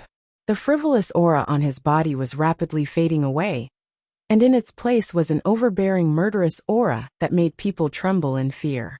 If the junior commander of the Black Wind Battalion was said to be a young killing god, then the person in front of them was the king of the netherworld from the 9-tier purgatory. His entire aura changed. His footsteps silently stepped on the sand, but it also seemed to be stepping on everyone's hearts. Everyone's heart sank. As he walked closer, the tip of his saber scratched the ground with a piercing sound. The dark clouds in the sky pressed down layer by layer, and the sky became gloomy. The west wind whistled, blowing sand and stones, making it difficult to open one's eyes. Marquis Xianping stopped 3 feet away from Xu Feiping. His long saber stabbed into the ground, sending 3 feet of stone flying. The surrounding Liang Bing's heart trembled. Even Tang Yueshan's expression changed. Xiao Luo, was he going to be serious? Ever since Marquis Xianping's waist was injured, no one had seen him fight. Some said that his martial arts had been crippled, while others said that he could never return to his former strength. Many masters had come and gone by his side, and Chang Jing was the one who had been with him the longest. Only Tang Yueshan knew that Marquis Xianping would not be crippled so easily. That was because Marquis Xianping was the #1 master in the underground arena. The world only knew of the beauty rankings of the 6 nations, but did not know that this guy had slaughtered the entire underground arena of the Great Yen. He did not have the chance to fight with Xian Yuanli, otherwise, he would have a place among the generals who were as famous as Xian Yuancheng. After so many years, Tang Yueshan was very excited to see Marquis Xianping fight again. He clutched his chest. My heart is beating faster because of a man, Marquis Xianping said calmly. I haven't fought personally for many years. Xu Feiping, you are very lucky. Xu Feiping looked at him with disdain. You have to hide behind your comrades when facing a rain of arrows. Don't embarrass yourself in front of me. Is that so? Marquis Xianping curled his right lip. I'll let you have 3 moves. I'll let you have 3 moves first. That's not necessary. I want to save face. Xu Feiping could not be bothered to talk nonsense with him. He waved his long sword and stabbed straight at Marquis Xianping's heart. A battle between masters did not require fancy moves. As long as it was fast, ruthless, and accurate enough, it would be a hit. Xu Feiping was very confident in his swordsmanship, but he did not expect his sword to slash past Marquis Xianping's waist. He missed. How is that possible? First move, Marquis Xianping said. Chu Feiping frowned and kicked at Marquis Xianping's lower body. While Marquis Xianping dodged in the air, Chu Feiping took his head with a backhand sword. But he missed again. Marquis Xianping moved his wrist and said casually, "There is one more move." Chu Feiping said coldly, "Who asked you to let me have one move first? You can't hit me, so you're finding excuses for yourself. Good. Die." This move, Chu Feiping attacked Marquis Xianping's right arm. He had stabbed him. Just as Chu Feiping was about to celebrate his victory, Marquis Xianping's figure suddenly dodged. That sword naturally missed again. Chu Feiping found it unbelievable. Marquis Xianping held the saber in his hand. "You have used your 3 moves. Now it's my turn." Chu Feiping said sarcastically, "Don't try to be mysterious. It's impossible for you to kill me." "Is that so?" Marquis Xianping drew his saber and slashed at Chu Feiping, but Chu Feiping blocked it with his sword. "Is this all you have? Isn't it too weak?" Chu Feiping froze. Marquis Xianping's saber was a pair of sabers. At the instant Chu Feiping blocked it with his sword, Marquis Xianping quickly drew his other saber and stabbed Chu Feiping in the chest.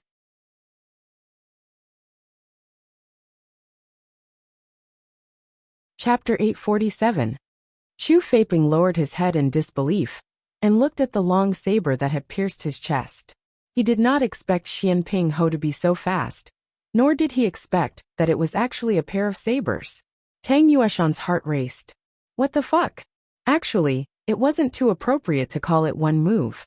Strictly speaking, the 3 moves that Marquis Xianping Ho gave Chu Feiping should also be counted. Although he didn't seem to attack, he was actually observing. There was no such thing as a free reward in this world, and there was no such thing as an easy victory.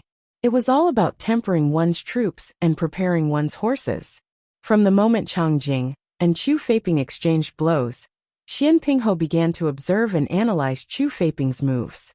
But that was from afar, and it was inevitable that he would miss out on some details. Thus, he allowed him to make 3 more moves, closely watching the details of every move he made. Although it seemed like he had only taken the initiative to attack once, he had already exchanged more than 100 blows with Chu Feiping in his mind when they were on the war chariot. Tang Yueshan said in admiration, "Old Xiao, you're amazing." Marquis Xianping Ho said very pertinently, "Chu Feiping is not weak. He lost so quickly because he underestimated his opponent." Tang Yueshan felt that what Marquis Xianping said was reasonable. But why did it sound so unbelievable when such humble words came from Marquis Xianping's mouth? Marquis Xianping sighed in all seriousness. If he wasn't so careless, he might have been able to last 1 more move against me. Tang Yueshan was speechless. You can only choose between your dignity and your life, right? Hiss. Marquis Xianping suddenly sucked in a breath of cold air and bent down. He used one hand to support himself on the ground with the long saber, and the other hand to support his waist. "Oh, this Marquis waist." The corner of Tang Yueshan's mouth twitched. "Can you be more handsome than 3 seconds? Marquis Xianping said bitterly. "What are you standing there for? Come down and help me up." Tang Yueshan pursed his lips and was about to jump down from the chariot when he saw Chu Feiping, who was lying in a pool of blood, pick up the sword on the ground and thrust it at Marquis Xianping's back. Marquis Xianping was tormented by his waist injury and was caught off guard. It was too late for Tang Yueshan to react. The long sword had already stabbed out. He turned pale with fright and shouted, "Old Xiao!" Below the city wall, the Liang army and the Black Wind cavalry were still engaged in an intense battle. The left wing of the Black Wind cavalry suffered the heaviest casualties. Cavalry and war horses constantly fell, but new war horses and cavalry were constantly replenished. After Tang Zhong escorted Gu Jiao to the rear of the Liang Kingdom's army, he immediately rushed back, but he was still unable to turn the tide. He had been stabbed 3 times, twice in his left leg, and once in his abdomen. Even his armor had been pierced through. Judging from the situation of the battle between the 2 armies, the Liang Kingdom's army had suffered more losses. However, the Liang Kingdom's army also had more people. Even if the ratio was 3 to 1, the Liang Kingdom's army would still be the last to survive. Tang Zhong swung his sword at another Liang soldier.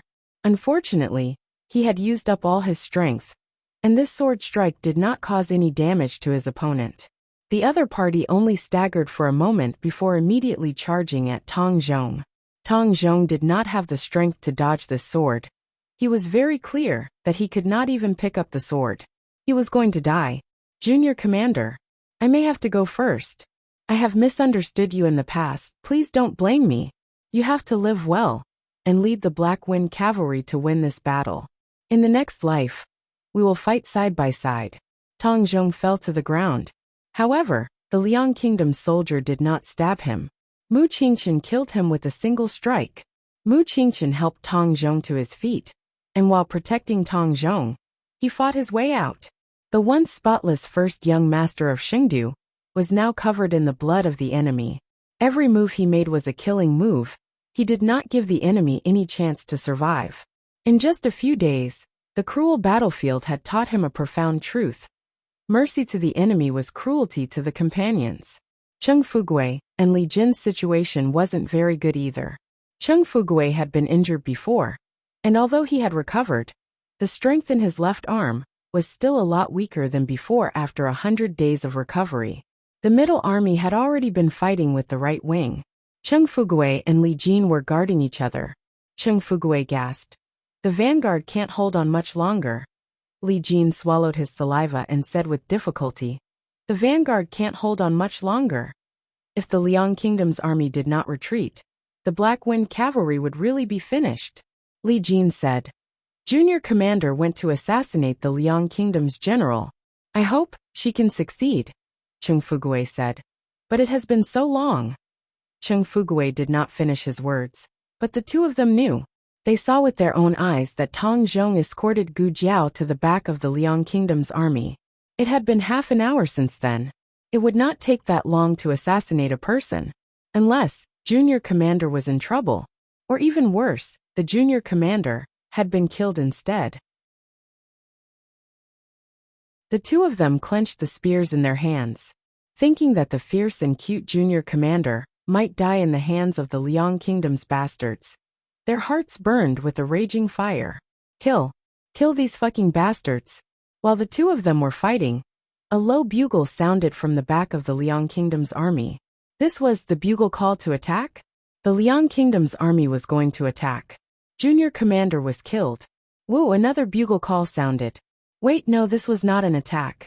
It was a retreat. The Liang Kingdom's army was retreating. Ha ha ha.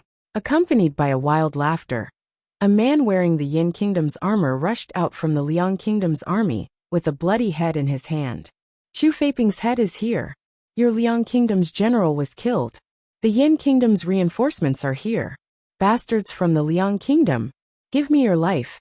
It was Tang Yueshan. The Liang Kingdom's army was in chaos. They even panicked when they retreated. The Black Wind Cavalry, who were already at the end of their rope, suddenly became energetic. The Imperial Court's reinforcements were finally here. The Liang Kingdom's general was finally dead. The Liang Kingdom's army was leaderless. If they did not kill now, when would they? Cheng Fugui shouted at the top of his lungs. He raised the spear in his hand and shouted, bastards from the Liang Kingdom killed so many of our Black Wind Cavalry.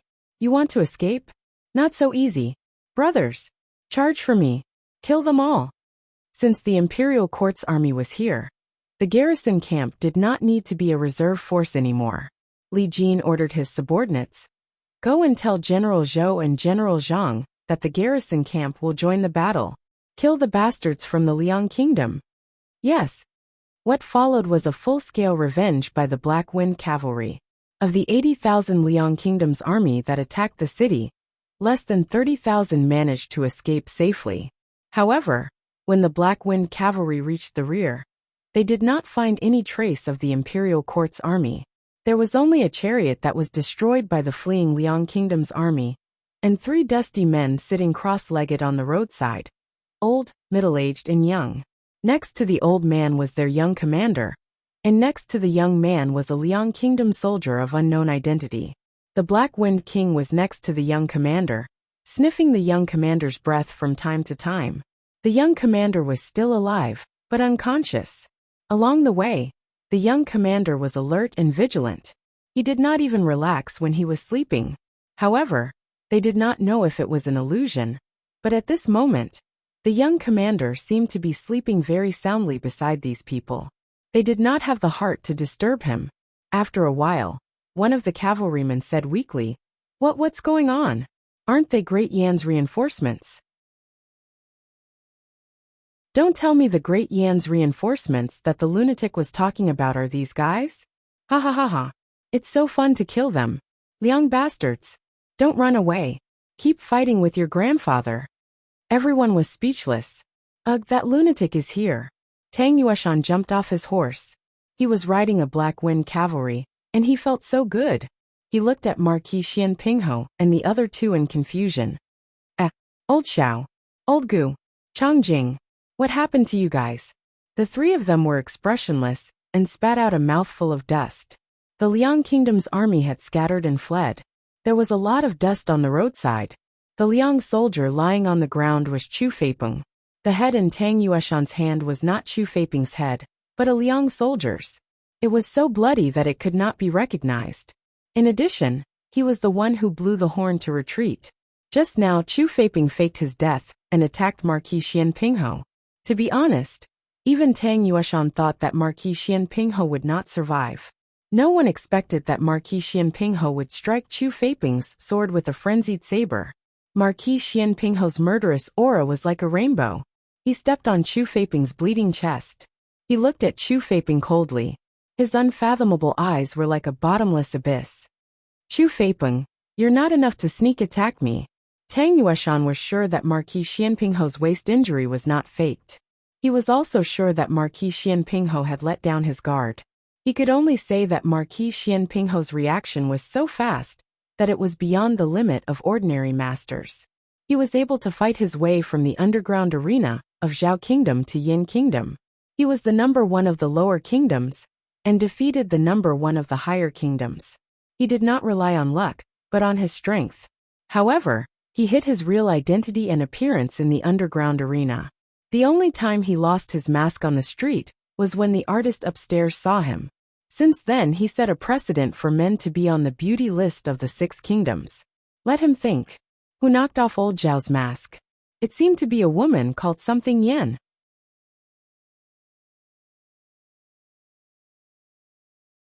Chapter 848. Mang Mountain, where the imperial army was stationed. The heavy rain lasted for 3 days and 3 nights, which destroyed the road ahead. The soldiers braved the rain for 2 days, but they still couldn't completely clear the road. In a tent lit by candles, a little palace maid dressed as a manservant, Huan came in with a plate of fresh wild fruits. Your Highness, this is the fruit that I just picked. Please have a taste. Shang Guanyin lightly said. I have no appetite, you can eat it yourself. But these are specially prepared for your Highness. This slave's hand is scratched, Huan said while showing the wound on her hand. After getting along with each other these days, Huan had already grasped the temperament of the crown princess. The crown princess was not blindly amenable to coaxing but not coercion. As long as she acted pitiful to her, it generally wouldn't be too difficult. Shang Guanyin looked at her red and swollen hand and sighed. Put it on the table. Huan happily put the fruit on the small table. Shang Guanyin picked up a red fruit and thought of the 3 children in different places. She didn't know how they were doing. Your Highness, General Wang wants to see you. A guard's voice came from outside the tent. Come in, Shang Guanyin said. Huan sensibly pushed behind the screen and began to tidy up Shang Guanyin's clothes. Your Highness, Yi Qing wants to see you. Yi Qing's voice also came from outside the tent. Come in, Shang Guanyin said. Wang Man and Yi Qing entered the tent together. Yi Qing didn't go with the army. He was ordered by the state preceptor to transport medicinal materials to the front line.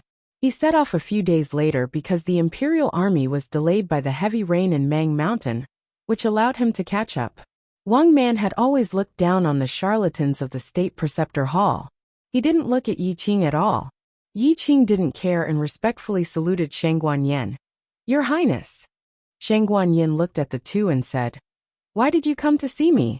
Yi Qing, as a junior, no matter what Wang Man's attitude was, he still abided by his duty and showed the etiquette of the state preceptor hall. He motioned for Wang Man to speak first. Wang Man didn't stand on ceremony with him. He straightened his back and said, "I'm here to report to the crown princess that the road has been cleared. We can depart tomorrow morning." Shang Guanyin secretly breathed a sigh of relief. Finally, we can set off. The soldiers have worked hard. We have stayed here for a few days and delayed our journey to Chuyang. I wonder how the Black Wind Cavalry is doing.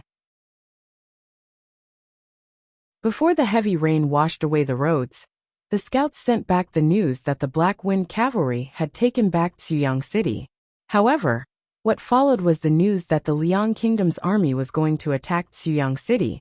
Wang Man coldly snorted and said, "The Black Wind Cavalry is not good at defending a city. Moreover, we still have to defend against the tens of thousands of rebels in the city.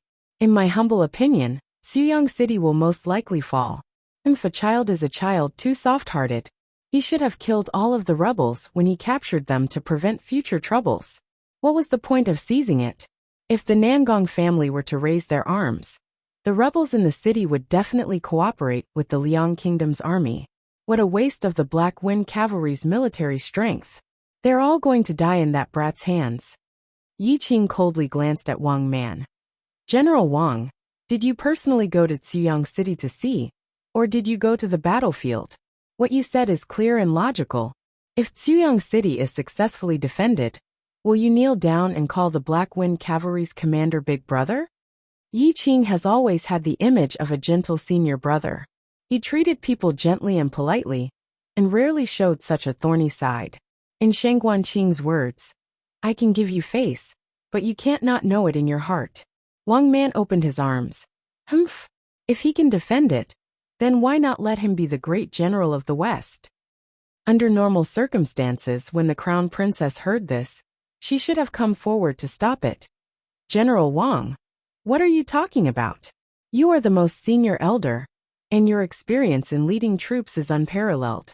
The position of the great general is yours. How can you give it to a fledgling brat?" The reality is, the crown princess looked at Wang Man in surprise and helplessly said, "Since the great general said so, then, this one will be the witness." "Wang Man." Shang Guanyin looked at Yi Qing again. "Yi Qing, why are you looking for me?" Yi Qing cupped his hands and said, "Originally, I wanted to say that if the road is blocked tomorrow, I will take a detour first, but it's okay now." Shang Guanyin nodded and looked at the rainy night outside the tent. "I really want to reach Chuyang City soon." Chuyang City. After a big battle, the north gate was full of devastation. The city's defenders were cleaning up the mess at the scene. The medical officers and soldiers evacuated the wounded soldiers from the scene. At the city gate, a medical officer and a city's defender were carrying a wounded soldier covered with blood on a stretcher. Suddenly, the medical officer's footsteps stepped on the corpse on the ground. He staggered and the stretcher was tilted. The medical officer was shocked. This was a patient with a serious fracture. He couldn't fall again, otherwise he would die. A large and powerful hand held the stretcher firmly.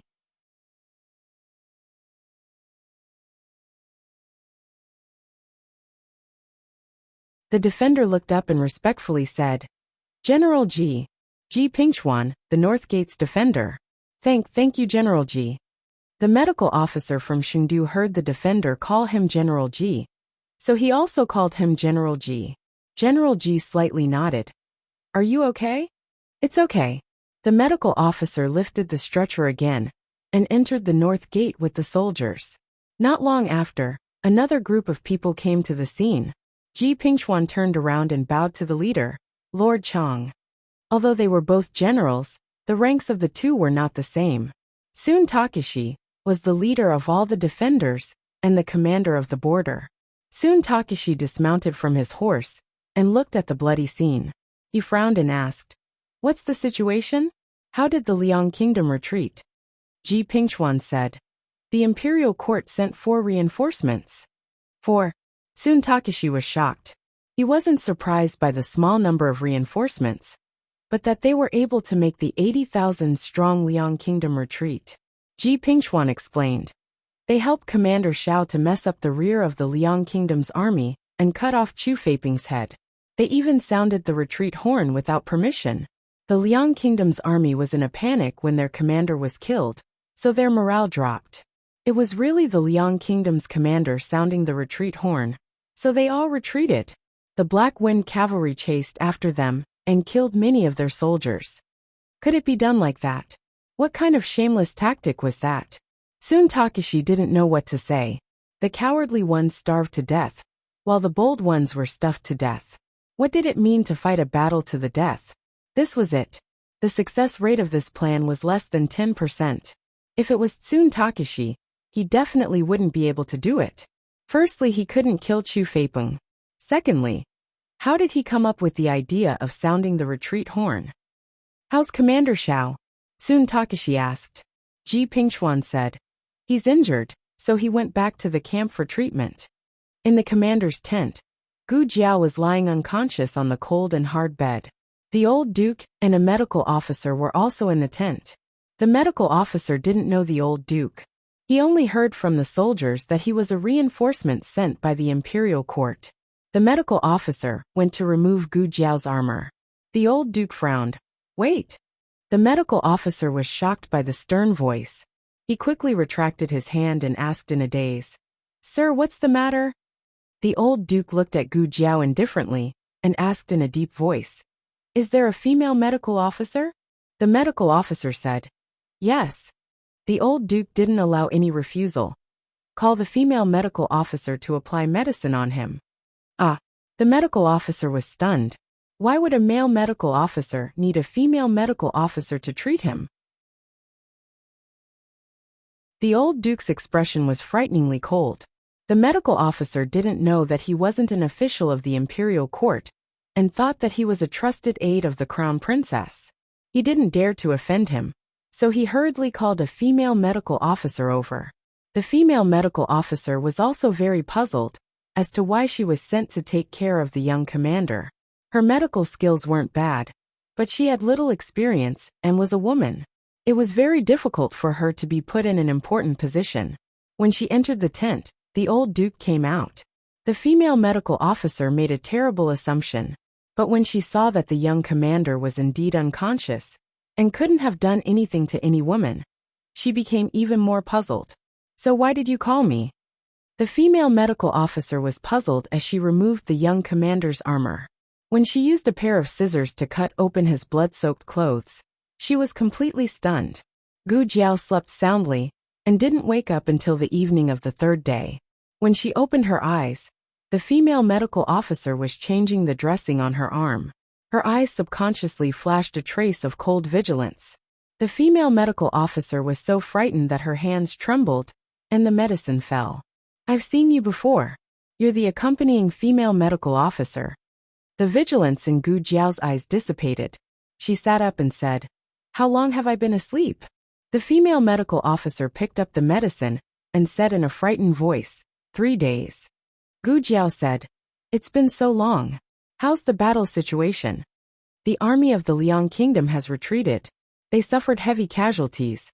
They shouldn't attack the city in the short term. The female medical officer said and glanced at Gu Jiao's clothes. Young commander, you? Gu Jiao followed her gaze and looked down. Oh, her clothes were open. The wound on her chest had been treated and wrapped with thick gauze. It seemed that her identity as a female had been exposed. As if guessing Gu Jiao's thoughts, the female medical officer hurriedly said, I didn't tell anyone. The dignified old general forbade her to spread the news. He even said that if she dared to leak a word, he would kill her with a knife. Thinking of that person, the female medical officer's eyes lit up. Young commander, the old general has been guarding the door of the tent these days when you were in a coma. He didn't allow anyone to come in. I'll tell him that you're awake. As she spoke, she walked around the screen to the door of the tent. She lifted the curtain that the old general had thickened. However, she didn't see the old general. The female medical officer scratched her head. It's strange. He has been here for the past few days. Old Gu, are you going out? Tang Yueshan had just returned from a stroll on the Black Wind horse when he saw the old duke dressed as a merchant. It seemed that he was going out. The old duke said, "I'm going to Puching to inquire about the news." Puching was a city of the Great Yin that had been captured by the Jin state. It was less than 100 miles away from Xuyang City. It would take 2 days to get there on horseback. Tang Yueshan raised his eyebrows in surprise. You're finally willing to help? Didn't you say you didn't want to get involved? Don't blame me and old Xiao for dragging you here by force. The old duke took a few steps forward and looked at the bright moon in the gray sky. He said seriously, "Let's make it clear first. I'm not doing this for the Yin state or that girl. It's you two who acted on your own and got the Zhao state involved in the war between the Shen kingdoms. It's impossible to play it safe. The Jin state and the Liang state are on good terms with each other. The Jin state won't let the Zhao state go. We can only fight with our backs against the wall." After he finished, he didn't wait for Tang Yueshan's response and turned around. He saw that Tang Yueshan had already led the horse to the front. The old duke clenched his fist so hard that his knuckles cracked. "So I've said so much for nothing? Since when did these two become so infuriating?" Gu Jiao was seriously injured, but her recovery speed was amazing. After lying in bed for 3 days, she was fine. When everyone heard that the young commander had woken up, they were so happy that they couldn't wait to visit her in her tent. However, they were stopped by the medical officers. Gu Jiao called Advisor Hu and asked him about the casualties of the Black Wind Battalion. Advisor Hu sighed. "We were all prepared to sacrifice ourselves. Thanks to your father." "My father?" Gu Jiao was confused for a long time before she remembered that she had seen Marquis Xianping before she fainted. The father, Advisor Hu mentioned should be Marquis Xianping. This was a fierce battle. Sacrifices were inevitable. However, compared to the total annihilation, most of the Black Wind Battalion's soldiers were saved. Advisor Hu said regretfully, "Cheng Fugue Li Jin and Tang Zhong are seriously injured. They may not be able to participate in the following battles." "What about Mu Qingchen?"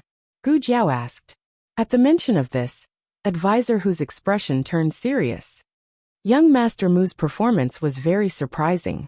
His growth speed was very fast, and he was no longer the pampered young master of an aristocratic family who would vomit after killing people. He was brave and decisive on the battlefield, killing countless soldiers of the Liang Kingdom and saving many of his Black Wind cavalry comrades. Cheng Fugue was also saved by him.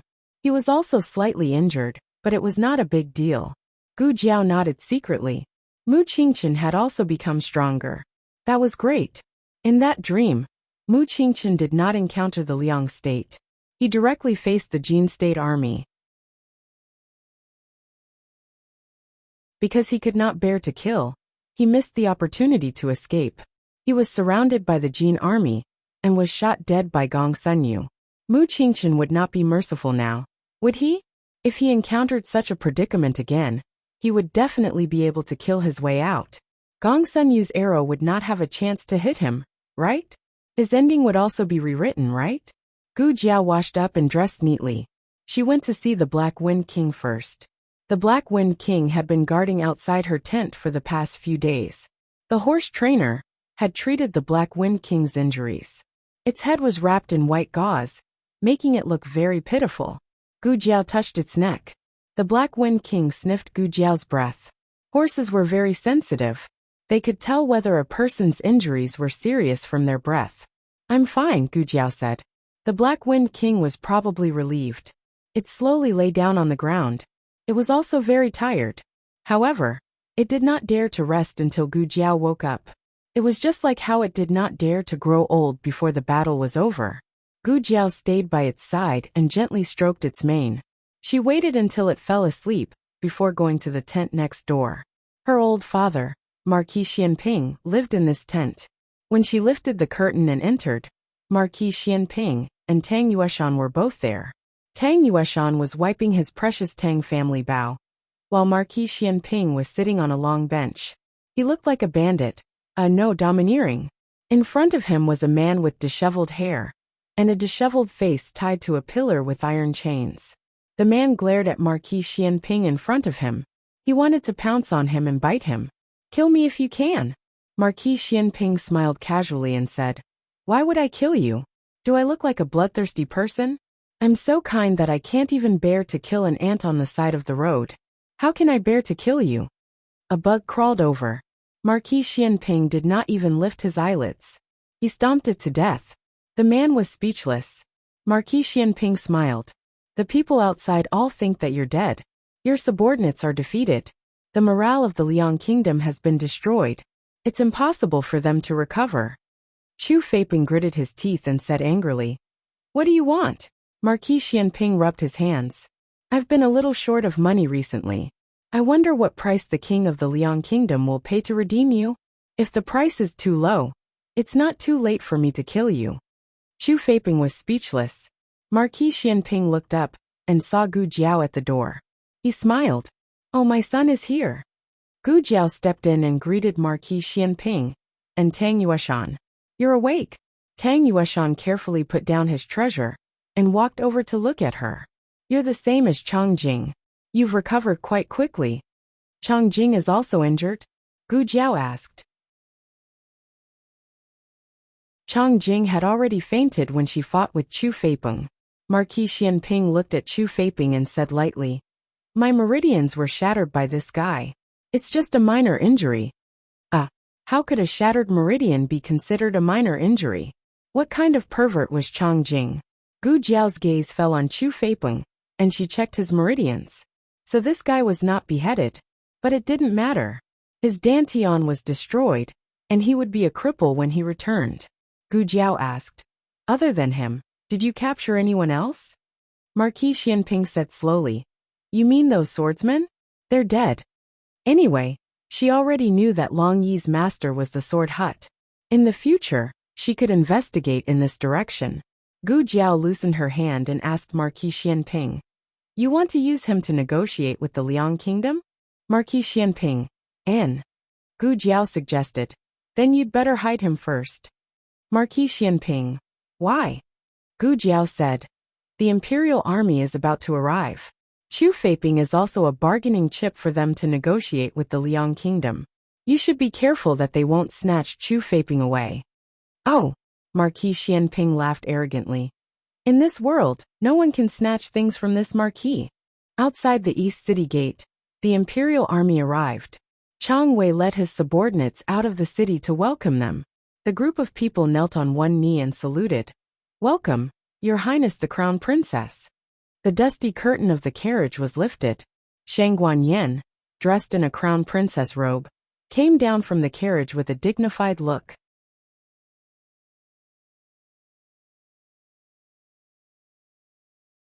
Chapter 849. Novels with content that can't be found on the internet are available here. It was late, and there was only a thin moonlight at the city gate. But it was enough for Shang Guanyan to recognize that the people who came to pick her up were not Gu Jiao and the Black Wind Cavalry. She took 2 steps forward, stared at the man at the front of the line, and said, "Raise your head." Yes. Soon Takeshi raised his head and looked at the noblest woman in Great Yen. Shang Guanyan was tired, but there was no sign of tiredness between her brows. Her beautiful face was calm and dignified, and her behavior was dignified and decent. She exuded the aura of royalty. Soon Takeshi only took a glance and quickly lowered his eyes. Shang Guanyan said unhurriedly, "You are General Tsun Takeshi. When I was young, I saw you in the military camp of Xianyuan family." Tsun Takeshi didn't know if he should be flattered or feel guilty. He was now clear about the crimes of Nangong family. And as a confidant of Nangong family, even if he didn't directly participate in the persecution of Xianyuan family, he had indirectly helped the tyrant and committed a lot of crimes. Especially not long ago, he led his troops to fight Black Wind Cavalry, which was tantamount to a blatant betrayal of the imperial court. He didn't know how the crown princess would deal with him. He had thought it over. No matter what, he deserved to be punished. But his subordinates were just following orders. They were innocent. If necessary, he would use his life to atone for his crime. He only hoped that the crown princess would not vent her anger on the Tsuyang garrison. Shang Guanyan took 2 more steps forward, reached out her hand, and bent down slightly to help him up. "General Tsun Takeshi, you have worked hard to defend the city. Please get up." Tsun Takeshi was stunned. He looked at Shang Guanyin in disbelief. Her beautiful face didn't have the slightest cunning of playing politics. She was sincerely praising him. Although Shang Guanyin didn't know what happened in the city, but looking at Sun Takeshi's attitude, he didn't seem to be in cahoots with Nangong family. In other words, Sun Takeshi was very likely to have been taken in by her daughter-in-law. It would be best if they could make peace. Her dear daughter-in-law would be the one to suffer if she was attacked from both sides. Moreover, the war was imminent. No matter how serious Sun Takeshi and the rebel army's crimes were, it was not appropriate to punish them just like that. It was better to let them redeem themselves and serve the imperial court well. The generosity of the crown princess made the ugliness of the Nangong family even more apparent. Sun Takeshi felt even more guilty. He did not dare to stand up and knelt down on one knee again. "Your Highness, I'm guilty," Shang Guanyin said softly. "Whether it's a crime or not, let's talk about it later. The ground is cold, you get up first, let your soldiers get up too." The words "the ground is cold" made the eyes of the soldiers turn sour. The officers and soldiers did not expect that the crown princess would still care about them. A strong emotion welled up in their hearts. This was not an era where people were judged by their appearance, but Shang Guanyin, as a woman, had a beauty that could cause the downfall of a country. Men who did not know how to be brave would be willing to go through water and tread on fire for her. In addition, she had a noble status, a broad mind, and a heart that cherished the world.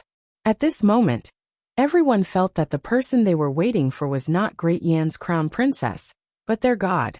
They were willing to fight for their god, even if the war was difficult. Even if there were tens of thousands of people, they would still go forward.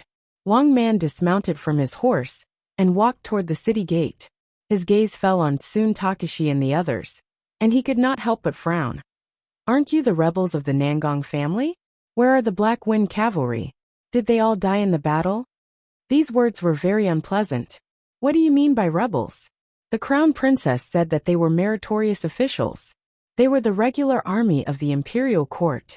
Sun Takeshi said in a neither servile nor overbearing tone. "So it's General Wang.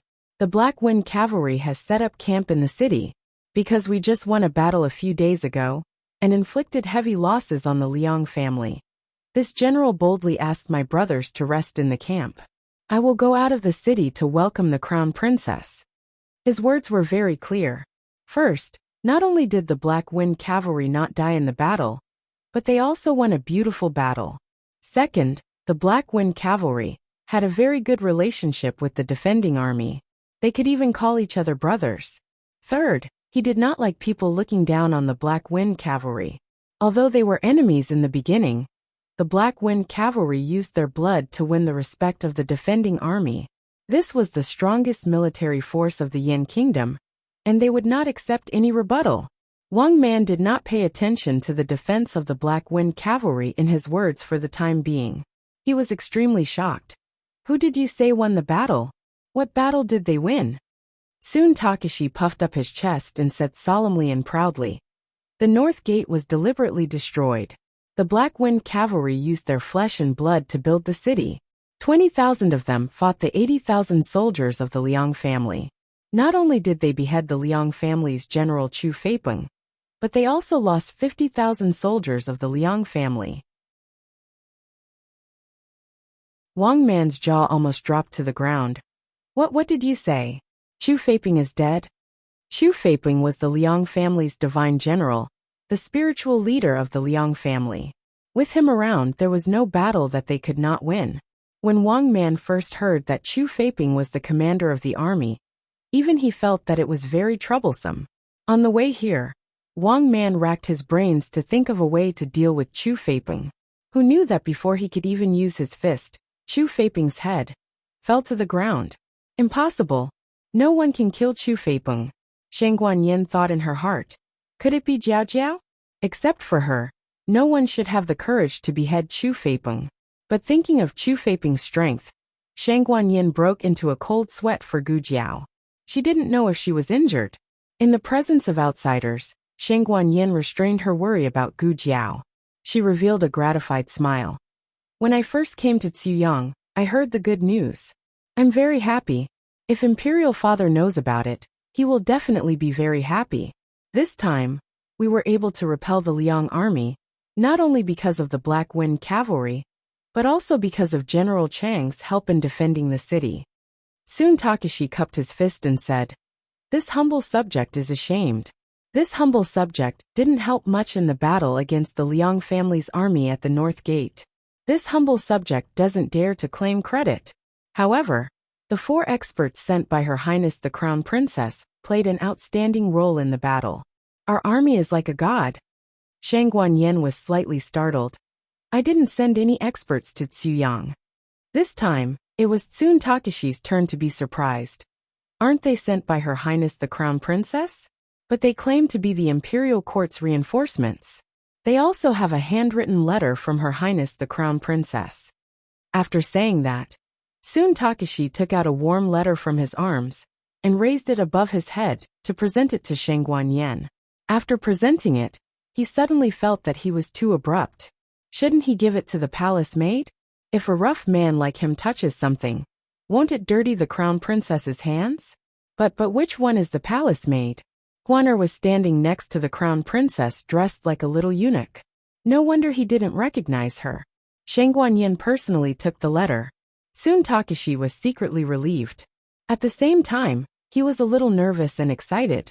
The crown princess has an incomparable noble temperament, but she doesn't put on a high and mighty air. She is really an approachable crown princess. After Shang Guanyin opened the letter and read it, she was also confused. It's my handwriting, but I don't remember writing this letter. There's also my personal seal on it. What the hell is going on? Right, there's also this. It says that it's your keepsake. Soon Takashi pulled out a token and handed it over to Her Highness the Crown Princess. Shang Guanyin held it in her hand and looked. Wasn't this the bank's token that she had given Xiao Heng before leaving? If there wasn't enough money for travel, take it to the bank to get some money. So it was like this. Aheng had come? Didn't Aheng go to Tsangshui Pass to take care of the problems with the countries of Chun and Zhao? Could it be that Aheng had changed her plans and came to Chuyang to meet up with Jiao Jiao? This sort of possibility was not impossible. Soon Takashi did not hear about the eldest grandson. Looking at it like this, Aheng had concealed her identity and came over. That's also true. The eldest grandson was on his way to Tsangshui Pass. Of course, he could not openly appear in Chuyang City. Forget it. What was she blindly guessing for? When she saw Aheng in a bit, wouldn't everything be clear? Shang Guanyin was impatient to see her son. She could not wait to march over with the army. She sat in the carriage and said to Tsun Takashi, "This monarch remembers. There was such a thing. It's this monarch's trusted aide. Lead the way. This monarch wants to see them at the military camp." Yes. Soon Takashi mounted his horse. Shang Guanyin opened the window and said to Wang Man, who was still immersed in the silence of Chu Feipeng's death, "Great General Wang, I will leave the army to you. I will trouble you with leading the soldiers to the military camp to meet up with this monarch." Yes. Wang Man recovered and cupped his hands to comply. The carriage entered the city and quickly sped into the night. Shang Guanyin took a deep breath and squeezed her fingers. Faster, faster, even faster. She wanted to see her son. She was almost impatient. She had missed out on so many years in the past. Now, she cherished every day that she could see her son. The carriage stopped at the military camp. "This subordinate." Soon Takashi spoke. "There's no need to report." Shang Guanyin got off her horse. She wanted to give her son a pleasant surprise. "Which tent are they living in?" "They are all living next to the young commander." As Tsun Takashi led the way, he pointed at the tents in the middle and said, "There are 3 over there. There are 2 people living in the tent on the left. One of them is extremely handsome, while the other is an extremely powerful expert." Handsome? A very powerful expert? Were they not Aheng and Long Yi? An oil lamp was lit inside the tent, and the silhouette of a man could be seen from the tent. It seemed that he was reading at night.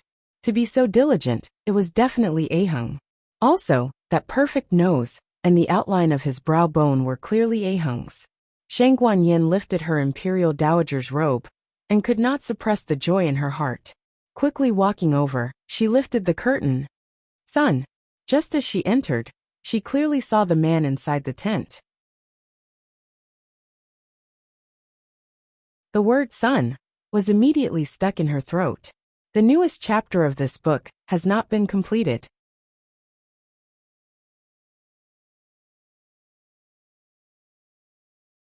Chapter 850. Shang Guanyin blinked. Her first reaction was that she was mistaken. Her second reaction confirmed that the scene in front of her was real. She never expected to see this man in the Black Wind Cavalry's camp. Her son became her son's father. This was a bit shocking. Marquis Xianping's reaction was not much better than Shang Guanyin's. He also didn't think that after 20 years, he could see the woman he buried with his own hands again. The main reason was that Empress Dowager Zhuang didn't say anything before coming. There was no earth-shattering quarrel, no commotion. The reunion of the two was unexpectedly calm. Shang Guanyin looked at him in a daze and forgot to speak for a while. Marquis Xianping held the military deployment map in his hand, his thin lips tightly pursed. He didn't know what to say first. It was impossible to not recognize the other party. They had been together for so long, and they had a child. But with the passage of time, they were no longer young and inexperienced. He was no longer young and frivolous, but he was more restrained and calm of an adult man. She was no longer the slave girl who was locked in a cage and struggled like a little beast. She changed into a noble crown princess robe. Yes, she was Aheng's mother. Aheng was the eldest grandson of the great Yin emperor. Wasn't she the great Yin crown princess? If he didn't experience it himself, who could imagine that the slave girl he redeemed from the underground martial arts arena was a little phoenix in distress? Marquis Xianping's mood suddenly became a little complicated. Empress Dowager Zhuang must have done it deliberately. She deliberately didn't say that Shang Guanyin would come here, deliberately catching him off guard. The Empress Dowager was really ruthless. She took revenge for the disaster at sea. Marquis Xianping had always been shameless, but in this situation, he was actually a little. Forget it, it's good that she came. He wanted to ask her why she faked her death to escape, and why she took away his son. That. Shang Guanyin took the lead to speak, but before she could finish, Tang Yushan rushed in. He lifted the curtain and laughed loudly. Old Xiao, go out and do something. After staying in the military camp for so long, grass was about to grow on his buttocks. Once I'm done, I'll go to that Fengyue brothel for a drink. Didn't you say the girls there were pretty? Marquis Xianping, can you shut up? Tang Yueshan slung his broadsword over his shoulder and said sternly, but I just heard that your old flame is coming. Don't let her find out that you've been drinking with girls. Women can be very scary when they're jealous. Don't worry, I won't tell anyone. Marquis Xianping, what else did you not say? Most importantly, Tang Yueshan lowered his voice. You have to hide Chu Feiping well. Don't let your old flame find out. If someone else wants you, you can refuse. But if she wants you, I'm afraid you won't be able to withstand it. Marquis Xianping, who had always been the one to sell others, had been sold off by Tang Yueshan. Not even his underwear was left. There was a saying that the heavenly Tao was good at reincarnation. Who would the heavens spare? After Tang Yueshan finished speaking, he realized that the atmosphere in the tent was not right. He looked behind the curtain and saw the crown princess in a royal blue python robe. Tang Yueshan was stunned for 3 seconds. Someone seems to be calling me. I'll leave first. After that, Marshal Tang, who had poked the hornet's nest, decisively withdrew from the scene of the large-scale social death. The atmosphere in the tent was even weirder than before. Shang Guanyin originally wanted to apologize for leaving without saying goodbye that year, but her eyes suddenly became dangerous. Do a job? Are you going to rob the people of Yin Dynasty? And sleep with the girls of Yin Dynasty? It's said that a scholar who has been away for 3 days must be looked at with new eyes. Xiao Ji, you really made me look at you with new eyes. Marquis Xianping was wronged. After coming to Cuyang, he had never said anything about going to the city to rob people. Going to the brothel was even more nonsense. He didn't even remember saying that the girls in Fengyue brothel were pretty. War was a matter of life and death. Who would have the time to think about that kind of thing? Don't listen to old Tang. Marquis Xianping said with a headache. I didn't think so. It's him who wants to go. Shang Guanyan. Oh, whether you go or not, what does it have to do with me? You and I just gave birth to a son. Don't expect me to keep thinking about you all these years? Marquis Xianping. This seems to be my line. In the end, Shang Guanyan was the crown princess. She didn't indulge in love affairs. What my son's father is going to visit the brothel, so I, as an old flame, have to drink a jar of vinegar and so on. In her heart, her son was first, and the country was second. Men were fleeting clouds. Shang Guanyan grasped the key point. Using the essence of her Greytant's palace intrigue, the villain attacked first. What's the matter with Chu Feipeng? Listening to your companion's tone. He doesn't seem to be dead. Xiaoji, oh Xiaoji, I've been feeling indebted to you all these years. It turns out that you're just deliberately scheming against me. Marquis Xianping was stunned.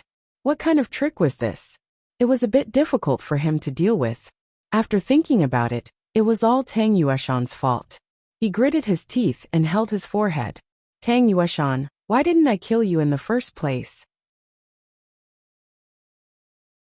Gu Jiao went to the wounded barracks to visit Cheng Fugui and the others. She told them to take care of their injuries, and then went to Mu Qingchen's tent. However, Mu Qingchen was not in his own tent. She heard from the cavalry that he went to the periphery of the camp to practice swordsmanship. He once felt uncomfortable when he killed someone for the first time. He held the trunk of a tree and retched. Now he was still under the big tree. He was no longer troubled by killing people. Instead, he was working hard on how to kill more enemies. He stabbed out with his sword again and again, practicing his killing moves that would hit the target in one hit.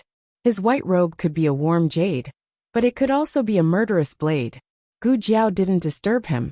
She quietly watched for a while, and then turned to leave.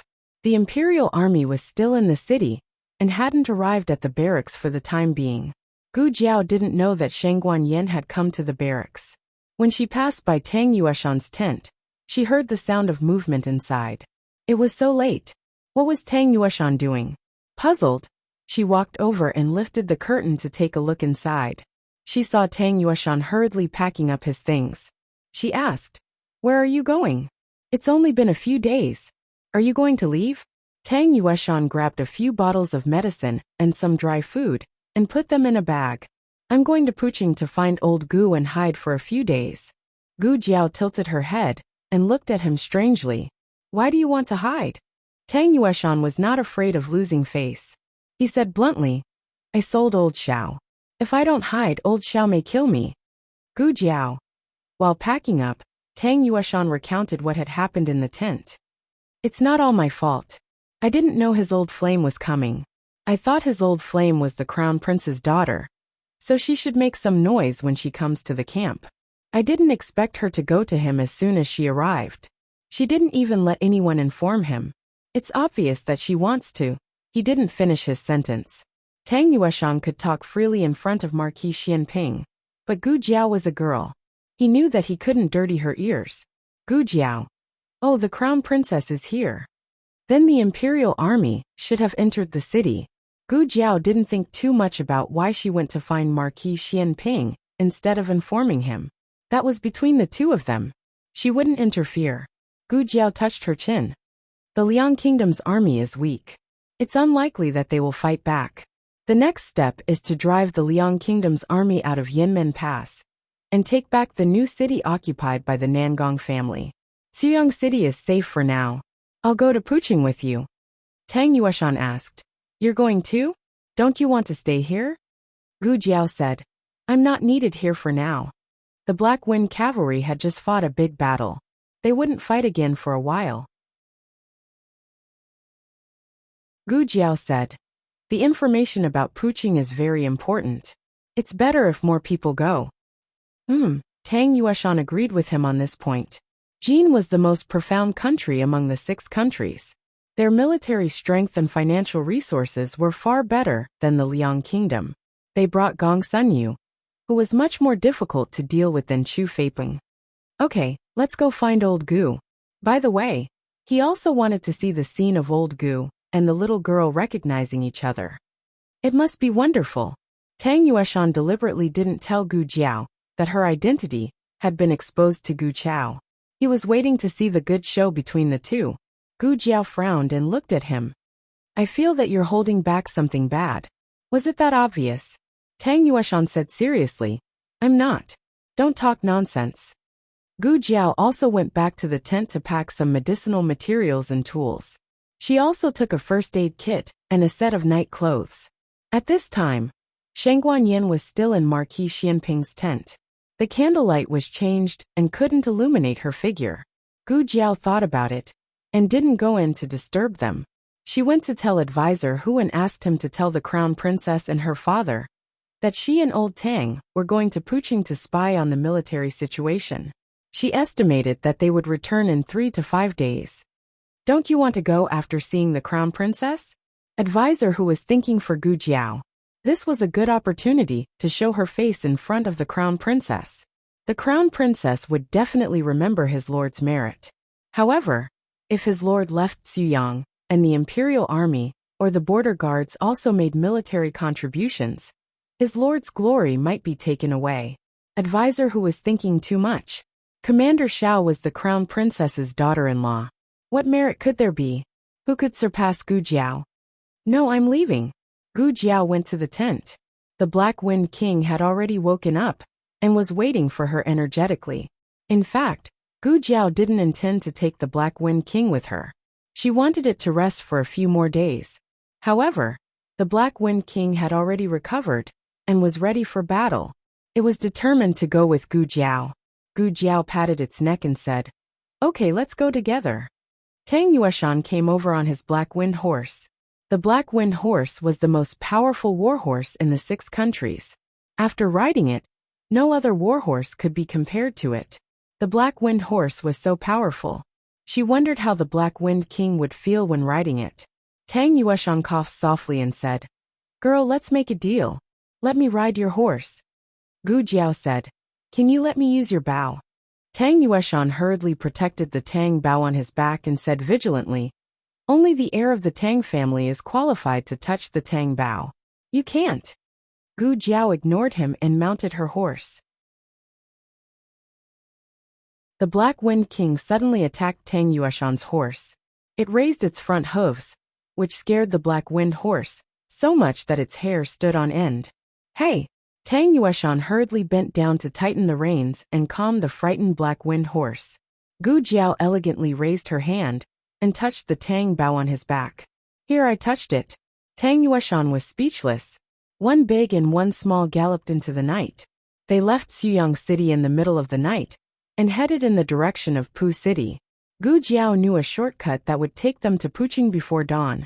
However, Puqing was occupied by the Jin army. It was not easy to sneak in. The two of them had to disguise themselves, and so did the 2 horses. At least, they couldn't let people know that they were the powerful Black Wind King and Black Wind Horse. Girl, will this really work? In a forest near the city gate, Tang Yueshan was smearing mud on the 2 horses under Gu Jiao's command. Gu Jiao was busy combing the Black Wind King's mane. Of course, the messier the mane the better. They had to look like they had escaped from a nearby city. Gu Jiao then disguised herself in Tang Yueshan.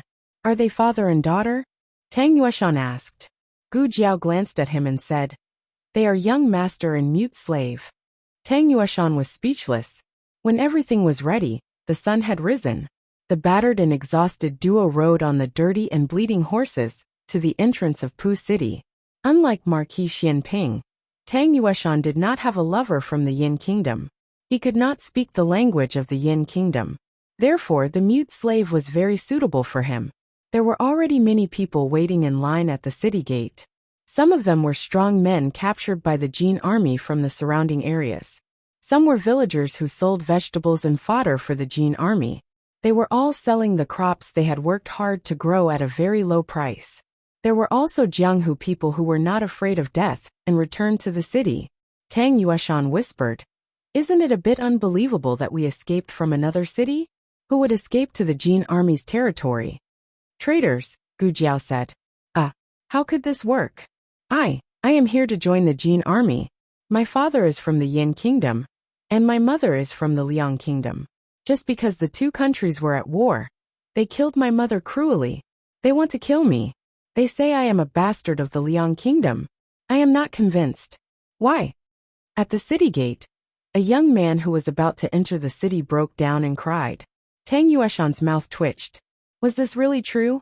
When it was Gu Jiao and Tang Yueshan's turn, Gu Jiao's purse suddenly fell.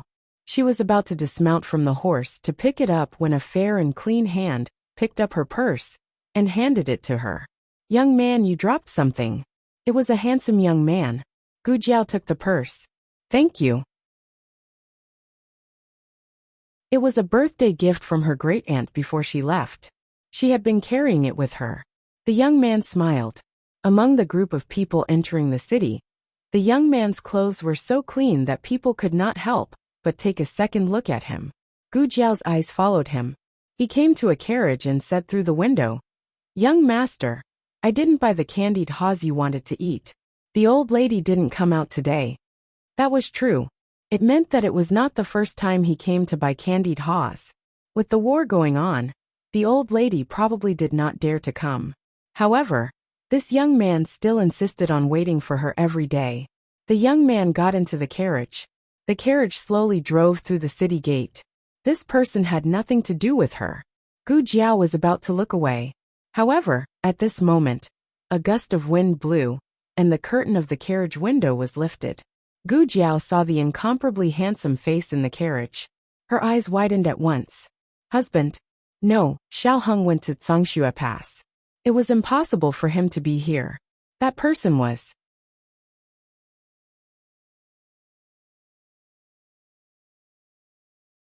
Chapter 851. What are you looking at? Tang Yueshan pulled Gu Jiao's sleeve, indicating the space in front of the horse. It's time to move forward.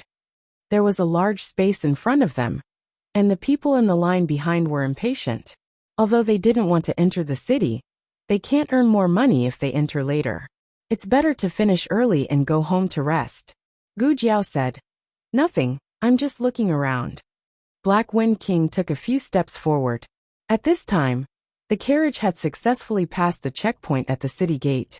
The reason why it was smooth was because Gu Jiao found that the guard seemed to know the owner of the carriage and let him in without checking. There is only one person in the world who looks like my husband. But wasn't he arranged by Shangguan Yin to take refuge in a safe place? In order to not let him slip out, Shangguan Yin gave the guards a strict order. Of course, Gu Jiao felt that Shangguan Yin may not know her son's character very well. Even Wang Su could be fooled like that. The strange thing was, why was he at the border? And he looked like he was doing well in Pu City. What's going on? She didn't think she was wrong, but she also didn't think that guy had a reason to appear in the Jin army's territory. Both situations were unreasonable. What are you muttering about? Tang Yueshan whispered. You're so weird this early in the morning. Is it because the crown princess came and reminded you of your little husband? The crown princess was Xiao Heng's mother. It was normal to think of her when seeing her. Gu Jiao turned to look at him. How do you know that the crown princess is Xiao Heng's mother? Tang Yueshan didn't hide it. Empress Dowager Zhuang and the old chancellor said it. Otherwise, who would dare to think about such a big secret? Speaking of which, old Xiao is really lucky. I also know that he saved the female slave from Yin country. Gu Jiao asked curiously. How do you know? Tang Yueshan blurted out. I was there. Gu Jiao. Tang Yueshan's expression changed. Oh no, I let it slip. Sai, forget it. Since I've already leaked it, there's no harm in leaking more. Tang Yueshan heaved a long sigh. It's a little complicated. Do you think it was old Xiao who brought the crown princess back from the barracks? There are a few military prostitutes in the barracks, and one of them is an outstanding beauty. The subordinates don't dare to enjoy her for themselves, so the first thing they think of is to offer her to their boss? Needless to say, Gu Jiao did make such a guess. Actually no. Tang Yueshan waved his hand. In fact, Xiao Ji did not bring her back from the military camp. He brought her back from the underground dojo.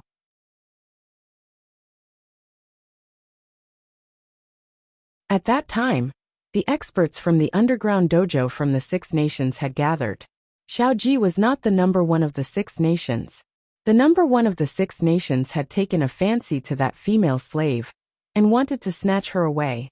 The female slave asked for help from Xiaoji. Xiaoji was a hero who could not resist the charms of a beautiful woman, so he challenged the number one. The result was as one could imagine. The number one was beaten badly. At that time, Xiaoji was not as strong as he was later. The price he had to pay to defeat the number one of the 6 nations was huge. He always thought that Xiaoji had sent her away after playing with her. After all, Xiaoji had always been a man who walked among thousands of flowers, but not a single leaf stuck to him. Who would have thought that the two of them had a child? However, Xiaoji probably didn't know that when Shangguan Yan was locked in the cage of the underground dojo, she didn't casually ask him for help.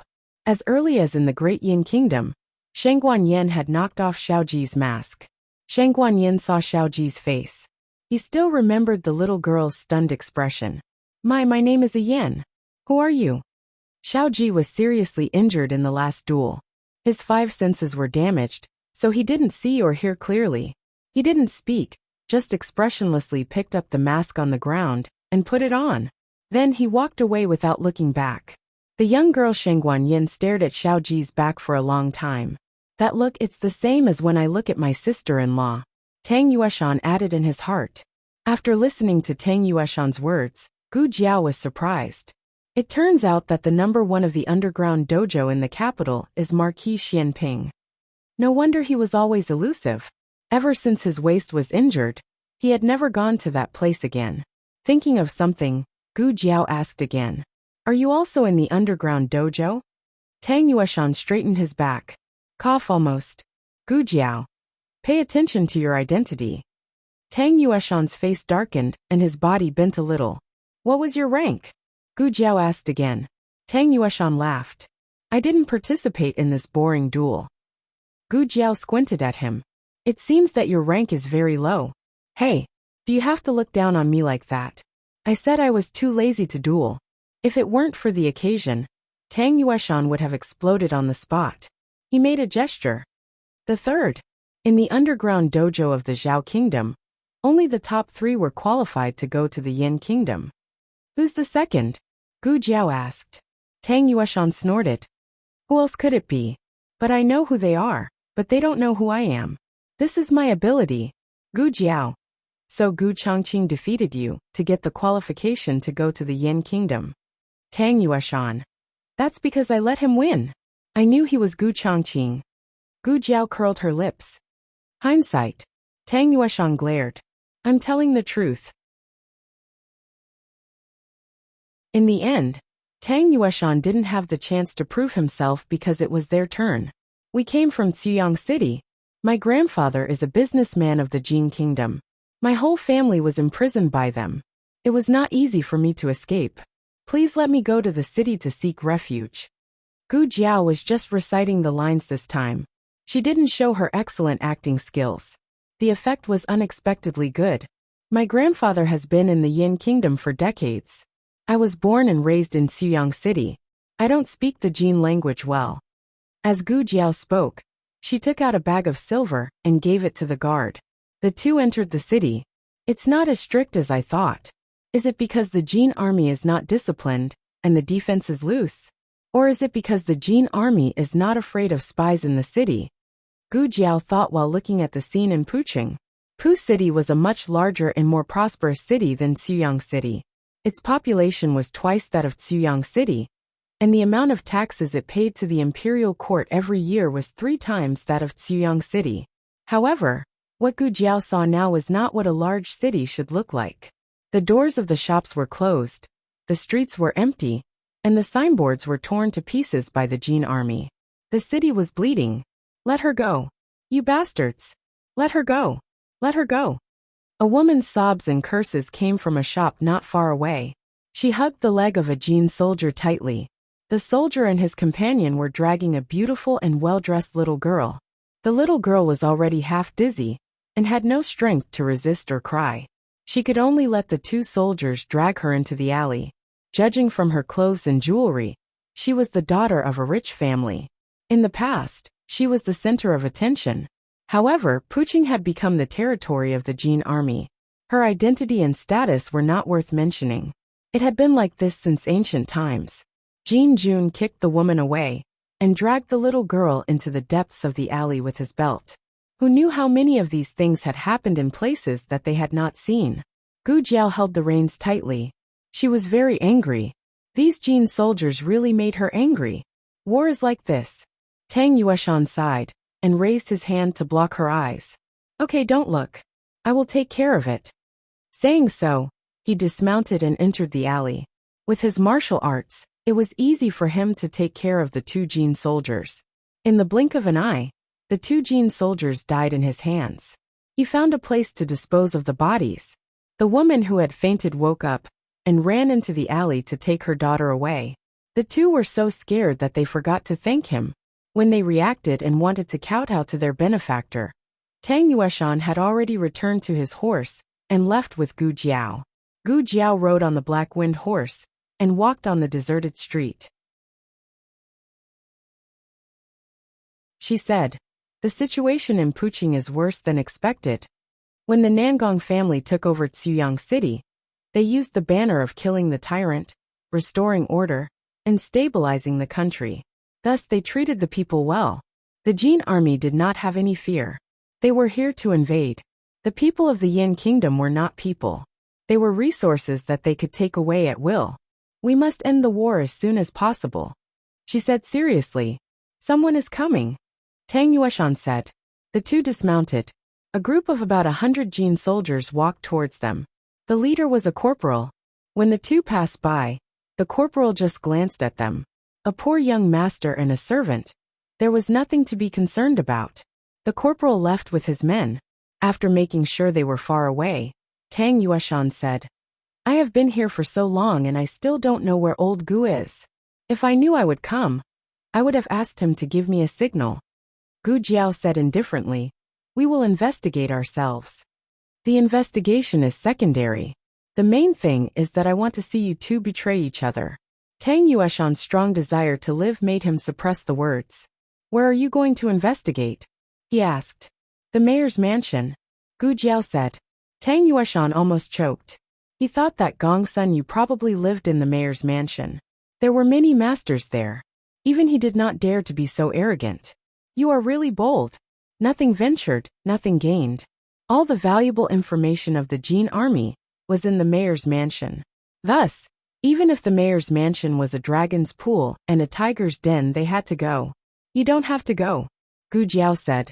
This war has nothing to do with the Tang family. Xiao Heng was the son of Marquis Xianping.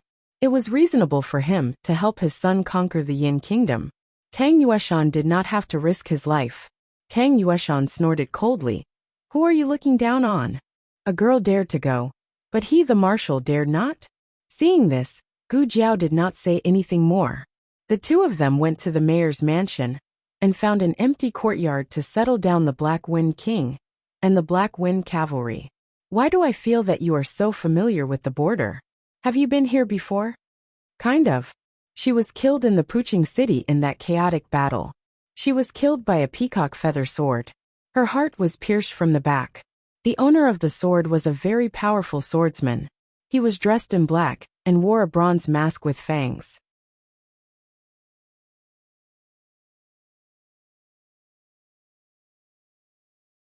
Chapter 852.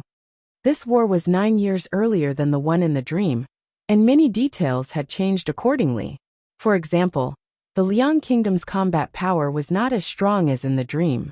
On one hand, the Yin kingdom had become stronger, and on the other hand, the second fierce general of the Liang kingdom was still on the way to being subdued. If the war really started 9 years later, they would have to deal with Chu Feipeng and that fierce general. Therefore, the Jin kingdom's military deployment would not be the same as 7 years later. This was also the reason why Gu Jiao had to come to spy on the military situation. Gu Jiao's red tasseled spear was too eye-catching, so she left it in the military camp in Ziyang City. Her weapon was the whip she took from Gu Qingfeng. Tang Yueshan's Tang Bao was not as low-key, but he could not bear to part with his treasure, and insisted on carrying it with him. He could only wrap it in cloth. Fortunately, he was a warrior and mute slave, so it was not a big problem. Tang Yueshan checked the tang about 800 times a day. After checking it again, he clapped his hands in satisfaction and said, "Okay, let's go to the mayor's mansion and lie in ambush. We'll move when it's dark." When they were at the border of the Zhao kingdom, the mayor's mansion was heavily guarded. But it was different here. Either Gong Sunyu did not live in the mayor's mansion, or Gong Sunyu had absolute confidence that no one could break in. The first point was quickly rejected, because when they were lying in ambush in an empty grain store near the mayor's mansion, they saw a group of people coming out of the mansion's gate. There was a carriage and 20 guards on horseback accompanying them. Gu Jiao recognized the leader of the guards at a glance. Gong Sunyu had 4 fierce generals under his command. They were Min Hongyi, the solitary swordsman, Jie Xingzhou, the Iron Fist, Zhu Zhongquang, and Lu Yi, who was good at hidden weapons and formations. This man was Min Hongyi, the solitary swordsman. Gu Jiao thought to herself. She did not expect Min Hongyi to be by Gong Sunyu's side so early. She wondered if the other 3 had also been recruited by Gong Sunyu. Aside from Gong Sunyu, there was no one else who could make Min Hongyi willingly escort him. Gu Jiao used her fingertip to write on the dusty table, Gong Sunyu. Although Tang Yueshan was surprised at how Gu Jiao came to this conclusion, he still held his breath. The person in the carriage did not emit any aura. If not for Gu Jiao's reminder, he would have thought that the person sitting inside was an ordinary person. This meant that Gong Sunyu was already strong enough to restrain his aura. It was always harder to collect than to let go. For example, the appearance of Chang Jing was often accompanied by a very powerful and terrifying aura. But Long Yu was able to make people unable to sense his existence. The 2 of them had originally planned to follow Gong Sunyu, but now they gave up on that idea. Tang Yueshan clearly understood how monstrous a person at this level was, and Gu Jiao had seen Gong Sunyu in action before. Adding Min Hongyi to the mix, their chances of winning were not high. After Gong Sunyu and his group left, the 2 of them waited for a while. When it was time to change shifts, they sneaked into the mansion. Before the 2 of them could get a firm footing, Gu Jiao discovered the second expert, the mighty King Kong Jie Xingzhou. No wonder he didn't send a large number of guards. Gong Sunyu himself was a peerless expert. With Min Hongyi and Jie Xingzhou, there was no assassin who could harm Gong Sunyu in the mansion. The 2 of them stuck close to the fake mountain wall. Tang Yueshan asked with his eyes, "With that expert around, it's not easy for us to move. We'll be discovered." Gu Jiao frowned. If only he went out. Tang Yueshan, forgive me for being blunt, but you're too naive. Then, Jie Xingzhou heard a servant report something. It was probably something that happened in the military camp. He led a few of his personal guards and rode out of the mansion. Tang Yueshan was speechless. "Little girl, what kind of luck do you have?" There was no other freakishly strong expert in the mansion. The 2 of them carefully sneaked into Gong Sunyu's study. Wow, this Gong Sunyu really likes to collect weapons. Tang Yueshan looked at the room full of weapons and couldn't help but exclaim. Gu Jiao said calmly, "Every time Gong Sunyu kills an expert, he takes away their weapon." To others, these weapons were evidence of his crimes.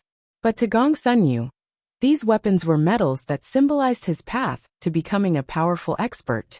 Tang Yueshan felt a chill run down his spine. Killing people was one thing, but collecting the weapons of the dead? What was wrong with him? "Found it," Gu Jiao said. "What?" Tang Yueshan put down the weapon in his hand and came over. He saw that Gu Jiao had already dug out the Jin Nation's military deployment map and a thick file. "This should be the army's marching record," Gu Jiao said thoughtfully. "All the information about the Jin Nation's army is here." This was a very valuable clue. Tang Yueshan thought for a moment. Then should we take it away? It was possible to take it away, but Gong Sunyu would discover that someone had been here. Then the contents of the file and the military deployment map would be changed. There wouldn't be enough time to copy it. She could only memorize it. If she could read the Jin Nation's language, it would be much easier. Unfortunately, she didn't. She could only use her memory to memorize their shapes. In her previous life, she had trained in this skill in the organization. Her speed and accuracy were second only to the Godfather. However, She had never memorized such a large number of unfamiliar characters. Gu Jiao closed her eyes and focused all her attention on engraving the contents of the dossier into her mind. Tang Yueshan was dumbfounded. No way. You're capable of this? How could a person who had fought so many wars still have such a good brain? Was she trying to kill him? After memorizing the last character, Gu Jiao's head started to hurt like it was about to explode. Tang Yueshan saw that her face was pale and quickly asked, "Are you okay?" Gu Jiao supported herself with one hand on the table and the other hand on her forehead. "I overused my brain. I'll be fine after some rest." Tang Yueshan was an uneducated person. He thought that Gu Jiao was impressive for being able to memorize the contents of the file, but he didn't know how impressive she was. If the scholars of the imperial court were here, they would probably kneel down before Gu Jiao. Her brain power had long surpassed the limits of a normal person. "Let's go. There's no more useful information here." Gu Jiao had just taken a step when her head started to hurt so badly that she almost fainted. Fortunately, Tang Yueshan was quick enough to catch her. "So it's true that scholars are weak. Look at you. You haven't even finished 2 pages of the book. You're even weaker than if you had just fought a war." Tang Yueshan complained about Gu Jiao in disdain, but his actions were honest. He turned the bow in front of him and carried Gu Jiao on his back. At this moment, Gu Jiao was enduring the pain in her head, deepening the memory of those characters in her mind over and over again. She distracted herself a little and said to Tang Yueshan, "I can't be interrupted." Okay. You remember what you said." Tang Yueshan decisively shut up and stopped talking to her. He carried Gu Jiao on his back and used his qinggong to leave the castellan mansion. As soon as they left, Jie Xingzhou came back. Tang Yueshan hid in the alley and watched the Jin soldiers riding away. He heaved a sigh of relief. However, what Tang Yueshan didn't expect was that when they went to get their horses, they were seen by 2 Jin soldiers who had just robbed the people in the city, even though they had escaped from the masters of the castellan mansion. They bumped into each other face to face. No one was allowed to come close to this area. Trespassers would be killed. The 2 Jin soldiers immediately became vigilant. One pulled out his sword to stop them, and the other blew a bone whistle to warn them. Tang Yueshan thought, "It's over. It's all over now. Can you still ride a horse?" Tang Yueshan turned to ask Gu Jiao, who was lying on his back. Gu Jiao calmed down and said, "Yes." "Good. You'd better sit tight." Tang Yueshan put Gu Jiao on Black Wind King's horse and got on the horse himself. They might not be able to get out of the city tonight. Fortunately, Puqing was so big that they could get rid of their pursuers and get a buffer. The Jin army was so strong that they had sent hundreds of soldiers just to catch 2 suspicious people. Tang Yueshan ran all the way and couldn't help but look back. He saw the black mass of soldiers chasing after him and Gu Jiao. His eyebrows twitched. "Are you serious? It's just 2 people. Is there a need to send so many people?" He looked at Gu Jiao, who was holding the reins tightly, and said, "Girl, there are too many of them. We'll be in trouble if they catch up with us." Yes, she couldn't let them catch up with her. She had a terrible headache and couldn't fight with all her strength. She pulled the reins. "Boss, to the east." "Shoot." Jin Jun's shout came from behind them. Then, arrows that blotted out the sky and covered the earth shot towards the 2 of them. Black Wind King turned to the right side of the alley, and the Black Wind cavalry followed him. The arrows hit the wooden boards and wooden doors of the shops. One of the arrows missed Tang Yueshan's head by half an inch. Fortunately, the Black Wind cavalry turned quickly. Gu Jiao said, "Boss, keep going straight." They walked out of the city center and into the suburbs. There were more valleys and forests, so it was easy to hide. Black Wind King ran as fast as he could. Under his lead, the Black Wind cavalry also ran at a speed that was impossible for them. Tang Yueshan felt like he was flying. The first wave of Jin army had been left far behind. However, they used the whistle as a signal, and the soldiers along the way kept coming to intercept them. The Black Wind King scattered one group after another, shaking off wave after wave of enemies. He took the lead and was fearless. When they entered a valley, the boat suddenly came out from a small path. This guy took a shortcut to chase after them. Tang Yueshan's temples twitched. Seeing that they were about to collide, the Black Wind King suddenly accelerated, raised its front hooves, and jumped over the head of the self-dismembering boat in a domineering manner. Jie Xingzhou's broadsword slashed across the air. Tang Yueshan's Black Wind cavalry also took advantage of his unprepared state and rushed past him.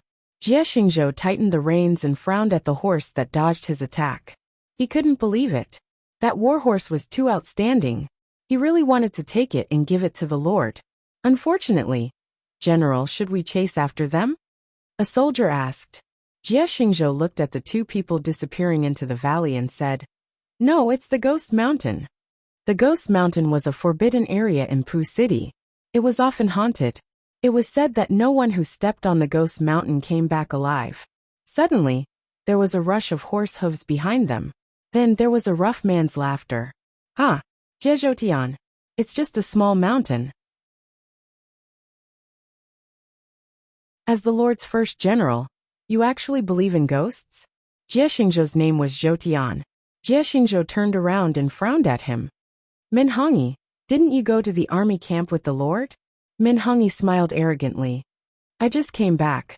I heard that there were 2 powerful thieves in the city. Your men almost ran their horses to death, but couldn't catch them.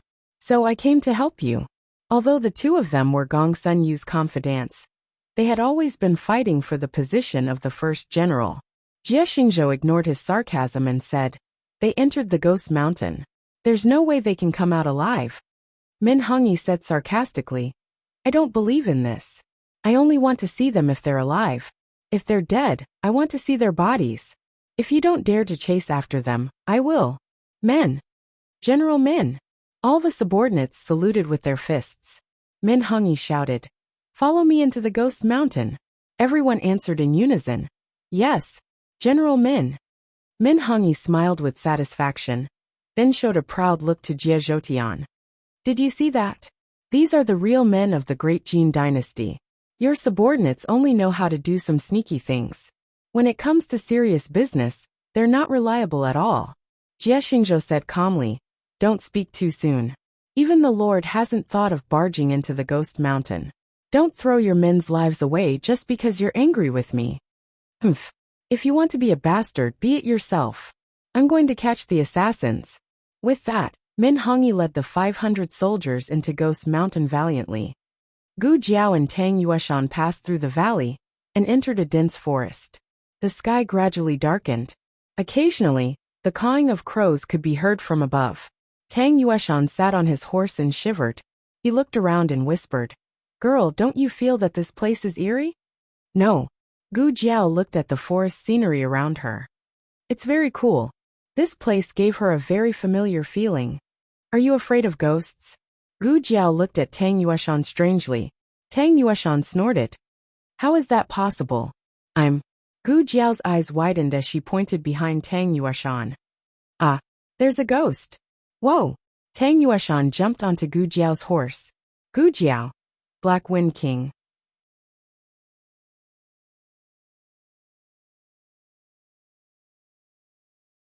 Chapter 853. The Ziyang City. Shangguan Yan came out of the city lord's residence and got on the carriage to the military camp. It has been a day and a night since Gu Jiao left for Pu City. She wanted to see if Gu Jiao had come back. In addition, the day after tomorrow, the Imperial Army will attack the remnants of the Liang Kingdom's army. She wanted to go to the military camp to boost the morale of the army.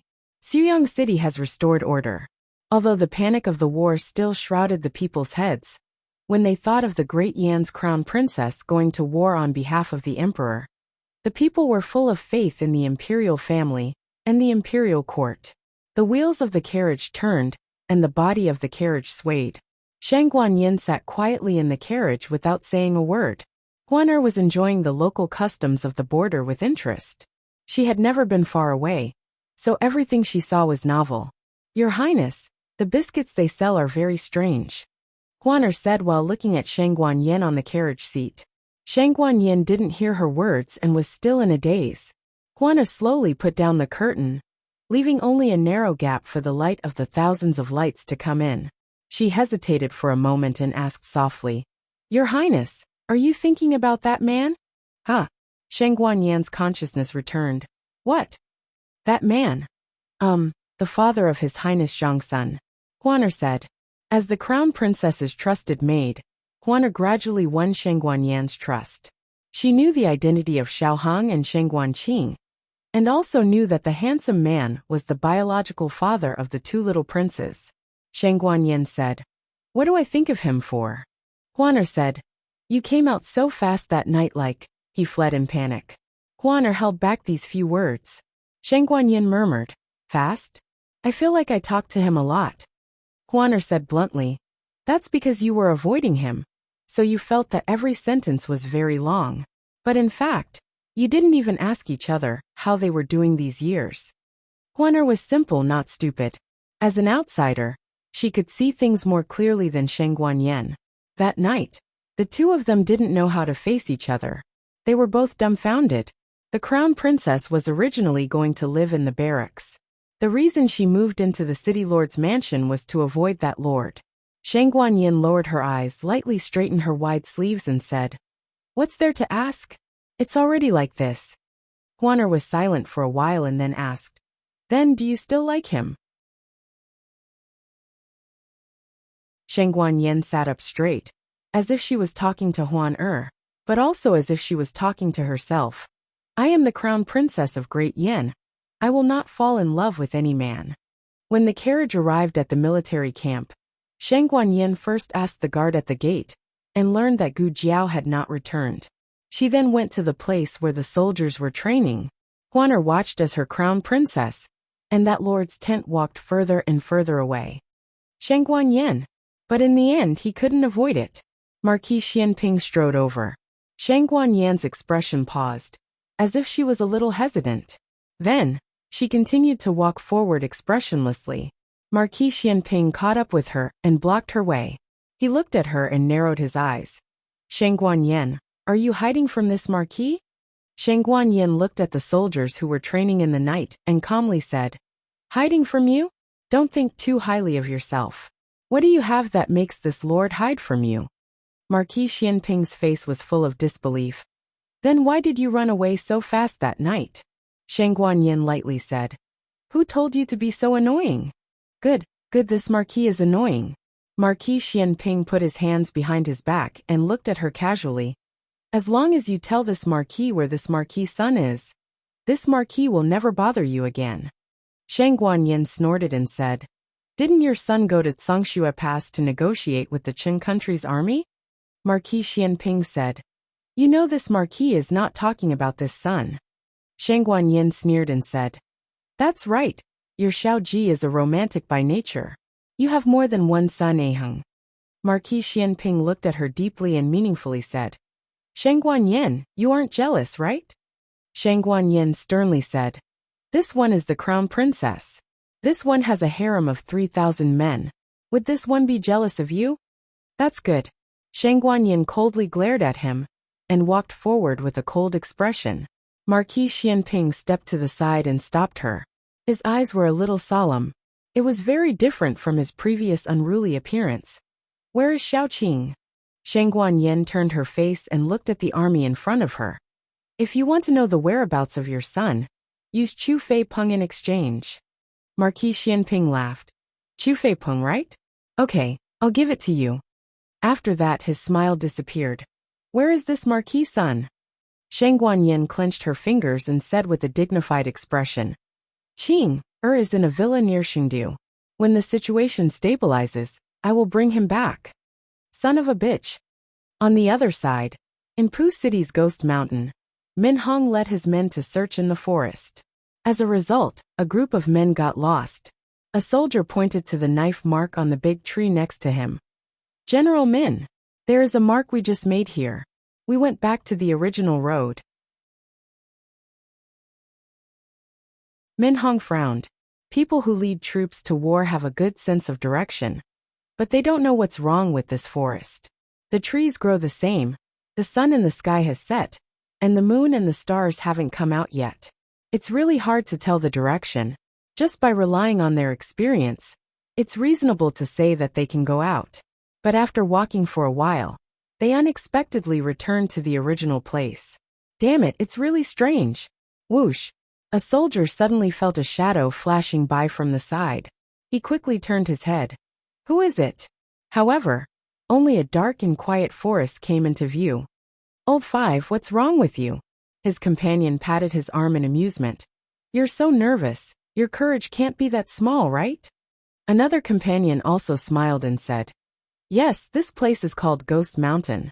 Is there really a ghost? Even if there is such a thing, why should we be afraid of ghosts if we follow Min Darren? These words touched the bottom of Min Hongyi's heart.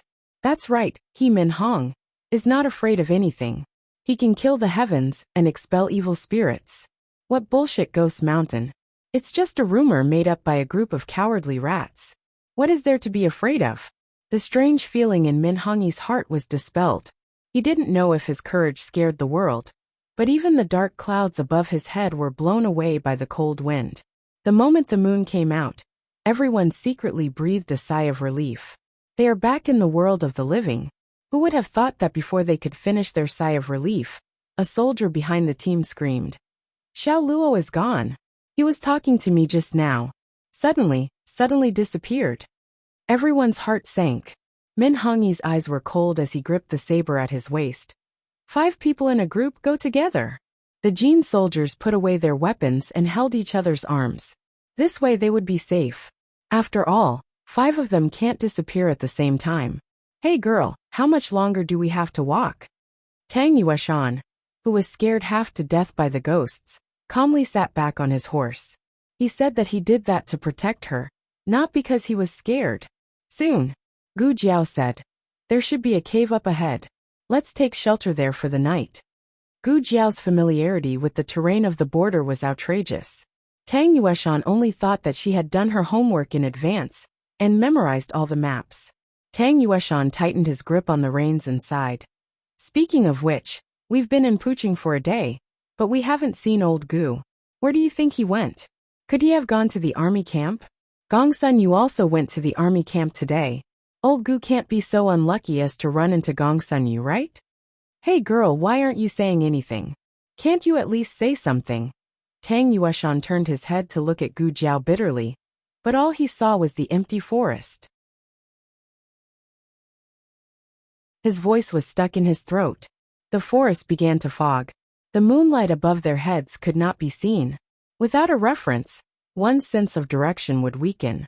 Black Wind King was a brave horse, but it did not grow up in the forest. This was a very strange environment for Black Wind King. Gu Jiao found that they were separated earlier than Tang Yueshan, but she couldn't shout. Otherwise, it would be hard to tell whether Tang Yueshan or the Jin soldiers would come first. This place is a bit unusual. Gu Jiao looked around. She had no basis. It was just an intuition that she had trained in danger. Whoosh! A black shadow flashed behind her. Gu Jiao's ears twitched, but her expression did not change. She signaled Black Wind King to keep moving forward. Whoosh! Another shadow flashed behind her. Gu Jiao did not stop. One person and one horse walked forward calmly. Whoosh! Whoosh! Whoosh! The shadows seemed to be irritated. They flashed here and there, trying to make Gu Jiao fearful. Gu Jiao did not even lift her eyelids. Haha, the living people who came to our ghost mountain are so powerful. Look, he's not afraid. His horse is not afraid. I want to eat his horse. Silly, how can a horse taste good? I haven't smelled a living person in the netherworld for a long time. It's so fragrant. Tonight, the gates of hell will open, and the king of hell will come. We little ghosts can taste a living person. Haha, little ghosts. Indeed. Gu Jiao did not seem to hear their conversation. She continued to walk deeper into the forest with Black Wind King. She hadn't even taken 2 steps when a large net suddenly fell from above her head. Gu Jiao pulled out the whip from her waist and lashed it in a certain direction in the night. The whip made a cracking sound in the air. Almost at the same time, a pale little figure was caught by Gu Jiao's whip. Gu Jiao tied him to the horse's back. When the net fell, Gu Jiao raised her hand and grabbed it, throwing it far away. This kind of small trick was barely enough to deal with Tang Yueshan, who was afraid of ghosts. She was not afraid of ghosts. Gu Jiao looked at the little black impermanence on her horse. She asked, "Who are you?" Whoosh! The other shadows in the forest scattered and disappeared without a trace. Little Black Impermanence had a long tongue in his mouth. He struggled to say, "I'm Black Impermanence. Don't you dare offend me. His Highness Ghost King will eat you." He was really called Black Impermanence. Gu Jiao flicked his forehead. Little Black Impermanence cried out, "Ouch!" Gu Jiao chuckled. "Are ghosts afraid of pain?" Little Black Impermanence was speechless for a moment. He spat out his long tongue and said, "I'm still young. You're an adult. Your young energy is too strong. If you touch me, you'll burn my body. That's why I'm screaming." After he finished, he stuffed his tongue back in again. It was quite logical. Gu Jiao gave him a thumbs up in her heart. "How old are you?" Gu Jiao asked. 7. Little Black Impermanence regretted his words. He quickly changed his words. 700 years old. Gu Jiao's mouth twitched. She said seriously, "I'll give you 2 choices. 1, take me to see your king." "It's the Ghost King." Little Black Impermanence pulled out his long tongue and said fiercely, "The Ghost King of the underworld. He has supreme divine power. He can eat 100 living people like you." "It's the same." Gu Jiao waved her hand. "2, hand over my companions." Little Black Impermanence said, "We didn't catch your companions." Gu Jiao said indifferently, "It seems like you want to choose the first option."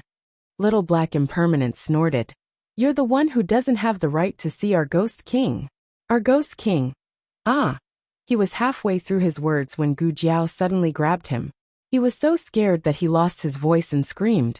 An arrow stuck close to the saddle and shot past the place where he had just been lying down.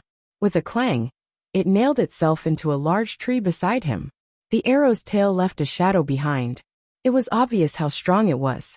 If it wasn't for Gu Jiao's quick reaction, Little Black Impermanence would have been turned into a human skewer. Little Black Impermanence was so scared that he lost his voice. Gu Jiao put him back on the saddle. She coldly looked at the group of people walking towards them. It was none other than the Jin army that had been chasing them all this time. What surprised Gu Jiao was that the leader wasn't Jie Xingzhou, but Min Hongyi. If it was Jie Xingzhou, she could still deal with him with words.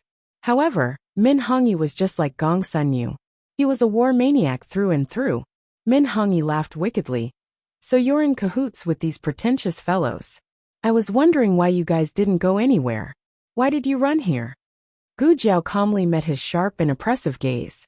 She said, "He has nothing to do with me. Let him go." "Let him go so you can call for reinforcements? Do you think I'm stupid?" Min Hongyi said coldly. He took a bow from his subordinate and shot an arrow at Little Black Impermanence in Gu Jiao's arms. The Black Wind King leaped forward and dodged the arrow. Min Hongyi shot another arrow, but it was sent flying by Gu Jiao's whip. Min Hongyi was furious. He threw the bow away and pulled out the broadsword at his waist. He said with a fierce gaze, "Fine, then I'll kill you with my own hands." He still underestimated me. Perhaps I could make use of this opportunity. Gu Jiao didn't move. She looked like she was scared silly by his aura. When Min Hongyi flew up, his long sword was about to land on Gu Jiao's head. Gu Jiao swung the whip in her hand and wrapped it around the hilt of his sword. She threw his long sword out fiercely. The long sword was in the air.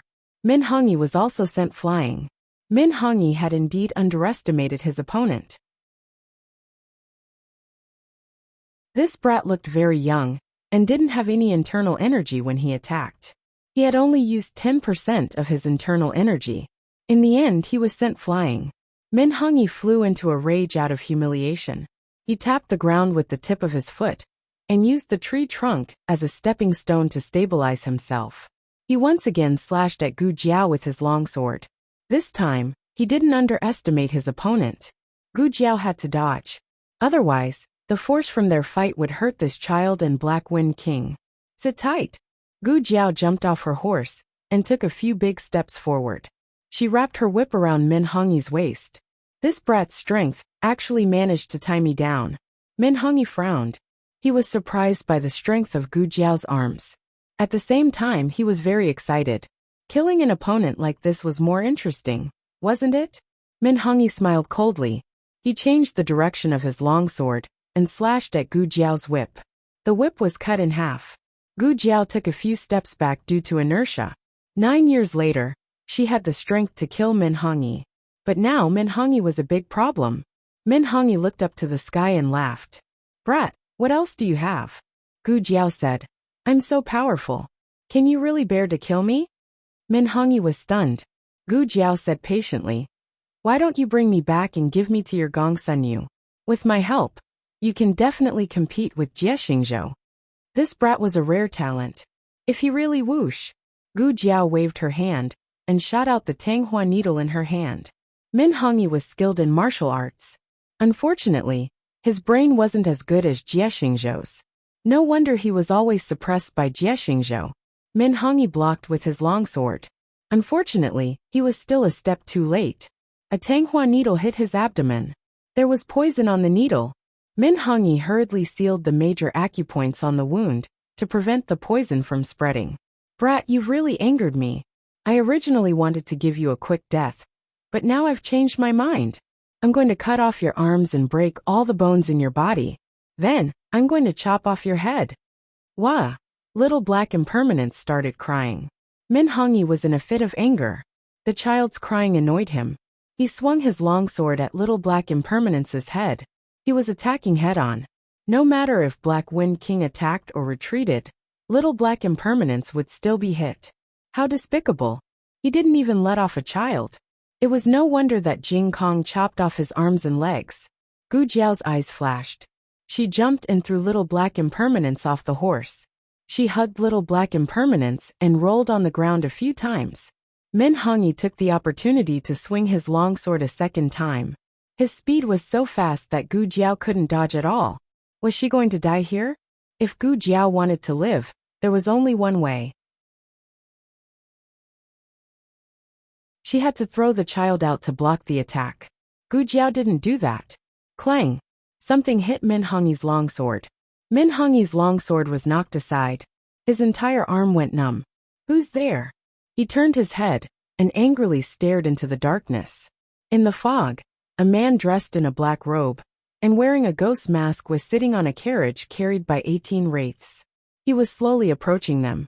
The gauze on the carriage danced in the night wind. In the eerie forest, there was an inexplicable aura of 100 ghosts walking at night. A slender hand was exposed under his wide sleeves. It rested lightly on the armrest. The joints were distinct and exquisite. However, it was too white, which added to the ghostly aura. At the front of the carriage stood 2 people dressed as Black Impermanence and White Impermanence. A sudden gust of wind blew in the night, making the entire forest eerie. The Jin soldiers looked at each other and almost involuntarily took 2 steps back. Min Hongyi scolded disdainfully. Who are you? Stop pretending to be a ghost in front of me. Pretending to be a ghost? The man's thin lips curled up. He held onto the armrest and stood up with a smile. It was just a simple stand-up, but the branches around him moved without any wind. It was as if the malicious ghosts on the trees were responding to him with fear and devotion. The Jin soldiers felt even more scared. They looked up at the dark branches above them. Was there really a ghost on the tree? It's bleeding. The tree is bleeding. One of the Jin soldiers shouted. The surrounding trees all began to bleed. The thick smell of blood filled the entire forest. This was not the end. The birds in the forest seemed to be unable to withstand the attack of the death aura. One by one they fell down. In an instant, the ground was covered with bird corpses. One of the Jin soldiers fell to the ground in fright. Little Black Impermanence poked his head out of Gu Jiao's arms and pointed at Min Hongyi. He cried loudly, Your Highness Ghost King. He's a bad person. He wants to kill me. He did not dare to run over. He was worried that Min Hongyi would kill him halfway. After he finished speaking, he shrank back into Gu Jiao's arms. What a cowardly little Black Impermanence. The man's dangerous gaze fell on Min Hongyi. Then he stepped forward and casually stepped on the guardrail of the carriage. A fierce and domineering aura suddenly erupted from his body. Gu Jiao, why does this little aura seem a bit familiar? It reminds me of someone. The man said indifferently. You dared to come to my territory and kill my subordinates. You've got guts. Trespassing on Ghost Mountain is already a capital offense. Now that you've committed an additional crime, why don't I skin you alive and make you into a human skin lantern? The Jin army shuddered at the same time. This guy was too good at shaking the morale of the soldiers. They could not let him continue acting like a ghost. Otherwise, before the battle even started, his subordinates would be scared off. Min Hongyi shouted, "Don't you try to bluff here. With just the few of you. Do you think you can stop my 500-strong army?" "How many?" The man curled his lips and waved his wide sleeves. "Little ghosts, come out. Tonight the gates of hell will open. All the living people are yours." As soon as he finished speaking, Min Hongyi sensed that something was wrong. He looked around and saw a large group of armored ghost soldiers on the trees, on the hills, and in the woods. Min Hongyi's expression changed. "This is," the man said coldly, 3,000 ghost soldiers. Kill them all. Leave none alive."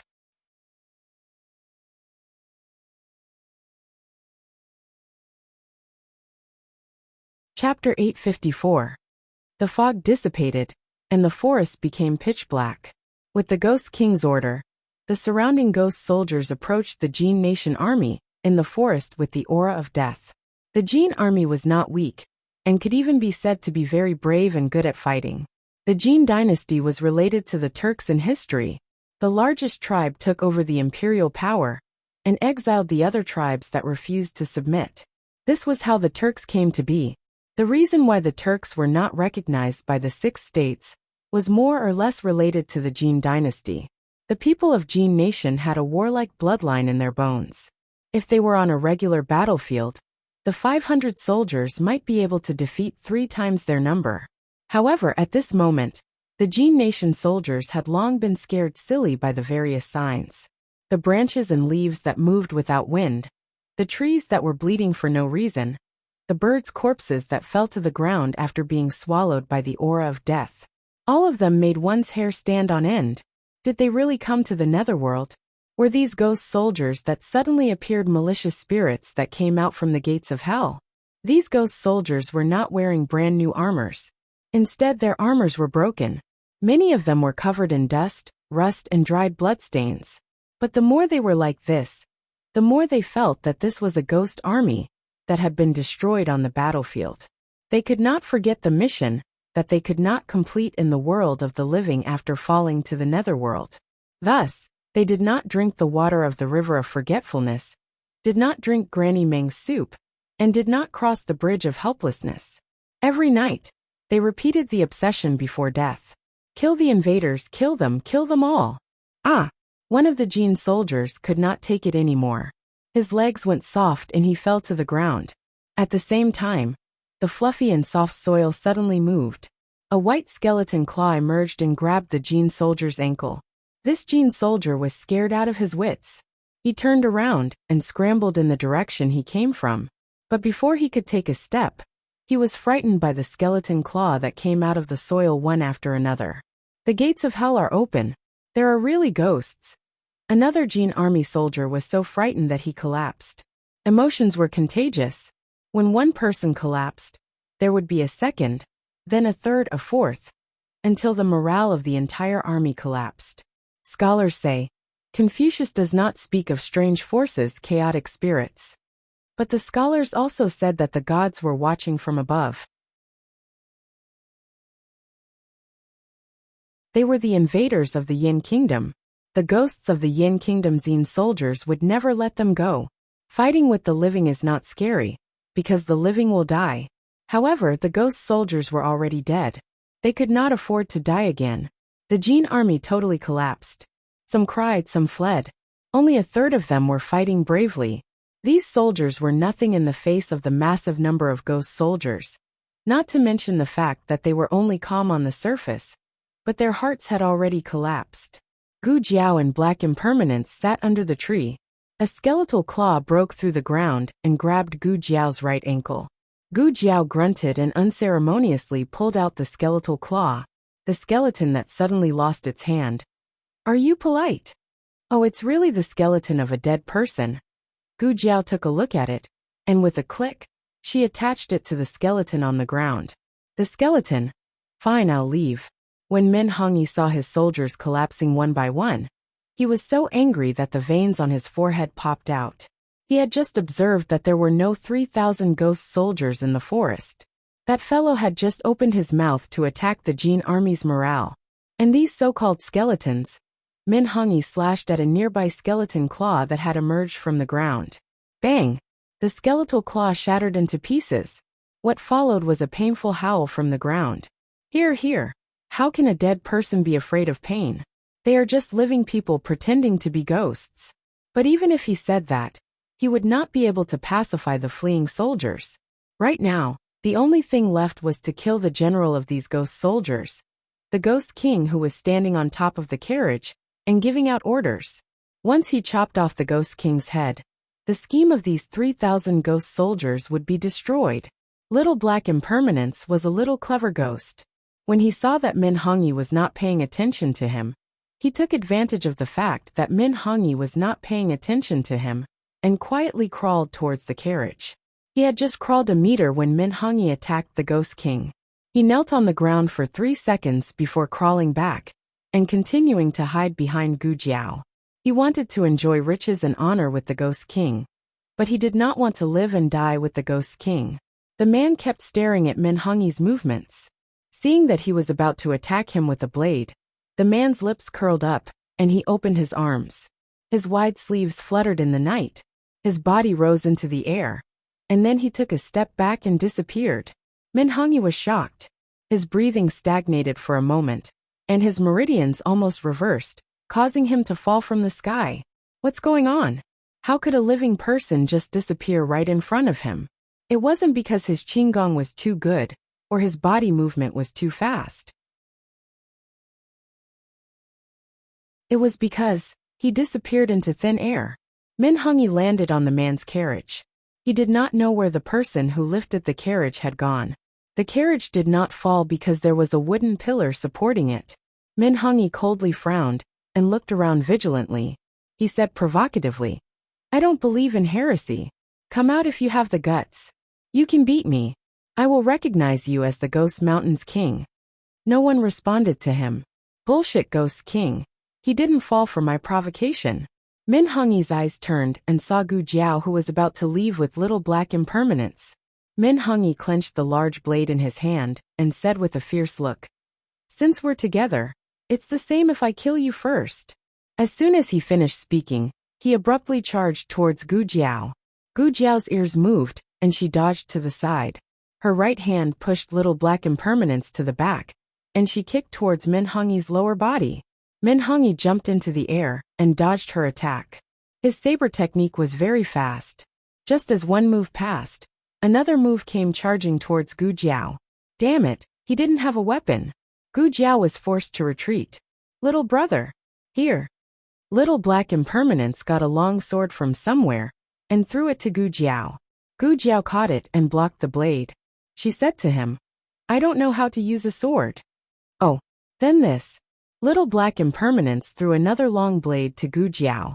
Gu Jiao said, "I don't know either." "Meteor hammer. Mace. Dog beating stick. Little brother, catch it." Gu Jiao caught the last weapon that was thrown at her. She turned her head and shot down, smashing Min Hongyi's long blade into the dusty ground. Min Hongyi was caught off guard by this sudden attack. His forearm was slightly numb. This young man clearly had no internal energy, but his spear technique was so overbearing. It reminded him of the Xian Yuan family's spear technique. Wait, the Xian Yuan family's spear technique. Gu Jiao had just used the 5th style of the 7 styles of Xian Yuan. She could control the first 4 styles with ease. Although she practiced the last few styles diligently, she didn't use them much when attacking. Min Hongyi looked at Gu Jiao cautiously. "Kid, who are you to the Xian Yuan family?" Gu Jiao held the long spear and swept it across the air. She raised it diagonally behind her back and looked at him like a killing god. "I'm the one who wants your life." Min Hongyi's temple suddenly twitched. This gaze, Min Hongyi was only in his early 30s. He had come to the Yin Kingdom more than 10 years ago. Although many years had passed, he still remembered the Xian Yuan family clearly. This kid didn't look like anyone from the Xian Yuan family, but his ruthlessness reminded him of the Xian Yuan family's bloodthirst. Gu Jiao's strength was far inferior to Min Hongyi's when she didn't lose control. However, she didn't know why, but when she stood in this forest, she inexplicably felt a very familiar force. That was a little strange. Perhaps it was the broken armor of the ghost soldiers. That was right. It was the broken armor. Gu Jiao was enlightened. Those people were wearing the armor of the dead Xian Yuan family. Ghost Mountain. Ghost Mountain was the burial ground of the Xian Yuan army. Those brave soldiers who sacrificed themselves could never return to their hometown. Their souls were forever left at the border. Sorrow came from her heart. It wasn't her emotions. It was the souls of the thousands of Xian Yuan soldiers. Gu Jiao held the long spear in her hand tightly and turned to look at the general of Jin Kingdom. Min Hongyi, give me your life. I'll use your life as a sacrifice to the thousands of Xian Yuan soldiers. Min Hongyi felt an inexplicable sense of foreboding in his heart. My martial arts are obviously better than this kid's. But why do I feel uneasy? What's wrong with this kid's eyes? They seem calm, but there's an indescribable murderous aura in them. It must be an illusion. How can this kid have the confidence to kill me? Min Hongyi cleared his mind and once again swung his sword at Gu Jiao. Gu Jiao used the last two moves and finally stabbed his right thigh at the seventh move. Min Hongyi couldn't believe that this kid actually broke through his attack and really stabbed his thigh with the long spear. Not only did Gu Jiao stab his thigh, but she also spun it for free. This kind of thing was new to him the first time, but he got used to it the second time. Min Hongyi was a warrior with great strength, and most of his strength came from his legs. With his legs injured, it meant that he couldn't use at least half of his moves and skills. However, his luck didn't seem to have run out. Just as Gu Jiao was about to quickly finish him off with another spear, a swordsman suddenly appeared in the forest. The swordsman was skilled in martial arts and had a strong sword aura. While Gu Jiao was focused on dealing with Min Hongyi, he suddenly jumped out and attacked. Little brother, be careful. Little Black Impermanence clenched her fists and shouted. Oh no, her long spear had already pierced out. It was too late. The swordsman had chosen the moment when Gu Jiao couldn't split herself. At the critical moment, a whip lashed out and wrapped around Gu Jiao's soft waist, pulling Gu Jiao back violently. Gu Jiao disappeared just like that ghost king, His Highness. The swordsman landed beside Min Hongyi. He glanced at Min Hongyi, who was still alive, and focused on observing the surroundings. This was a very experienced swordsman. He was confused for a moment, and suddenly swept towards the direction where Gu Jiao disappeared. He slashed in the air. With a crashing sound, the black curtain that had merged with the darkness of the night was split open from the middle.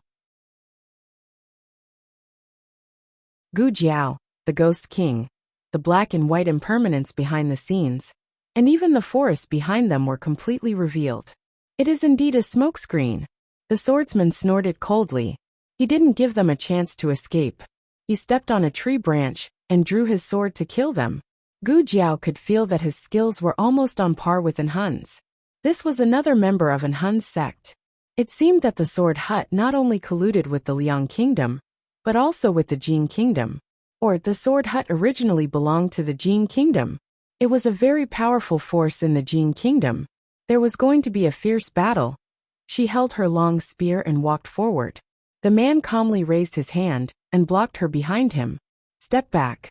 Gu Jiao looked at him with an extremely surprised gaze. The swordsman said coldly, Tonight, none of you can escape. His long sword was like a rainbow and fiercely slashed towards the man's head. Die. The man looked at him calmly without a trace of fear. His thin lips opened slightly and said, As you wish. The swordsman frowned. In the next second, the man raised the gun that was covered by his wide sleeves and aimed it at his chest. With one shot, he sent him flying. Gu Jiao suddenly understood. It was actually a gun.